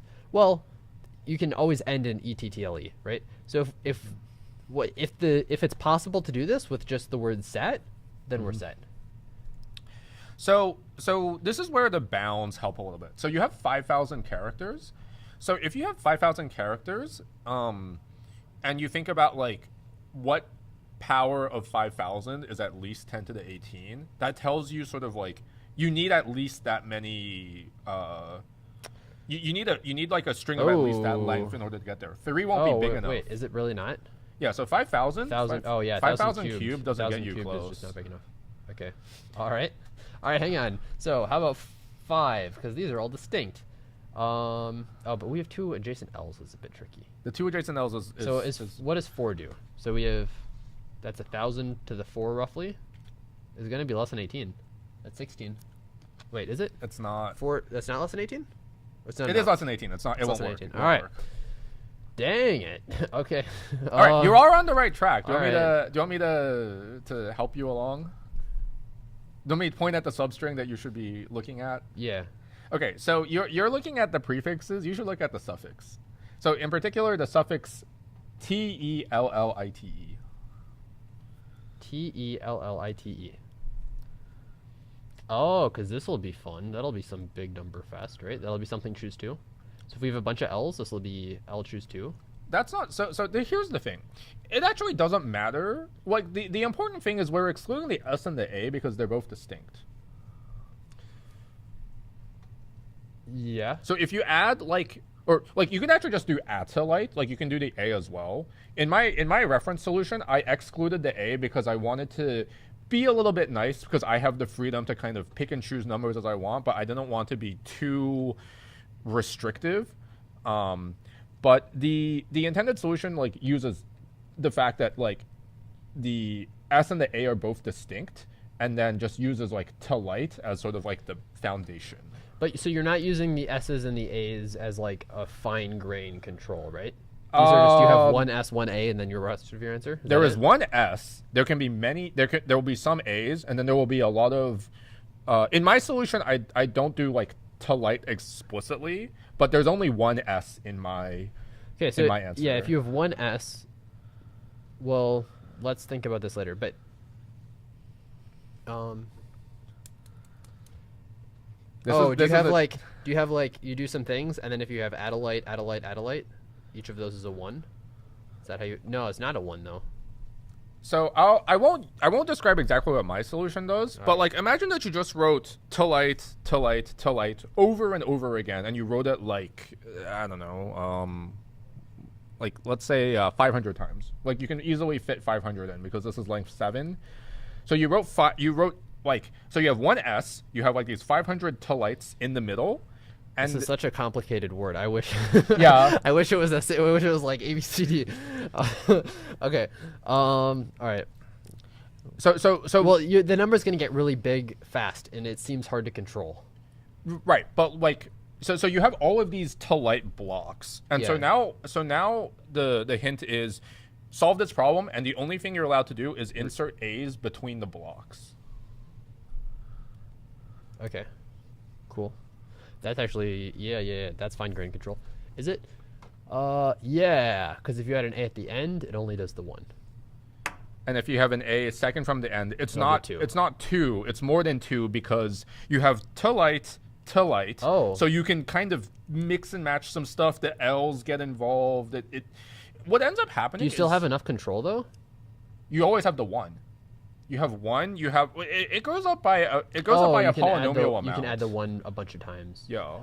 Oh, okay. All right, let me explain this to people because I know I understood it, but I don't think we did a good enough job. I will let you explain it to because I know the solution, so I'm like a little. I'm not going to be the best at explaining it, but all right, let me start with how do you spell the word satellite? Satellite. I typoed it so many times during problem setting. It was kind of Okay, so we're gonna make this a block. This will be a block. So we're gonna have 1 block here. This will be telite. Then we'll have telite, and then we have an S here. Okay, so here's the thing. So if we have an A here, this is going to be just a massive number, right? So we can make this thing really big really fast by just putting some A's here. But we can get more fine-grained control by every time we add an A here, the only way this A is involved in a satellite is if you have this S, this A, and then this suffix. We can't use any of the other suffixes because the A only comes before the block. So you need this A, or this S, this A, and then this suffix. So we can add like 3 A's here, and this will be +3. And then what about when you have telite to telite? Well, this will be some number. Maybe it's like 500 or something. It's like 20, actually. It's pretty small. It's only like 20. Okay. So if you have an S here, this is like +20. But the important part is this is like a multiple of something. This is like roughly times 7. So if we have a bunch of telites, it's going to be multiplicative-ish, right? It's about exponential? It's polynomial. It has to be it's okay. It basically just has to increase at a rate that's like polynomial such that like if you added an A at the very beginning, it gives you more than 10 to the 18. And so any reasonable construction kind of gets you there. Okay. All right. Well, yes. Okay. That's the idea. Sorry, I definitely did not do a super clean job of explaining it. But this is one of the harder problems, and it's the sort of thing where you, like, I think the hardest part of this problem is that you can pick the bounds. Like the number 10 to the 18 was like committed very early on. We knew that we were going to do 10 to the 18 subsequences, and we weren't sure like how long the string had to be. So what we did was we just told all the judges, like, hey. Wait, is it the last hour? It is the last hour. Last hour. Scoreboard's frozen. All right, let's talk about scoreboard freeze, and then we can loop back in on some problems. All right, yeah. So scoreboard's frozen. That means there is less than 1 hour left.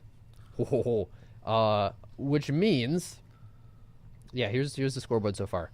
We've got UC Berkeley has a submit on B. This is their first submit on B. They haven't submitted anything else yet, which seems somewhat likely that it's right. They also have 7 problems, so if they get this right, they're in the lead by 2 problems, unless one of these other teams gets, well, one of these teams gets one of these yellows.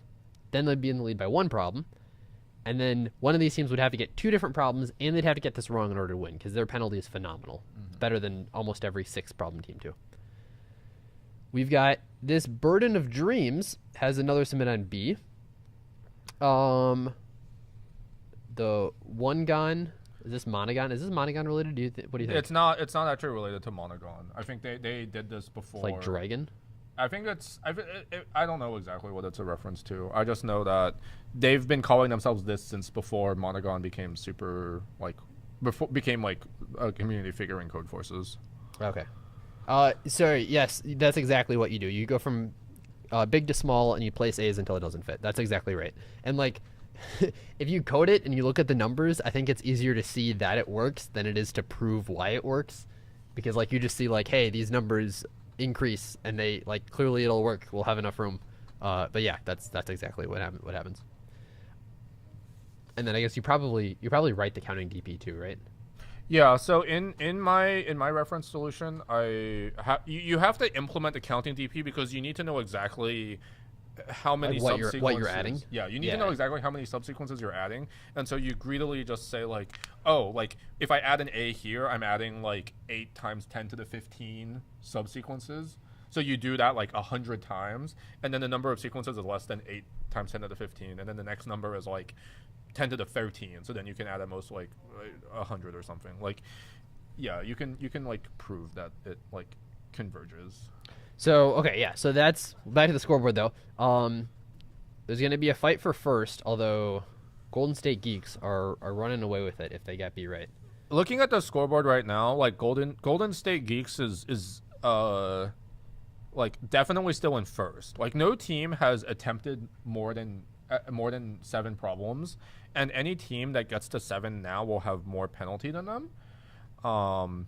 So yeah, but these yellow submissions, so the teams will know if they solved it, but no one else will. I mean, technically, I could look and peek at the judge scoreboard and maybe spoil it, but nah. we shouldn't do that. We should Nah. I think it'd be we want to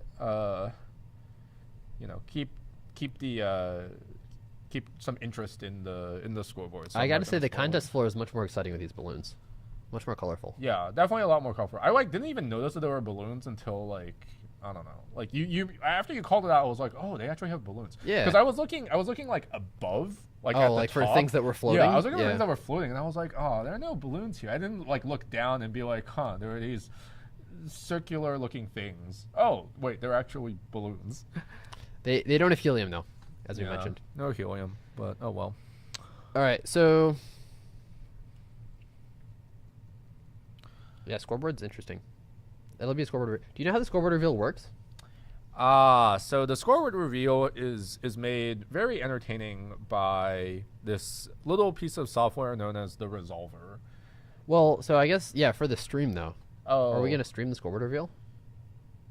Ooh, that'd be cool. Well, the scoreboard reveal is going to be in the other room. It's going to be over Zoom, so you might be able to hook into the you could dial into Zoom and stream the Zoom. Do you guys want to see scoreboard reveal? They're going to have to wait a little bit. I mean, I'm also going to be presenting solutions in the other room. So you could have me like presenting solutions to the contestants, have you dialed into that Zoom call so you can hear me give the solutions for like the second time or something. I don't know how we would get mics there. You're not going to get We don't have long range mics. You won't get mics there. You would have to get the audio from Zoom from Zoom somehow. and just sit here and watch it. Okay. Like you would have to do that. So you would be here it's possible. doing stuff, and then or maybe you just leave it on for people, and then I will just be in that Zoom call. I haven't thought about it. All right. we'll figure that one out in a bit. For now, we have a contest. All right. Yeah. Okay. Scoreboard is what it is. Everyone seems like they're trying still. No one's spamming submits to every problem. So yeah. Usually when a team spams to every problem, they haven't solved any of them, and they want to make it look spicy. But sometimes legitimate teams do this as well. They really want to hide what they're doing, but it hurts your penalty to spam submissions. Only if you get it. Only if you get it, but yeah. So usually once a team has submitted to everything, they're kind of telling everyone like we give up, we're done.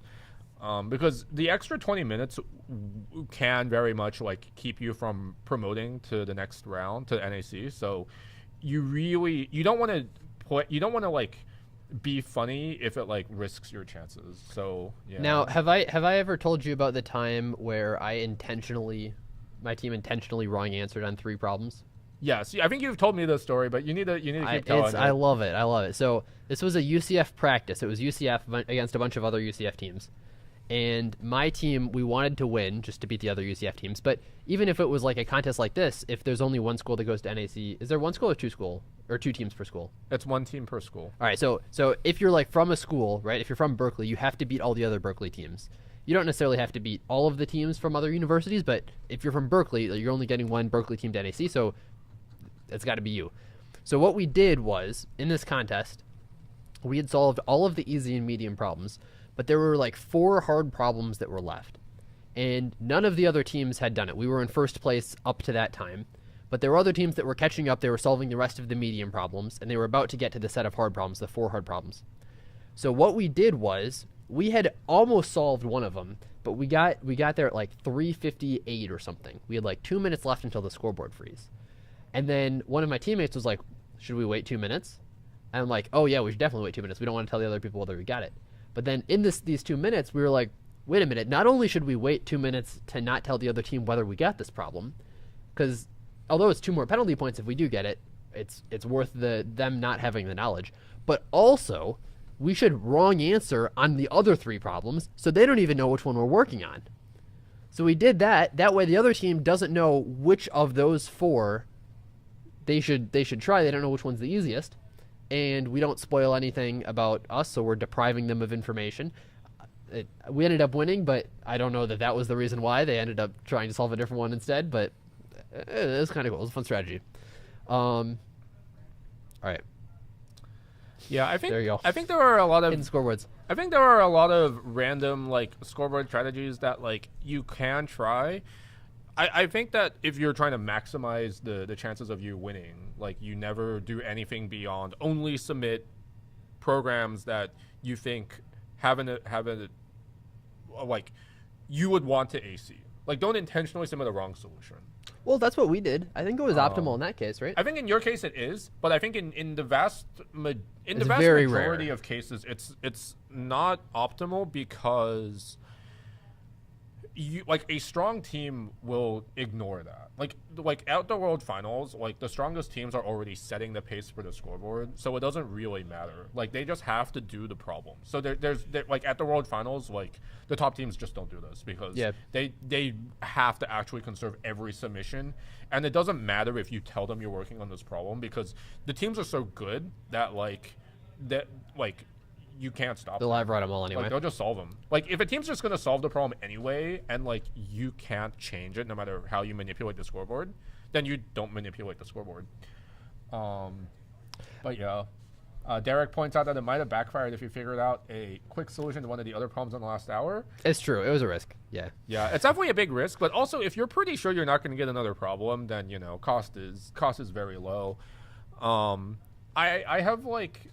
I've never been willing to do this in any real contest because I think in most of the contests that I've been in for ICPC, my penalty has either been like I'm at the low end of the range for the problem solve, or I'm like at a massive penalty for the problem solved. So this is like at World Finals. Like at World Finals, I was like, I'm not saying other teams should try and do this. I'm just saying in the few times that it happens, it's rare enough that it's like a notable, like it's fun. It's comical. Yeah. All right. Do we want to see? Are there any problems we haven't yet solved on stream? Are there any problems we can explain further? If I am following along, I have the Division 1 problems. Do you want to go through all of them, just one by one? So 3 dice. Did you go over 3 dice. I talked about 3 dice is the backtracking. Backtracking. You can just brute force or backtracking. Backtracking is what I do. Backtracking. You can just recursively backtrack. That wasn't what we were saying. We were saying brute force the first dice with like 18 choose 6, and then for the other 2 do a 2 set. No, I mean anything works because backtracking. Or do see if the graph's 2 colored. Yeah, anything. Like honestly, anything works. Like Okay, that alright. definitely works. All right. Okay. All right. So that's A. What was B? B was alchemy. The DP was that's alchemy. like the DP that's not actually a greedy problem. Ah, Like, yeah. Everyone's getting really hung up on it. That problem is actually like destroying teams. Like I expected more solves than this, and I guess I severely underestimated the difficulty. I'm very surprised personally. C was the Champer noun count, which is the pretty easy or pretty classical mod problem. D is the triangle Seg tree problem. Color tubes was the pretty balls that we were we were maneuvering around. Maneuvering balls, problem E. F was sorting with the exponential / logarithm tutorial in the middle. Exactly. Why do I have a problem? J? Learning high school algebra. G is digits of unity. I don't think you want to. We have never talked about G, and there's one solve in it. Do you want to talk about it now, or should we go through the rest? We'll make a stack of the interesting ones still. I think the only interesting one. So I think the 3 most. Well, let's do it. What's H? Do we have H? H is the secret branch manager. We talked H is about branch this. manager, Euler Tour. Euler Tour or I just BFS. is counting satellites, which we literally just went. Where's over. I? Yeah, counting satellites. Okay. I is pretty tough. J is I- sun and moon. I is I has no ACs. Yeah. But a lot of the time. I is admittedly hard. Sun and Moon is Moon's easy. The Chinese remainder theorem, but not really. Advertising ICPC, the mass DP. Yeah, bitmass DP. Yep. Exponent exchange. Did you get this one? This one's a little tricky. Oh yeah, we haven't. This looked hard. Yeah, so this one's also kind of tricky. We can definitely go over that. And then this is a Div 2 problem, so I'll put those in the Div 2 set. Wait, that was I. Where's J? Do I have J? Oh, J. J was Sun and Moon. Okay. What about L? L was exponent exchange. And then M? M is lone knight. So these are the three I haven't talked about yet. Yeah. Okay. So I think we should go over them in this order. I think that these problems are probably roughly difficulty order sorted. G and L may be debatable. I think according to the scoreboard, L is easier actually. Is there hard geometry? Probably not. There's a medium geometry that's geometry and seg tree. There is no hard geometry. Unless one of these is geometry, the answer is no. There is no hard geometry. No hard geometry. In fact, there's like no geometry really. Like the triangle containment, you can argue is geometry, but it's like pretty light on it. Yeah, it's just can you sort? Yeah. Okay. Let's talk over. Okay, so if I'm looking at the scoreboard, there are one solve on G, one solve on L, and no solves on M. So let's just go over them in order. Yeah, let's do G. Digits of unity. All right, at the beginning of the school year, the students in the International College of Paper Cutters chose their student IDs. The students can choose any positive integer less than or equal to some maximum number for their IDs, but no two students can choose the same one. After deliberating among ranks, the students decided they wanted to find some common ground between their IDs. In particular, they wanted to choose their IDs such that the bitwise AND of all their student IDs has at least some minimum number of 1 bits. So there's some one bits. Every student has to have all of those 1 bit set. The students of the ICPC are asking you to write a program to compute the number of ways to do that. 2 assignments are different if there's at least 1 student that has a different student ID in each assignment. The bitwise AND of 2 things, they tell you what bitwise AND is. I'll skip that. Is that all right? Yeah, I mean, if you don't know what bitwise AND is... I'm going to assume the 16 people watching know what bitwise AND is. Okay. It's on Wikipedia otherwise. The definition generalizes to sets of numbers. The bitwise AND... It's just the AND of everything. They just explain what bitwise AND is. Just AND right everything. So how many ways are there to do it so that every student has at least this number of 1 bits in their AND, their group AND? Yeah. So yeah, it doesn't seem that hard. Although this is basically a math problem, which, as you've said, is not your preferred topic. It's not my preferred one, but I also don't. This doesn't seem like a hard one, right? So like, ooh, maybe it is tricky. Because there's some overcounting. Like, okay, so my first idea was we're gonna choose this. We're gonna choose like some number of things. Ooh, yeah, maybe this is harder. So let's say we know which ones everyone's gonna have. If we say everyone's gonna have these ones, and the rest of the bits for everyone are free. Ooh, but also people can't choose the same thing. Okay, so maybe it's a bit more involved. So you need to know how many things there are, and you know how many options there are, and then you have that many options for everyone else, and you need to pick however many of them there are. So that's like n choose k. The problem is that could be a really big number. There's a really big number of possible student IDs, right? 5 times 10 to the 6. The biggest student ID is 5 times 10 to the 6? Yes. Okay, never mind. I thought there were 5 times 10 to the 6 bits. No. So if it was 5 times 10 to the 6 bits, I think this problem is. Then you have massive factorials, and it's really hard. Yeah. Yeah. Yeah. I think this problem is harder than you think it is, but also probably easier than you think it is. Some of the judges, surely it's 1. Some of the judges, I think it's like, or I think it's harder than it first seems, but I think it's ultimately easier than like what you would expect. All right, let's think about it here. So, okay, so we have to pick. Well, what's the problem here? Problem is pick n numbers, sharing k bits. Sharing at least k bits. Sharing at least k bits. You're right. Yeah, the at least is important. Is it important? I think it's important. I don't actually know how to do it otherwise. So you're sharing at least k bits. You want to pick n numbers, sharing at least k bits, And all numbers are less than or equal to m. Yeah, all less than or equal to m. Let's say, how much is it? 5 times 10 to the 6. 5e6. Okay. So that's not too bad initially. Okay, so first thing is how many ways are there to pick, let's ignore the k bits part, right? So this is like 5e6, choose n, if k is 0. Okay. So then the next part is like, let's say k isn't 0. We need to brute force some number of bits that everyone's going to have. Mm-hmm. So how do we pick that number of bits? Well, how many? Ooh, there's a cutoff. You can't choose like the biggest bit necessarily. It's not a power of 2, right? No, so the biggest ID is 5e6. So you only actually have like 23 bits available. Yeah, but it's a bit like it's a little tricky. I don't know, like you can't just say like you can pick any 5 bits. You might not. What? Well, you can, right? There aren't that many ways of picking 5 bits when you only have 23 bits to begin with, right? Because the max ID is 5e6. Oh, I was gonna say you can't math your way into it, but you can brute force the 5 bits you pick. Yeah, you can just do all. You can just brute force. You can brute force all possible bitwise ands from 1 to 5e6 that have at least k bits, right?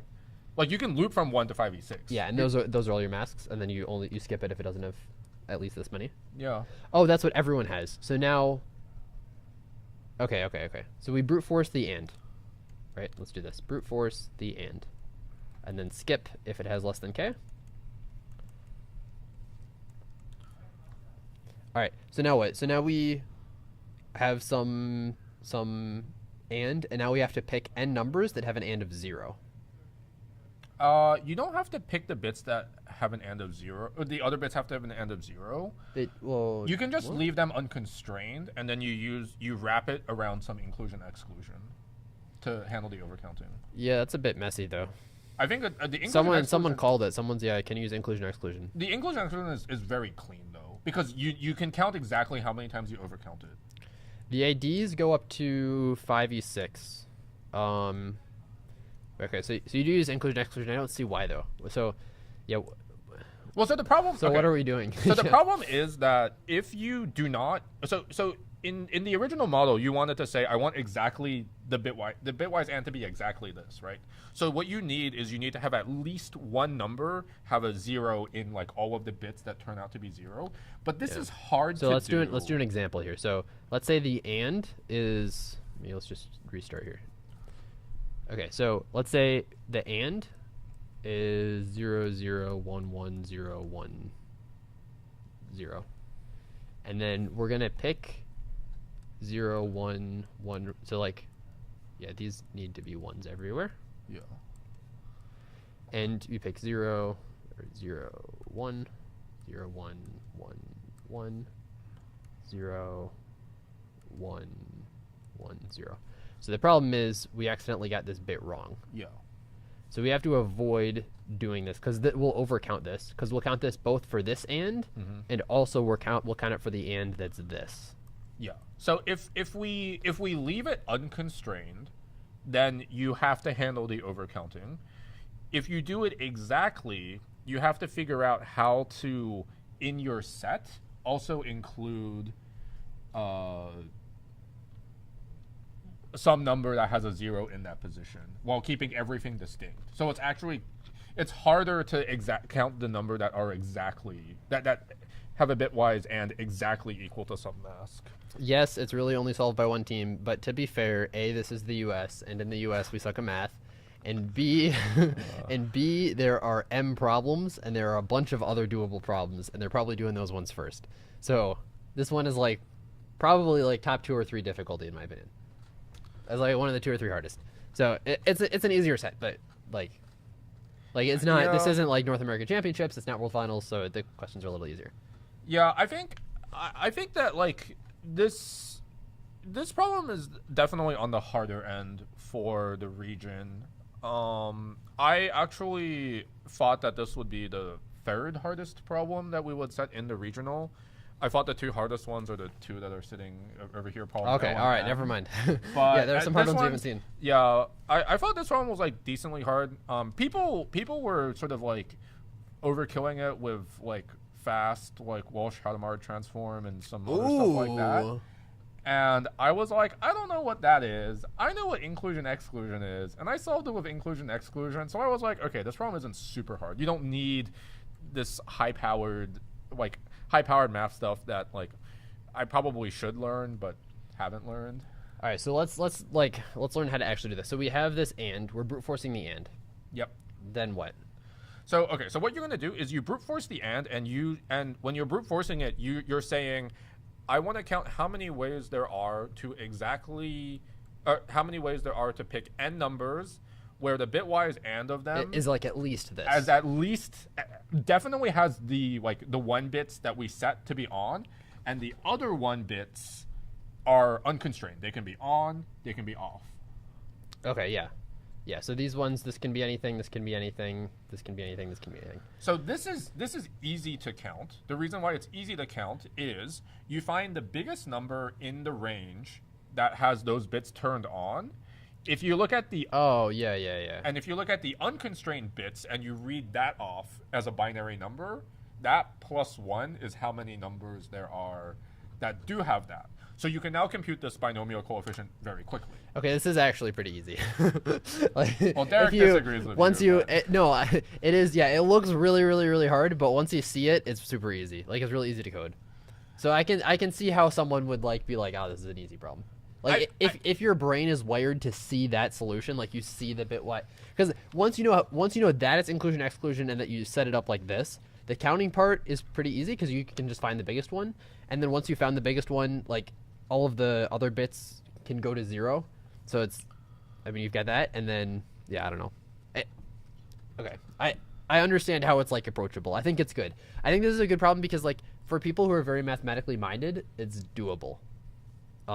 It is basically a math problem. Like, yeah. Like you have to have some like comfort with like the combinatorics of like inclusion exclusion. I think if you know the higher powered things, you can definitely still solve the problem. But if you know the high powered stuff, you should also know like inclusion exclusion is a pretty standard technique to know for like a lot of like intermediate combinatorics. So I was of the opinion that this isn't the hardest possible problem because inclusion exclusion is something that it appears a lot. Let's take a look at some of the other 2 then. I think we're pretty set on that. L and M. So let's do L next. I think L is second hardest, and we can leave M for the end. All right, exponent exchange. Oh, so I read this, and yeah, I can read it again. But basically, the idea is you have a really big number that's like a div2 problem, or like a div2 problem. That's like just a massive number with like a massive number of digits, and it can be in any base up to base 100. Yeah, up to base 100, and it has up to 1,000 like digits in that base, but not necessarily base 10 digits. They can be base 100 digits. Yeah. And then, yeah, the question is like, you want to make either Alice's total 0 or Bob's total 0, and you can give any power of the base to the other number. Like, let's just do it base 10. So you can give any like 1,000 or 1,000,000 or 10,000 or $100,000 from Alice to Bob, and you want to minimize the maximum number of like transfers that go from one person to the other. Yeah. So I think that so there are like a few observations that you can make, and I think a lot of them are. I think there's only one at the end that's kind of tricky. So the first one is like, let's say that both people have like the number of dollars they have is like divisible by 10. There's no reason to ever do like a $1 transaction. Yeah. So and symmetrically, let's say that it isn't divisible. Let's say that neither one has a dollar amount that's divisible by 10. Only one person should do like $1 transfers. Right. There's no reason for them both to do one because you could just cancel them. You could just not do both of them. Yeah. So are we gonna do smallest bit to biggest bit then? So this is the first. This is like the first step. So the first step is we're going to iterate over the number in like order from like the this is going to be least DP. significant bit DP, to the most isn't significant. it? No? The bounds are they're a little small. They're a little small, aren't they? So that's the first step. So the first step Okay. is we'll sort of do this. The next so your DP state therefore So it is DP. it is DP. Okay.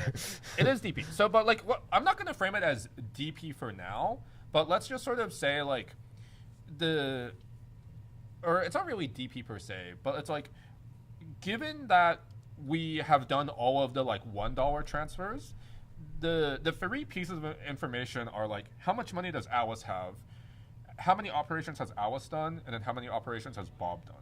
You need to track. Okay. You need to track like the number of ops that both Alice and Bob have done separately, and you also care how much money Alice has, because maybe Alice gave all her money in like the immediately prior operation, but maybe Bob gave all his money over in the prior one. So there are actually like two possible states for like Alice's money. Exactly. Yeah.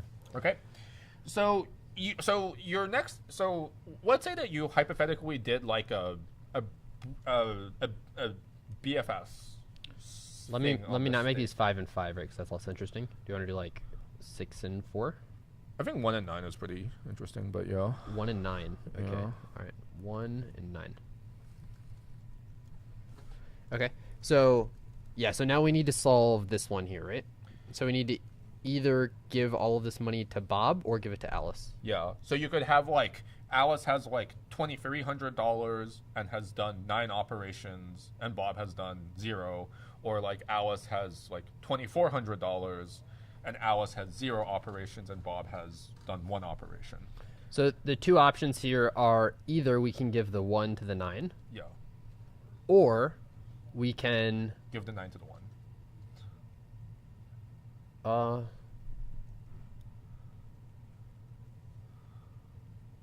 Oh wait, that's it. Yeah. There are only 2 choices. Like for a given like base digit, one person has to give up all of their money of that type in order to move on to the bigger denomination. Like if you think of it in terms of like dollar, if you think of it in terms of bills, right? Like bills isn't the proper formulation, because if you had like obviously there's an upper bound where you just sum the digits and you take the lesser of the two. Yeah, so like it's either like, okay, so for this like value, it's either going this way or it's going this way. Right? Yeah. So which way is it going? And then you have to get rid of that. Yeah.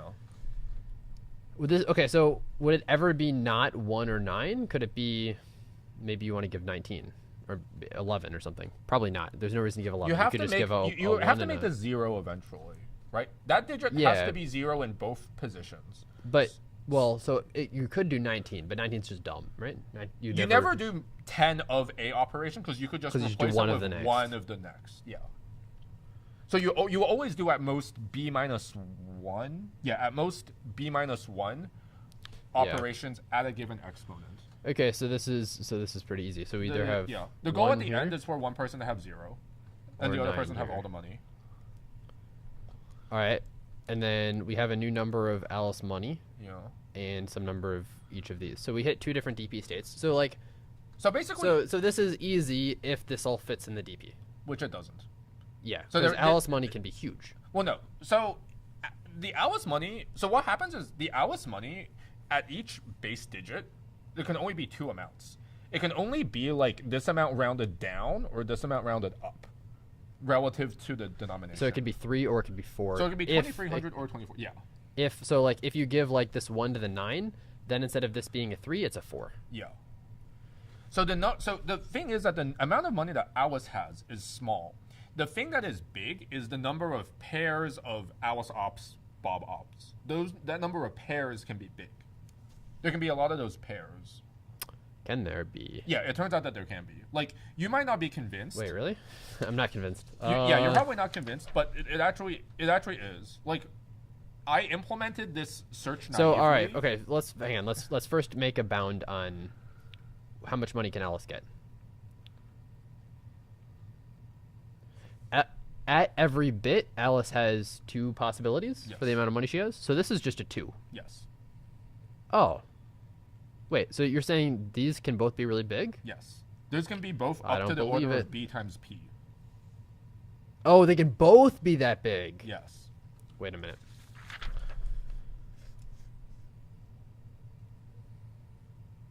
Yeah. Okay. If you do it naively, they can both be up to b times p. Yeah, yeah. All right. How do we do better? All right. So there is one more realization, and this realization is actually not too hard to. What is the goal in the end? Sorry, the goal in the end is to. Get to 0. We need person to get one 0. person needs 0, and the other person has all the money, and in doing so, you want to minimize the number of moves whichever one spent more moves doing. Yeah. You want to minimize max of Alice operation count and Bob operation count. You want to minimize the max of them. So you actually want to kind of somehow balance the two together. Wait, hang on. Idea?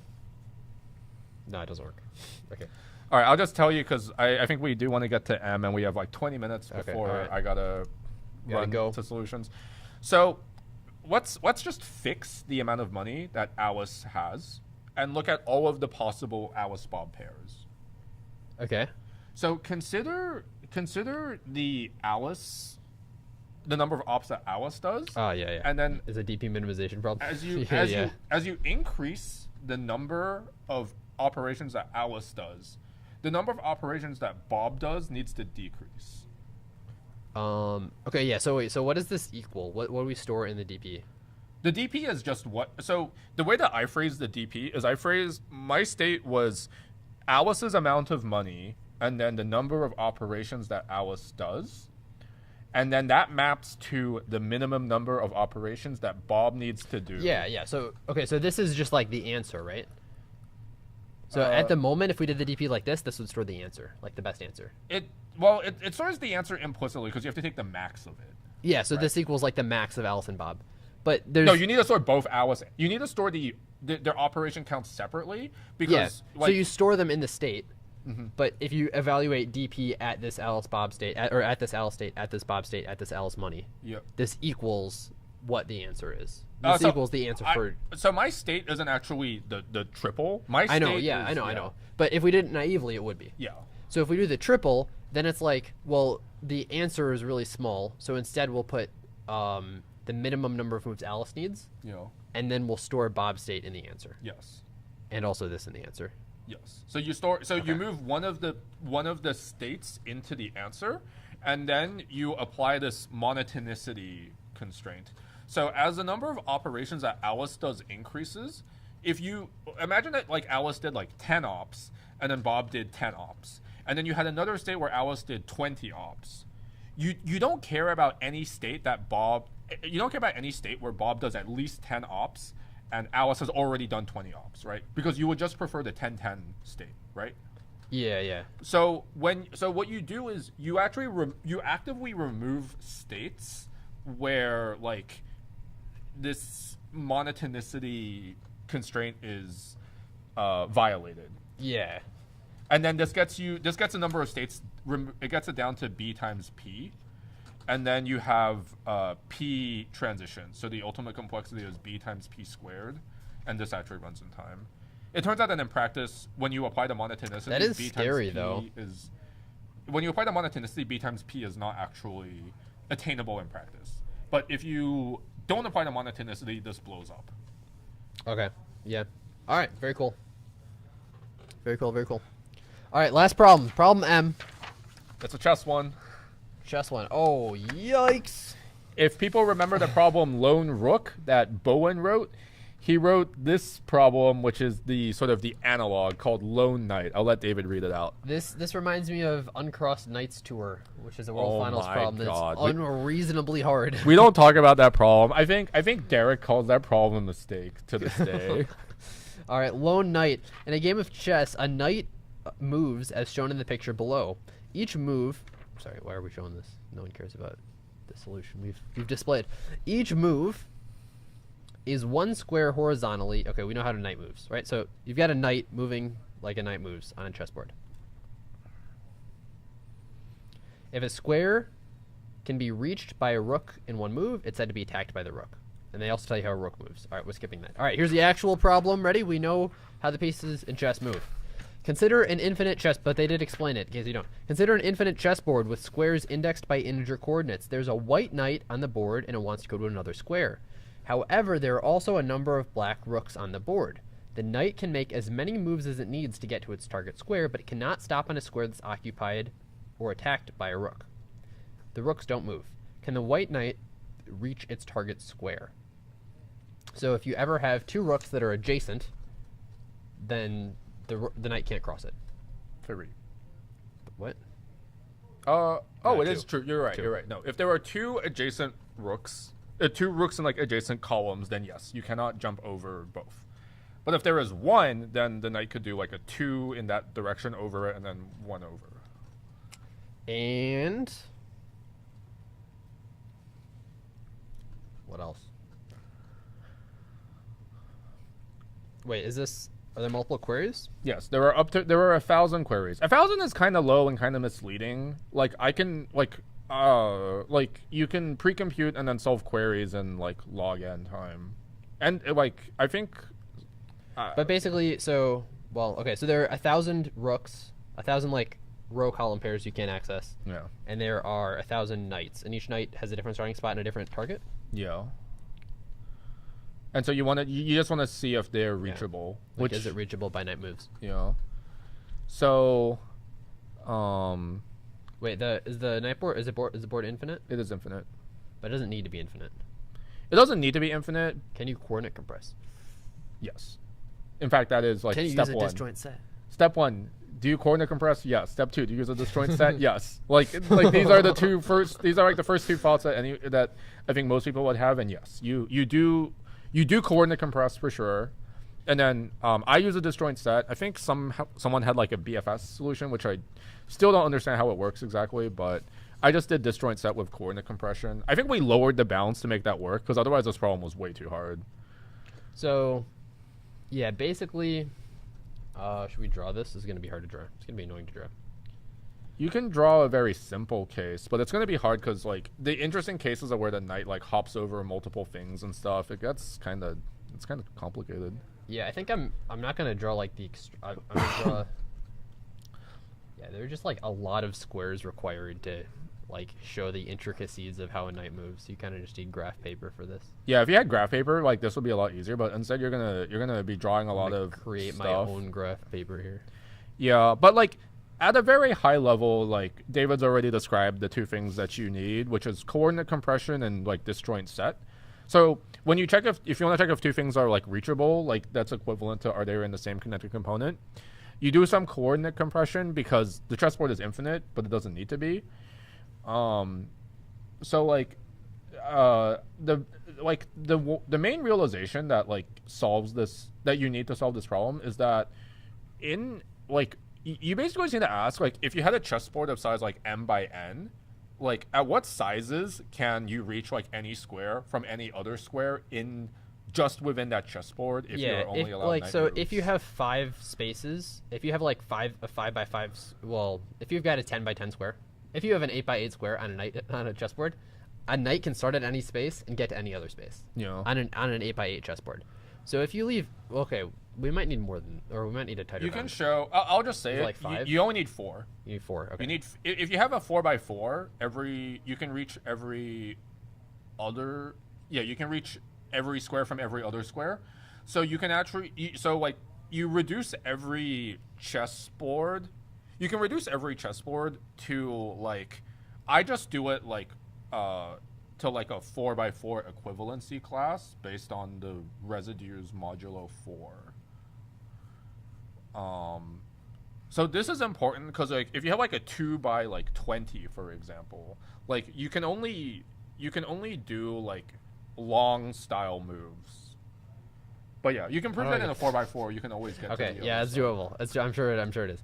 Yeah, so you have a 4 by 4. Okay, so that means you can basically, if you have a group of more than 4, you can compress it to its value 4 plus its value mod 4. Yeah. Yeah. So you can always reduce to mod 4. So you reduce every chessboard like mod 4. Okay, so yeah, let's okay, so if you have like let's say you've got a rook covering this column, and then a rook covering 1, 2, 3, 4, 5, 6, 7, 8, 9, covering this column. So this is how many columns is this? 4, 5, 6, 7. This is 7 columns, so you can't reduce it. Oh my goodness. Okay, so but the point is, if you had 10 columns, that's the same as having 6. Which is also technically the same as having 2? Oh no. Like 6 and 2 are different. Sorry. But yeah, you end up like the equivalent, like the equivalence class is just the points. You take both points mod 4, so you have at most 16 distinct possible like representatives in a grid. So okay, so you're given a grid that has, it's infinite, and it has it's 1,000 by 1,000. But really, this can be a finite 10,000 by 10,000 grid, right? 10K by 10K. It's 4K by it's like 4K by 4K actually, because Okay, you take each square and you can reduce it to a 4x4. Well, At most a 4x4. isn't it the same as like a 7 by 7? You can still reduce it to a 4x4 by equivalence. You can reduce it to Oh, 4x4 by because equivalence if it's class. 7, yeah. You don't really count value mod 7. Okay, let me try again.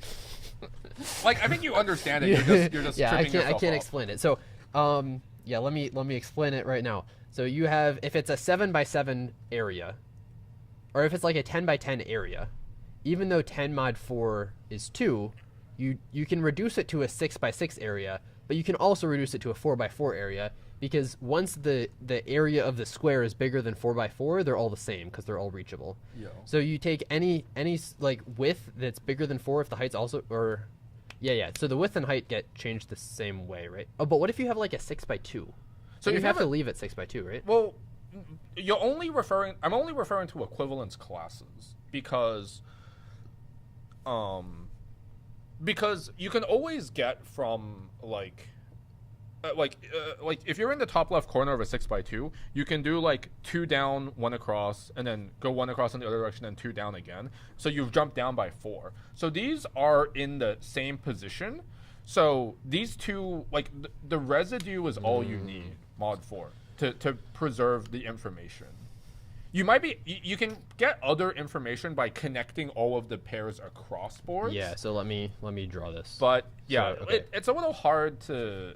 So here's the thing. So 6, 1, 2, 3, 4, 5, 6. So this is the real board. Yeah. Right. So here's the thing. So this square, and this square are all like the same, right? Mm-hmm. If you can reach one, you can reach all of them. Yeah. So the only 4, we can just do different colors here. How about that? Let's do red. Let's do green. So then this, there is some flipping going on. Do you handle that? That sounds a little annoying. Well, so what happens is because you're using a disjoint set, the flipping is irrelevant. Actually. Well, is it? The Wait, flipping, no, it's not. The What? flipping is encoded in the residue mod 4 reduction in the But equivalence class. If you have a certain height, you can't just do like the height mod 4. Like the Y matters too, right? They're not like independent. The residue is relative to some baseline. Like if you can get to any square in this row, if you can get to this square, you can get to every square that is like 4 columns down or like 4 rows over or something, right? Like these squares are all the same, right? Like you've already shown this construction. Like all the red squares are equivalent. So if I can get to this red square, I can get to that red square no matter what.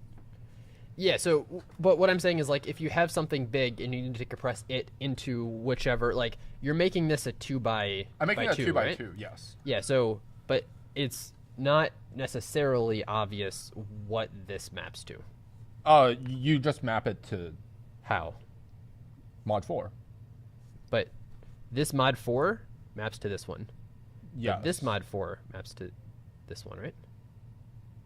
But this is in a different equivalence class. Why is, no, these reds are the same. I mean, but they're in the same connected component, but they're in different equivalence classes. You can have different equivalence classes, but they can still be like actually equivalent. You only right? have 4 equivalence classes, right?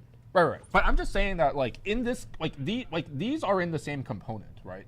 So The two reds? Okay, sorry. I guess I'm abusing like terminology when I say equivalence class. Yeah, so like this is in the same connected component, but I'm just saying that like naively, like if you shift by 4, if naively you shift everything by up to. But that doesn't work. Like if we have rooks here and here. Sorry, do you have to go? I can continue talking. We got 7 minutes. All right. If you have right, for these two, right? Mm-hmm. You can't combine these two things. They're not equivalent. But that's not a mod 4 reduction. That's a mod 2 reduction, right? I'm saying that you can always shift it, like as long as it's at least a 2x2, you can always shift the row up by 4 or the column over by 4 somehow, right? So if there's a hypothetical red here, so this doesn't turn into a 2x2, it turns into a 4x2. It turns into a 4x2, but then these two happen to be in the same, and then these two happen to be in the same. So we don't make this pink 2x2, we make a 4x2. We make it a 4x2, and then we still like expand it. All right. So so it's this. Okay, and that makes so much more sense. And so like these are in the same component, but like that's okay, right? Okay. Yeah. Okay. So yeah, you can reduce this. Anything bigger than 4, you can reduce to 4. Yeah. Okay. So we're almost there, and then there are a couple edge cases. So Derek has already brought it up in chat. The big edge case is like the 1 by n case, because in a 1 by n you cannot hop within the board. You can only hop out and into it, right? If it's a 1 by n or an n by 1, you can only hop in or out. And so what you can end up showing is if you can hop out of the component, you can like hop into it. So to clarify what I mean by this, imagine that you had a 1 by 5 and you checked if like 1 is reachable from 1 5.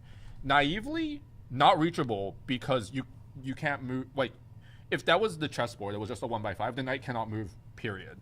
But if the knight is able to somehow move out of the board, then there is, because the rooks are because of the regularity of like a rook only blocks like columns or like rows, if you can get out of like that equivalence class, then you can get back into it, and then all of the points inside are like reachable somehow. I don't know if that was not clearly explained. So like okay, so like so draw like like one row, and then there's a rook above it and a rook below it for now. Okay, so here's a row. Or a column, you mean? Yeah, so just do 2 columns, let's say. All right, so there's a column. And so like let's say that you wanted to get from like this square, the top one, to like the one 4 below it.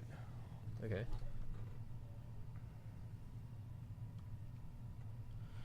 So you cannot move within this strip. So imagine that. Is there a requirement that there are no rooks here and here? That could change things, right? If there's a rook here, it might be impossible. If there's a rook there, it might be impossible. Well, then this isn't a 1 by 5. These are 2 separate boards then. That's the tricky so there's thing. a rook here and there's a rook here. Yeah, so there's also rooks above and below. So the question is it possible to get from here to here? And so the only way that you can... The claim is it always is? The claim is that if you can escape this, if you can walk from this out, you can always get back in. And if you can't get out, then you can't get back in. And here you've already shown, right? You just go here, and then you go back, and you go here, and you go back. This is the only edge case. This is the only edge case in my solution, but there might be like, but like different people. Wait, so what are we doing here with this? Like, I'm just saying that this is an edge case. Like the 1 by n case, like when there's only 1 column or 1 row, is an edge case. Because imagine that there were also rooks here and here. These are in the same equivalence class by the mod 4 reduction, but they're not. You can't actually. But they get might them. not be reachable. Yeah, that's the only edge case. Is it? Yeah, I guess that's it, right? If you can step out, well. If you can step out, you can always step back in, going exactly the opposite direction. But what if you can step out here? What if you can step up, but these are covered? Or sorry, yeah. So what if these are covered, but you could step above?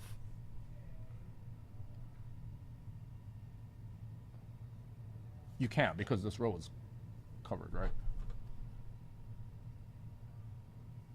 You can only ever No, okay, fine. like if this is a 1, you can only step out in that direction. That's weird. That's hard to see. It's not obvious. It's kind of not obvious. Yeah, that is hard to see. So, okay, all right. So there can't be any horizontal lines because then this wouldn't be a 1 mod 5. And then if there aren't any horizontal lines breaking this, if you like the only time you wouldn't be able to get between these, like the only time you couldn't do this zigzag, let me use a different color. As if they were both blocked somehow. Yeah, if they're both blocked on both sides. Otherwise, you can definitely zigzag. So the only time you can't do this is if, yeah, this and this. And that's literally the only possible case. Otherwise, if it is a 1 mod 5, it's reachable. Wow, that's tricky.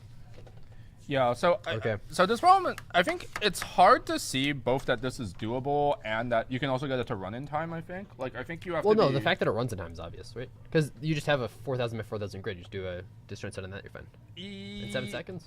But, I mean... 4,000 squared? But the number of edges is kind of big, because you have to... Nah. In each square, you have, like, 8 choices, and also, like... Nah, you just have 2 choices in each square.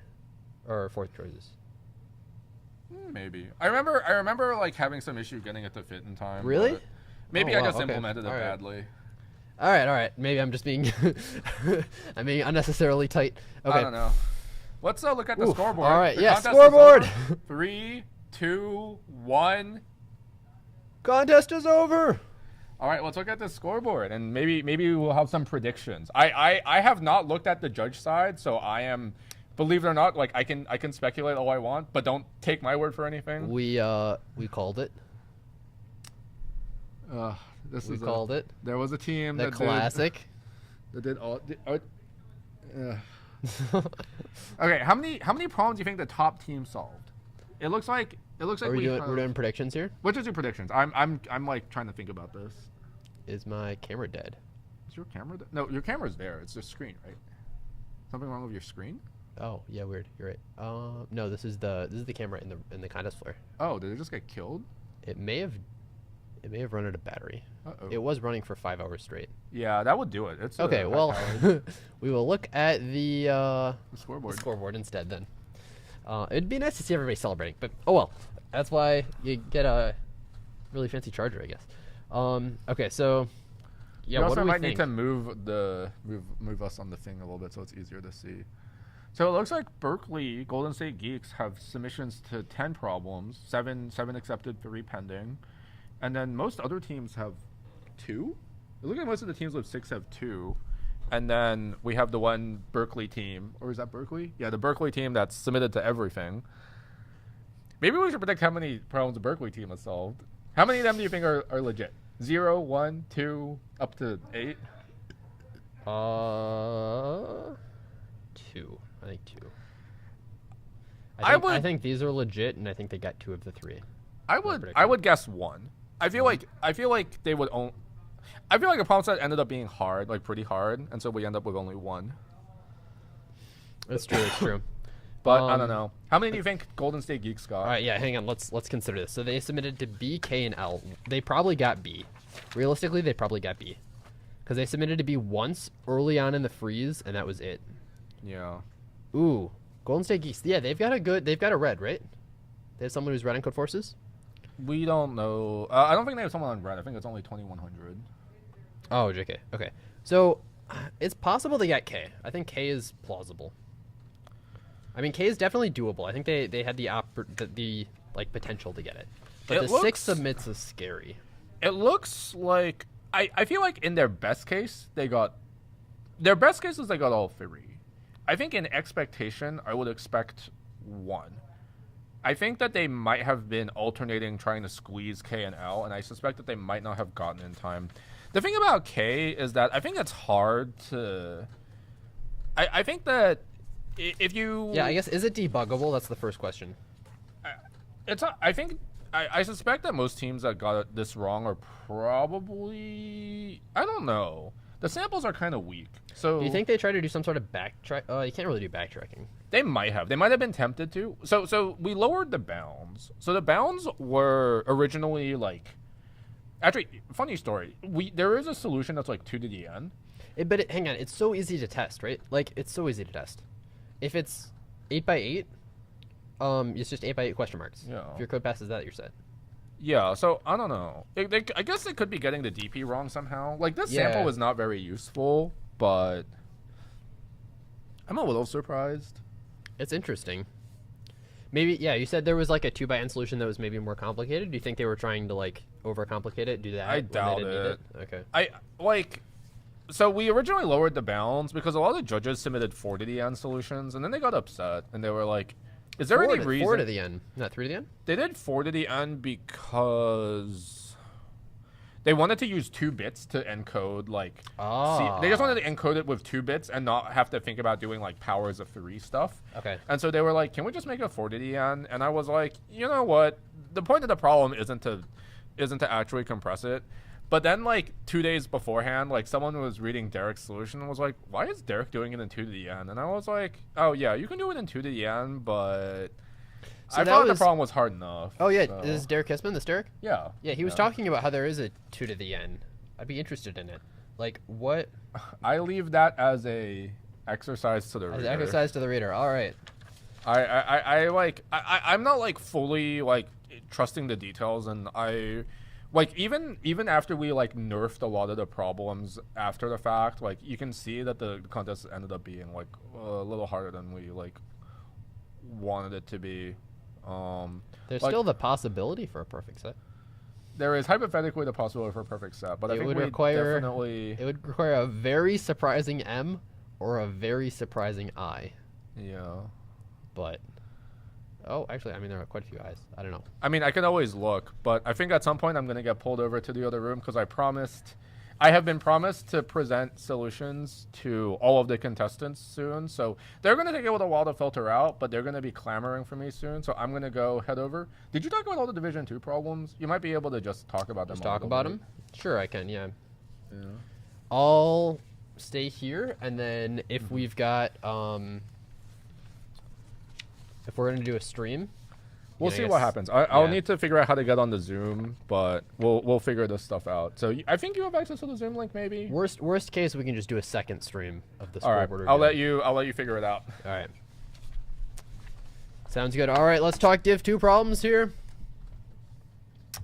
We can take a look. All right, so this is Div 2. It's got the same 3 dice problem. This is either some brute force and backtracking, or you can do brute force the first one and then do 2 connected check to see about the second and third dice. See if it's possible. Yeah, all right, so that's problem A. We've talked about that already. Problem B, alchemy, we talked about that as well. That's a Div 1 problem 2 problem as well. Problem 2 is a bit confusing, right? We get the Champernoun count. Champernoun. Yeah, Champernoun.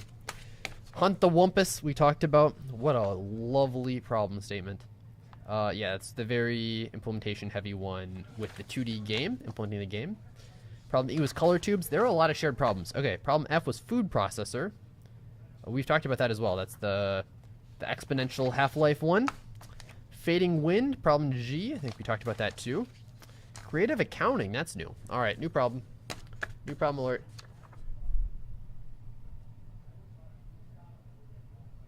To the golden ratio. Interesting. All right. Let's do creative accounting here. While we stall for the scoreboard reveal, in case that's happening. Problem H, creative accounting. When accounting for the profit of a business, we can divide consecutive days into fixed size segments and calculate each segment's profit as the sum of its daily profits. So we can choose a 7-day segment in our accounting terms and then use the weekly profit. Or we can have flexibility for this segment starting day. For example, the weekly profit can start on a Sunday, Monday, or Wednesday. Choosing different segment starting days may sometimes change how the profit looks on the books, making it more or less attractive to investors. For example, we can divide each consecutive 10-day profit. Yes, I'll give you an example. But basically, if you have a bunch of days and you start accounting on a Wednesday, then you might never have a day where you have negative profit. Okay. We say that a segment is profitable if it has a strictly positive profit. In the above example, only 2 out of the 4 segments are profitable. But if you start a different day, you can get 4 segments that are profitable. So given a list of consecutive days of profit and an integer range, you can choose any segment size within that range in any starting day for your accounting, what's the minimum and maximum number of profitable segments you can have? So you're given N days on the book, and L, which is the minimum segment size, and H, which is the maximum segment size. You want to know minimum and maximum number of profitable segments. So, and then you have the daily profits. Okay. All right, so this seems rather doable, but a bit tricky. So, first of all, can we brute force it? So we have 3 times 10 to the 4th. Yeah, so is this 10 to the 4th squared? So let's think. So if we brute force the length, and then we brute force the starting point, and we try it every time, then this is going to be n squared, right?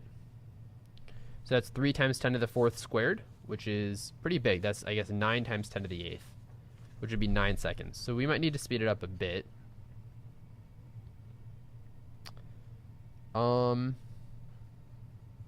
Interesting. So, yeah, so once we've calculated it once, we can calculate shifting this over by 1, right? We can say, what are the sum of values at each mod? Yeah, I think that's the solution. So if we know the size of the window, if the window is size 5, we're interested in the sum of values at the array at each position mod 5.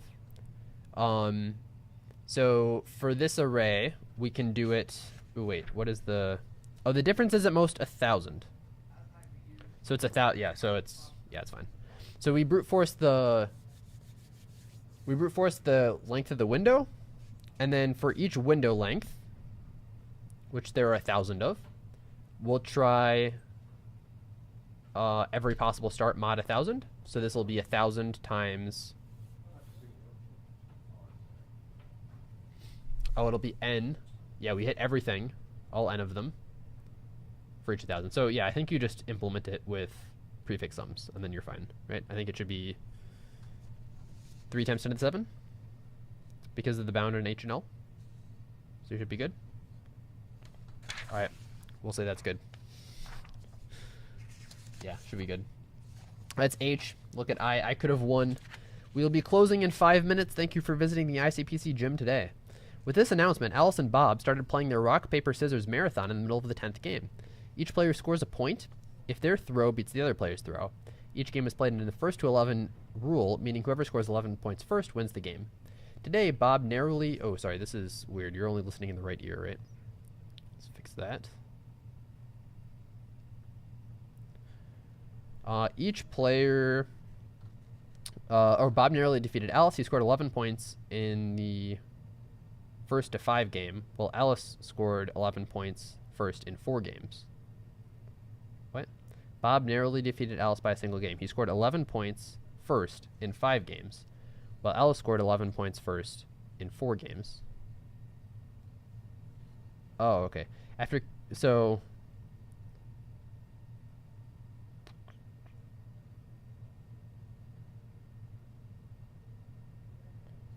you get 1 point per game, and then you get 11 points first if you win the game. And then you have a series of 5 games. Okay. So after carefully inspecting how each game was played, however, Alice realized that she could have won more games than Bob if they played under slightly different rules, in the first to 5 or first to 8 instead of the regular first to 11. Given the sequence of points Alice and Bob scored, determine the value of all such k that Alice would have won more games than Bob in the first to k rule. Both Alice and Bob start with 0 points at the beginning of the game. As soon as one player reaches k points, that player wins the game, and you start a new game. Okay, so you have 2,000 letters, so you implement it. Yeah, that's it. So you say you're going to brute force the length of the game.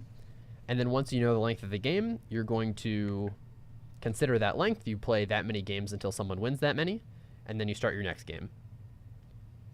What if they don't finish their game, though? Oh, then you play first to 11?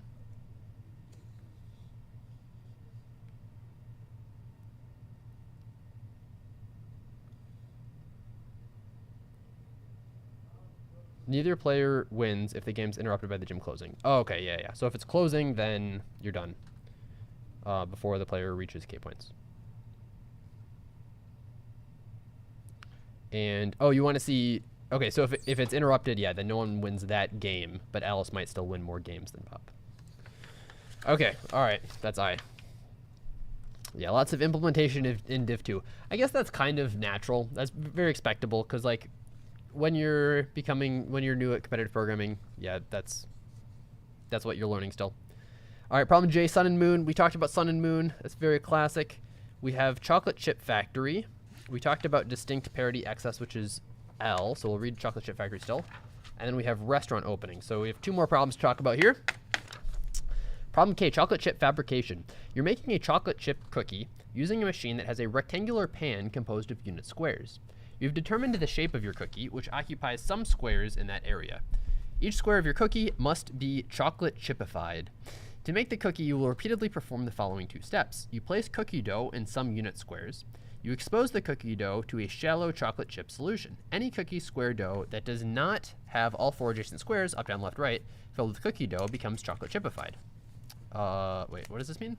You expose cookie dough to a shallow chocolate chip solution. Any cookie square that does not have all 4 adjacent squares filled with cookie dough becomes chocolate chipified. So you can place cookie dough in some squares, or you can expose cookie dough to a solution where... Oh, I see. This is kind of difficult to explain. But basically, you can place cookie dough on some squares, and then you can basically expose everything that's on the perimeter, that's on the outside. You can turn all of those into chocolate chips. So you can add dough to new spaces, or you can place, or you can turn all of the border from dough to chocolate chips. And I bet the question is, how many moves does it take to do this, BFS? Yeah, what's the minimum number of chocolate chip solution exposures required for you to make the cookie? So it seems like a... Wait, what is X? You have to do everything?